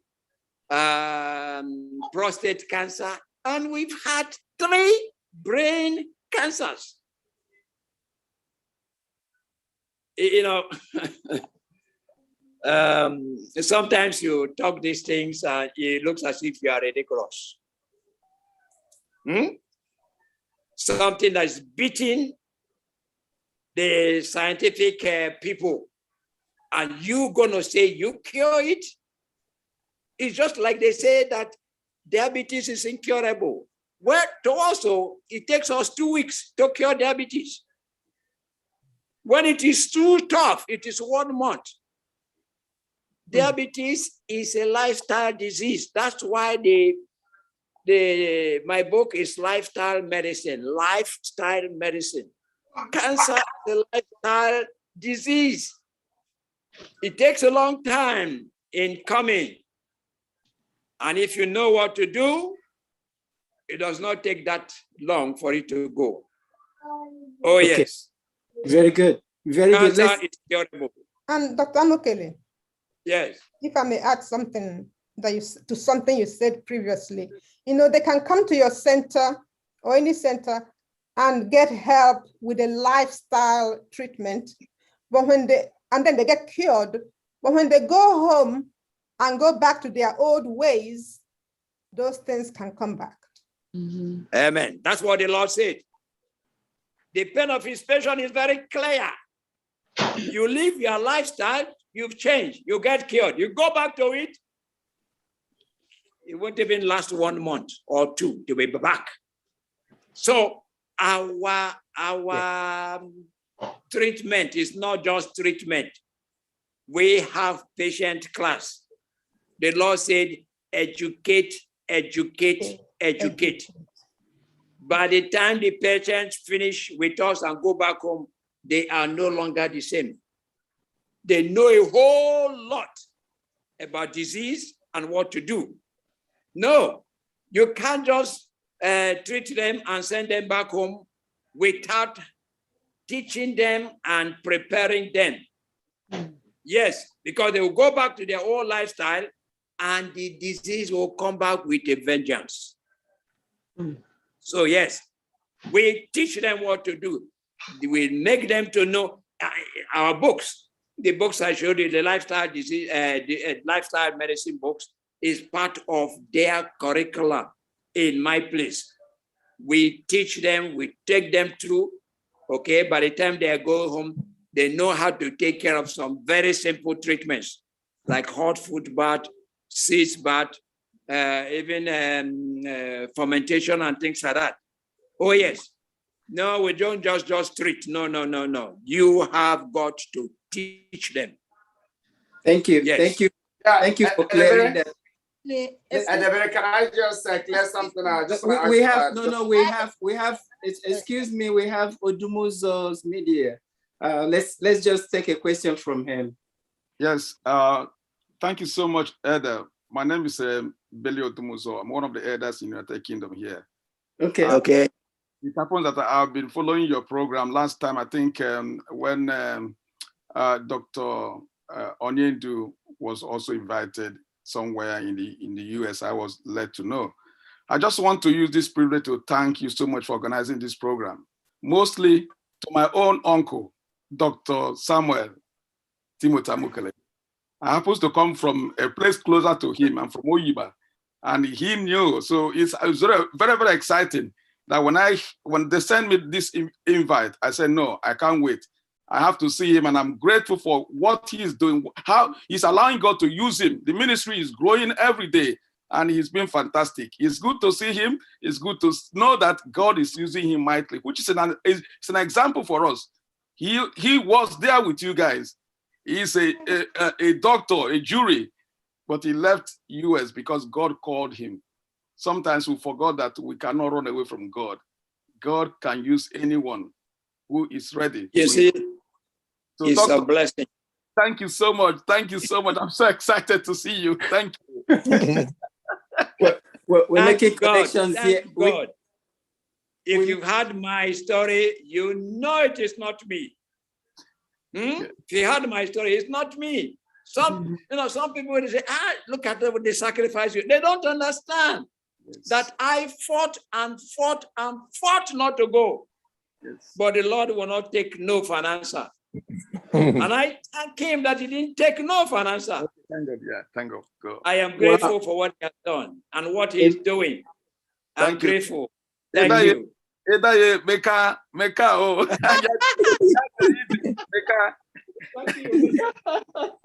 Also joining me, thank God. Thank God. Yes, thank God, yes. Yeah. Amen.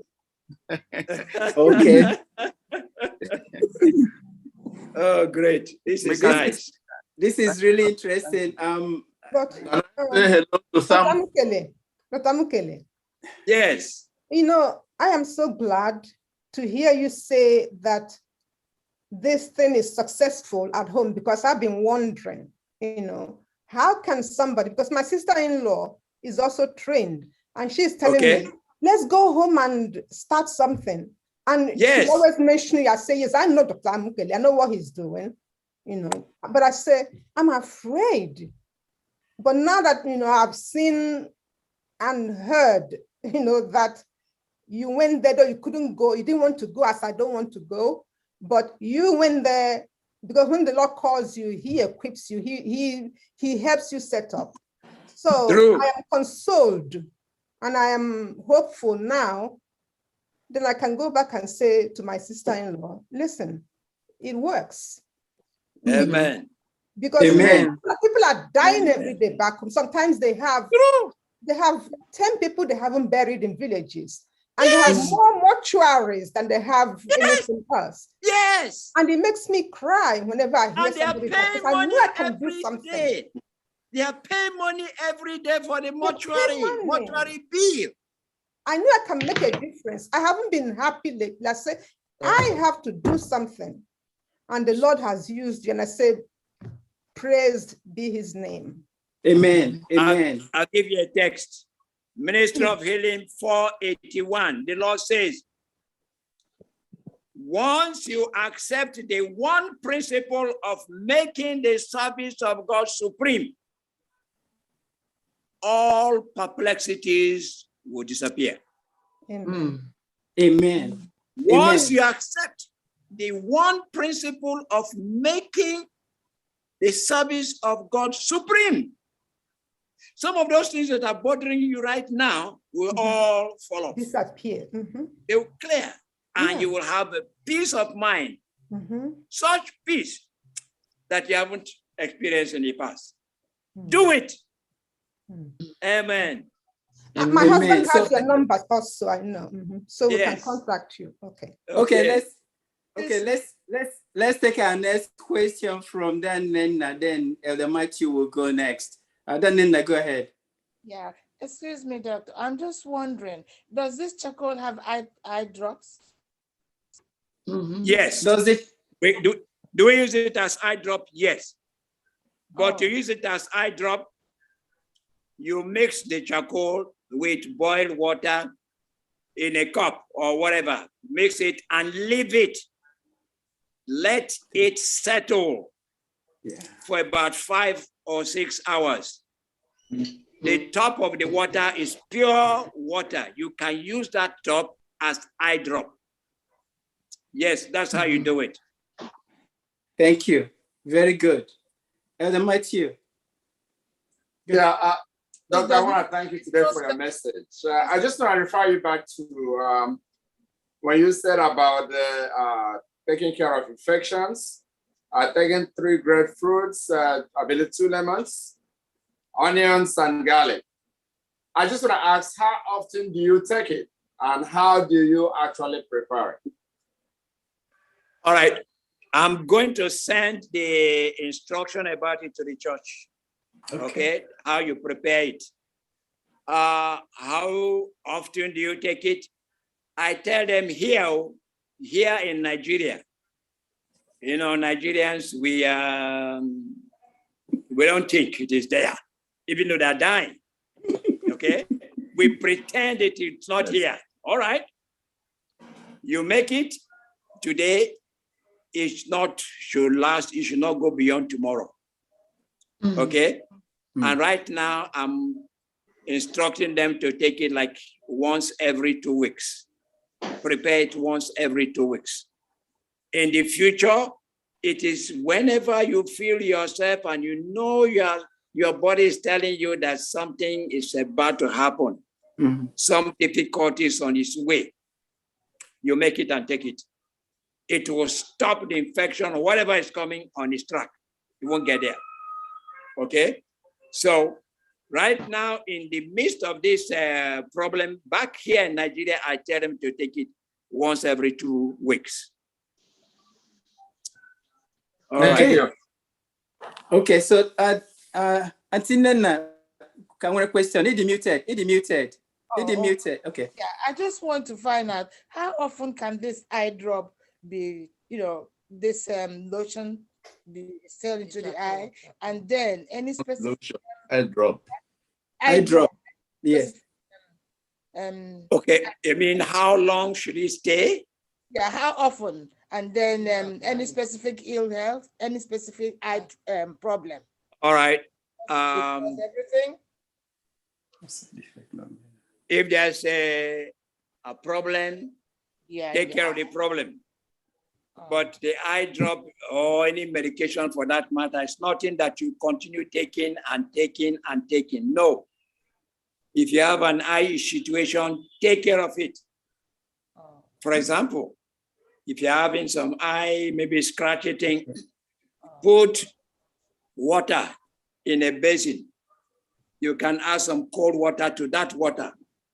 Plunge your face inside that basin so that the water covers your face.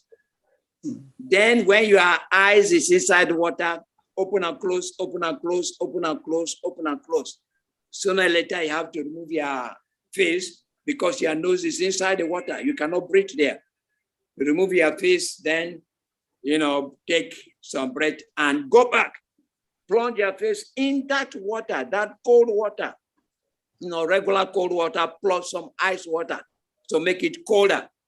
The effect of it is that your brain will rush blood to the face because the temperature of the face now will be lower than the normal body temperature.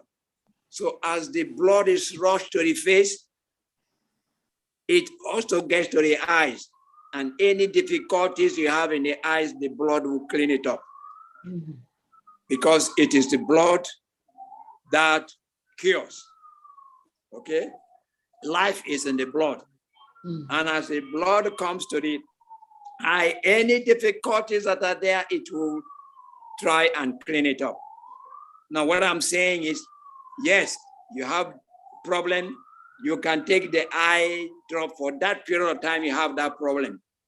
But it should not be that you just continuously be taking eye drop. No. If there's a problem in the eye, cure it and let it be gone. All right. Okay. Okay, very good. Let's take another question if we still have any. Do we have any more questions? I come the lelu, I'm not made a humbo. Go ahead. Go ahead. Hey, go. Oh, Dave. I just want to greet Sam. It's a long, long time. This is Evan Sobona. I'm looking at your face. God bless your ministry. You and Zan. Wow, Zan is here. Wow, you've added some weight, though. I was born heavy.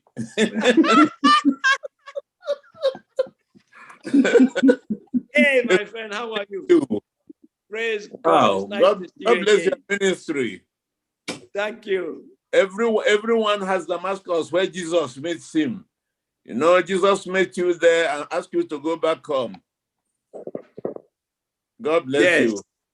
Thank you. Thank you, sir. It's nice to see you again. Okay, my dear. Thank you. Okay, so let's look for any more questions. I think there's one. Ed, I have one last question. Yes. Doctor, I want to ask you, can any of this help with blood pressure, high blood pressure? Oh, yes. Oh, yes. You know, in 1971 or thereabout, when I went to the US the first time, I had high blood pressure. I couldn't get a job. The only job I could get was with the understanding I have to be on high BP medicine every day. By the special grace of God, today I do not have high blood pressure. Amen. How do you do it? Just like I said, there is no disease that is incurable. Yes. Let me give you this. We have what we call garlic syrup.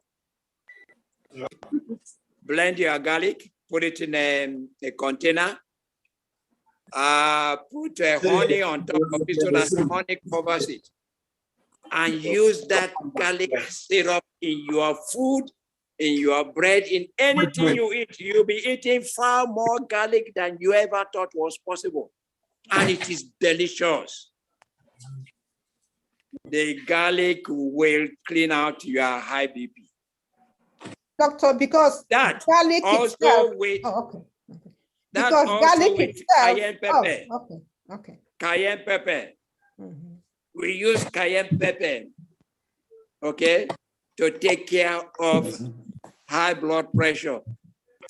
And then the third thing is, it is fat, oil that causes cardiovascular problems.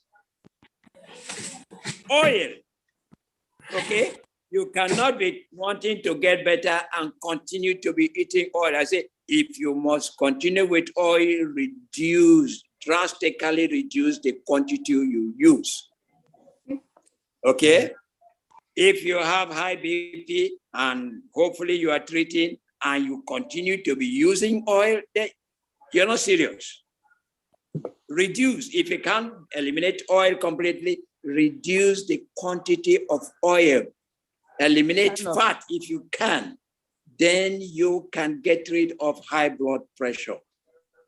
Sure, you can get rid of high blood pressure. It's not that difficult, not that bad, particularly if your kidneys have not been damaged by it. All right. Dr. Mukele, what kind of oil? What kind of oil? Is it every oil? All right. Over here, we have palm oil, and I tell them palm oil is not the best. And whatever oil it is, use cold press oil. The problem with oil is the processing, the heat. The heat. Back home here, they have machine for processing palm oil without boiling the kernel. So whether it is olive oil, groundnut oil, as long as they are using cold press, you have no problem. But most oil, they use heat, and that's where the problem comes from.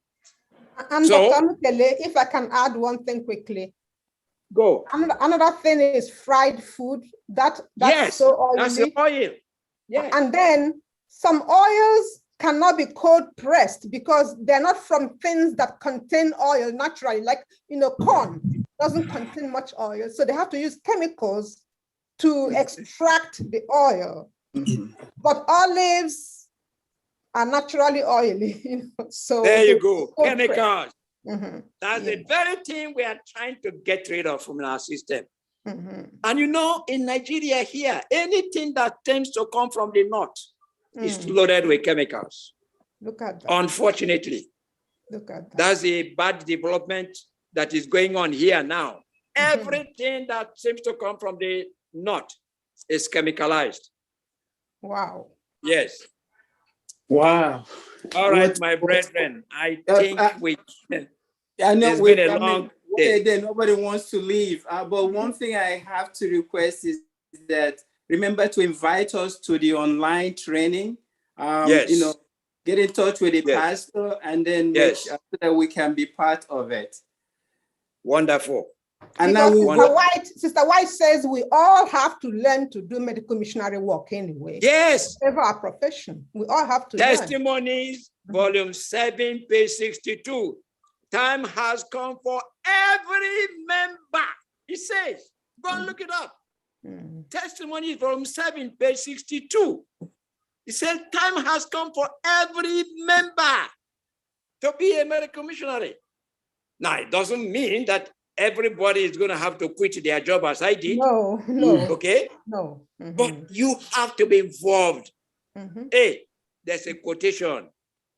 When Jesus left his disciples to go to heaven, what he left to them was to do the medical missionary work that he was involved. Go ye therefore. Okay? So he left that work to you and me. We have to continue that work. And the Lord said this work will go around the world and cover it as water covers the sea. We cannot get away from it. So either we get involved in doing it, or else the Lord is going to find somebody else who is going to do it. Okay. Listen, my brethren, I love you guys. Praise the Lord for what you're doing. Don't leave yet. We have people who want to say hello to you. We'll go around and see. Please turn on your camera so that you can at least say thank you to Dr. Amukele for a wonderful presentation. Ugo, can you spotlight those that have their cameras on? Yeah, just before you do that, let me just okay, our pastor is back. Yes, let me interject a little. Dr. Mukele, thank you so much. I've had all the questions. I will be reaching out to you for the books, for the materials, so that we can be able to get it to the people. You and I will be working on that. So people will have to reach out to Dr. Mukele. I mean, I'll be reaching out to him so that we can have all these things put together. Yes, thank you so much. Go ahead with the greetings. Okay, Mother, so nice because I think, but look, I think his son is also on the line. I saw Dr. Mukele's son on the line. He can also come on too. Yes, thank you very much. Go ahead. Doctor, I'll be reaching out to you. Ugo, can we spotlight Pastor Dr. Mukele's son? Once the person is not on camera, it's difficult to spotlight the person. So if you can put on your camera.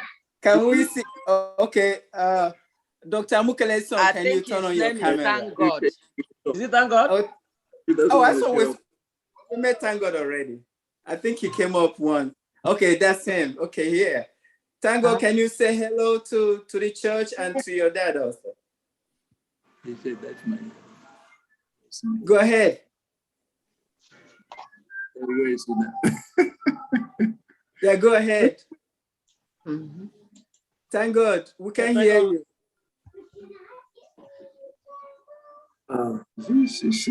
Technology?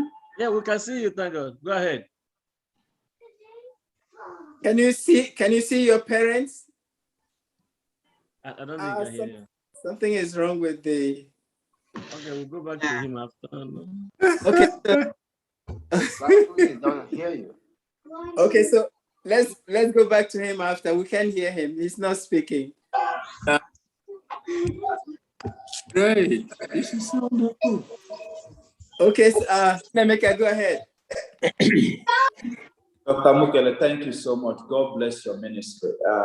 Nzukọ Christ, ka onye nwe anyị gọzie anyị niile n'aha Jesus. Amen. Amen. It's ready. Thank you. Thank you.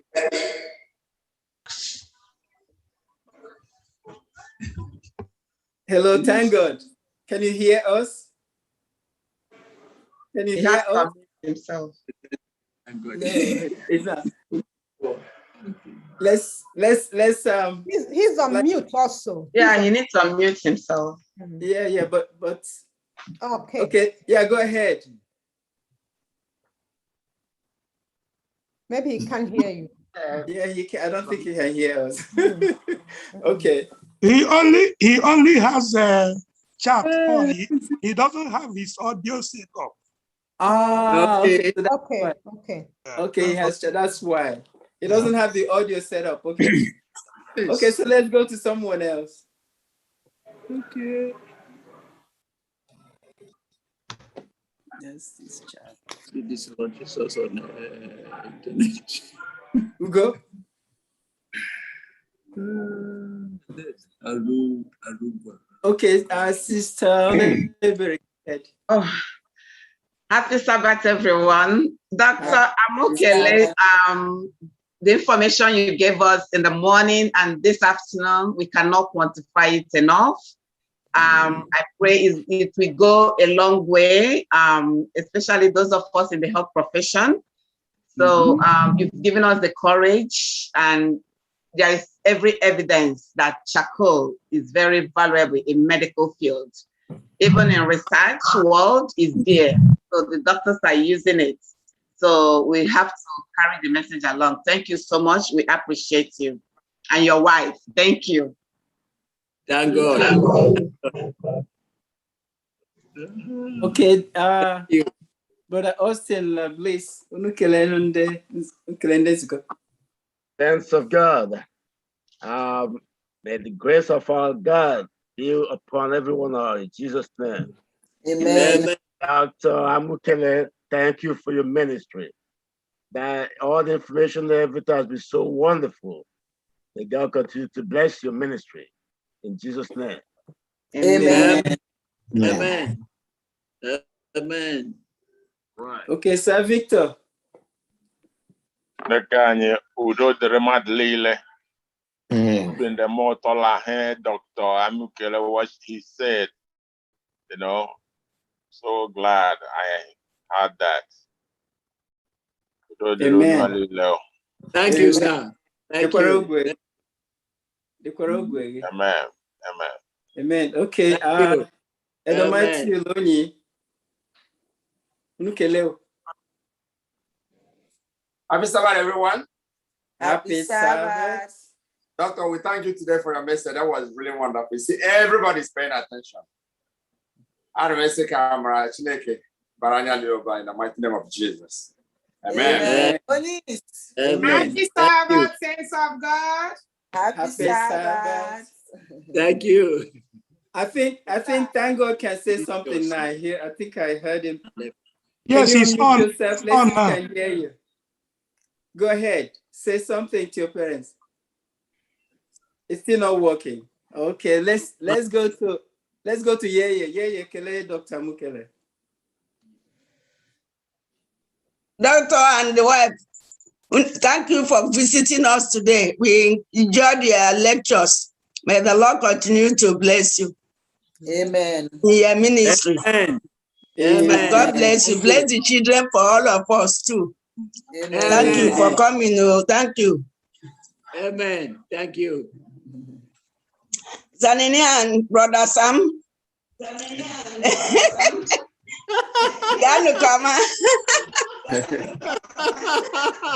Okay, Sister Para. Sister Para, go ahead.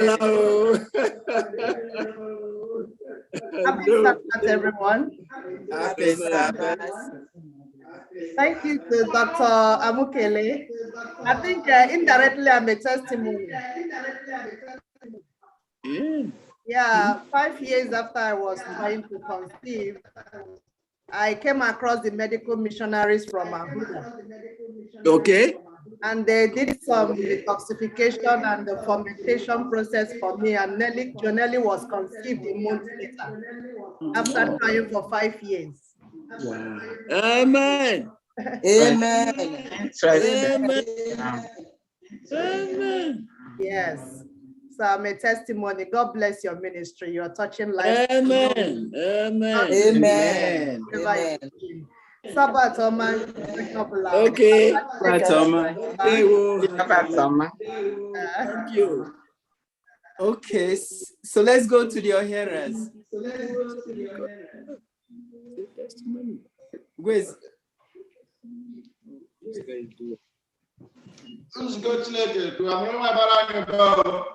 Amen. Doctor, we thank you. We thank you for bless you and your family in Jesus' name. Amen. Amen. Okay, Sister Edna. Sister Edna. Happy Sabbath, Ndenzuka. Happy Sabbath.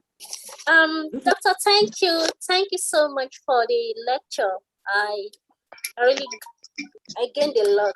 I never knew that charcoal, on a good day, if I'm given charcoal to drink, I don't think I will want to take that. But after today's lecture, Amen. I'm now with charcoal. Thank you, sir. Amen. You're not a convert, right? Yes. You can come to Edanwosu now. Edanwosu, go ahead. Doctor, you are happily welcome. Thank you. I am the only person here who knows you up to your mother's kitchen. Your name is Samuel Timothy. Chuku Amuke.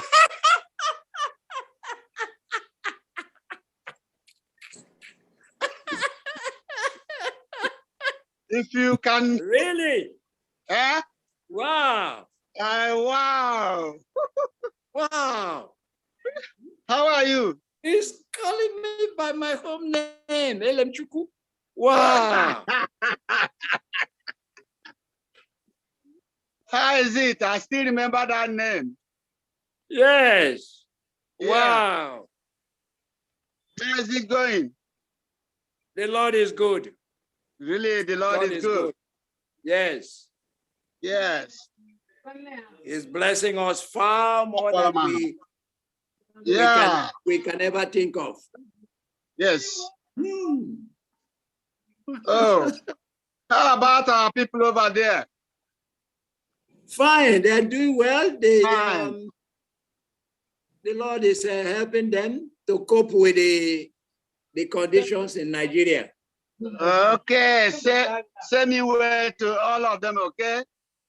Okay, sir. I know you. As long you saw Tobiah last, as long you saw Ihoma last, and as long you saw Israel last. Yeah, I didn't get that. Yes. You didn't quite get that. Oh. Bye. Okay. Please continue to come. We want to be seeing your face almost every day. Thank you. Thank you. Okay. Thank you so much. So let's go to Diva now. Diva, Keleno, Dr. Mukulande. Happy Sabbath, everyone. Happy Sabbath. May God Thank you, bless Evans. everyone. His blessings I'm so happy to see Sam today. It's over 40 years. We never see anyway. Yes. True. Very true. Yes. Evans, God bless him. And you too. And Zan, from Nottingham. It's a long time. Long time. Thank you. Okay. We're doing some good reunions here today. Okay, our first one is Amen. Yeah, once again, Dr. Mrs. Amukele, I thank you very much for coming. Moreover, for the message you know, a very, very good message, and that will help each and every one of us. Yes. Thank you. May God bless you, and please continue to do what you're doing. God bless you in Jesus' name. Amen. Mr. Amukele, I will try to call you. I get your number. All right. This Margaret, I'll call you. Okay. Okay. Thank you. Thank you. We have everyone covered. Do we have any more greetings? Anyone want to say anything? Happy Sabbath. Okay, go ahead. Happy Sabbath. It's finished now? Yes. Is it finished? I'm from Muyiwa. I'm thank God the Obe. And I saw mommy, we are together at home in the Oduk. And I say, doctor, you helped me a lot. And when you gave money, and when Dr. Mahvala was in your home, he came back and he told me that he was going to see you. I said, oh, the world is a small world. So now he's doing good. Every time I call, he's doing well. I had a problem 4 years now. I had a little stroke. Okay. So I cannot communicate well. And now, thank God for 4 years now. I changed my food. I changed everything. And today we are so blessed. Mommy, I'm your son. Thank God, Obe, whom you know well. When I was preaching at home in the Oduk, Mommy, you are there. Yes. Be blessed. Thank God. Yes. Thank God. Meka. Oh, I'm so happy to see you. Yeah, very happy to see you. Yes. Meka. Great. Thank God. The link. So, would you match it like that? Meka. Yes, Praise God for you. Praise God for you. Yes, thank God. Okay. So thank God. Okay. Praise God. Praise God. Praise God. Wow. Wow. Amen. Wow. See what you guys have done. I've seen old friends, made new friends. Wow. Wow. This is wow. Wonderful. Great. Again, Okay. Yeah, and the one who, Yes. Then very good. Okay. Yes. Our Jamaica, yes. Great. I am so happy, Dr. Amukele, that you came to us today. And thank you for the new friends we have made with you, and even the old friends. And I think everybody is revitalized again. And I think we're going to ask for you to come back some other time in the future. I don't know if anyone has any other thing to say to Dr. Amukele before we call it quits. Yes, I do. Yes, go ahead. You know, Dr. Amukele, I want to thank you once again because I have been empowered in a very special way so I can answer to God's call. And definitely you will be hearing from me because I need some information from you as I move on with my plan. But I thank you for coming, and I say God bless you and your dear wife. Amen. Yes. Thank you. Thank you. You're welcome, sir. You're welcome. Happy Sabbath, Tom.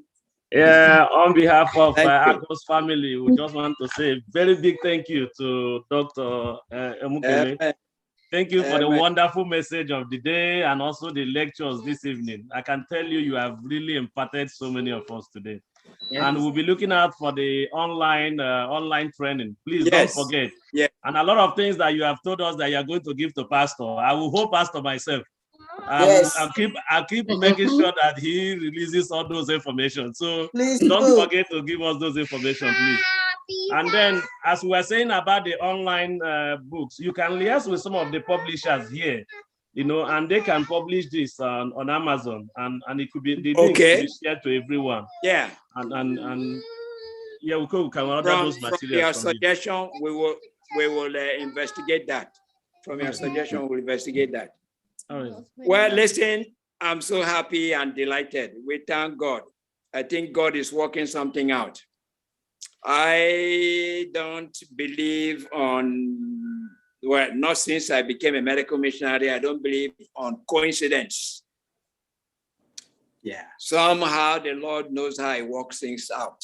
And we say coincidence, forget it. It's not coincidence. Yeah. So I thank you all. We are grateful to you as a church and what you are doing. This is the church of the future. Amen. A global church in one place, and you link the entire world. I want to encourage you. I want to encourage you. Continue what you are doing. You are pioneering this. I praise God. This will help to finish the work. Amen. Then our Lord can come. Amen. Don't forget.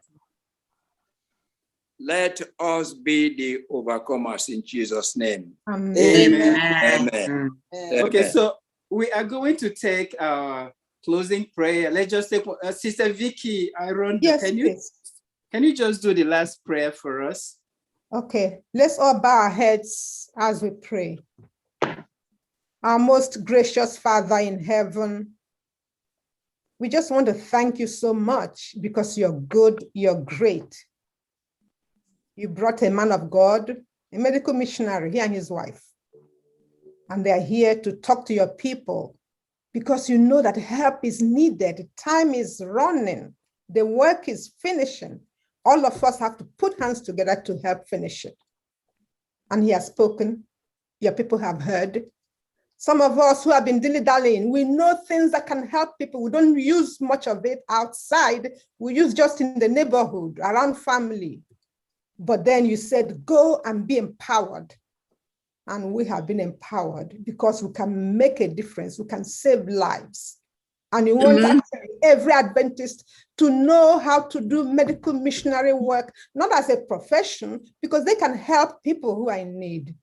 And time will come when there'll be no other jobs to do except these medical things. Help us to know you. To know medical missionary work is to first give our lives to you. Yes. You don't want any healthy sinners. You want healthy saints. Help us, oh Father. Bless Dr. Mukele, bless his wife, bless them all, bless FirstIgbo. Bless our people everywhere, even those who are in Nigeria. May they hear that there's a different kind of help. May they want to make a difference in their own lives because there's too much dying. We thank you because you have heard. We thank you because you will continue to help us and guide us on that narrow path. We don't need to be ashamed because as a church, we are a church of prophecy. We're not like other Sunday churches. You called us to shine that light all over the world. Help us to do it so Christ can come and then he can take us home and we can shout and say, he has come to take us home, and we'll go where there'll be no sickness, no medical missionary work over there because the work has been done. But as the work is finishing up there in heaven and the sanctuary is being cleansed, may we give Christ the grace to also clean our own hearts. That's how we be ready to meet him. Thank you for hearing. Forgive us all our foolishness. We praise you for Christ's sake. Amen. Amen. Amen. Amen. Amen. Thank you, everyone. All right. Thank you very much. Maranatha. Bye, everyone. Maranatha. Let him come. Thank you. Bless you. Maranatha. Goodbye. Goodbye, Dr. Mr. Amukele. Thank you. Take Thank care. you. Everyone.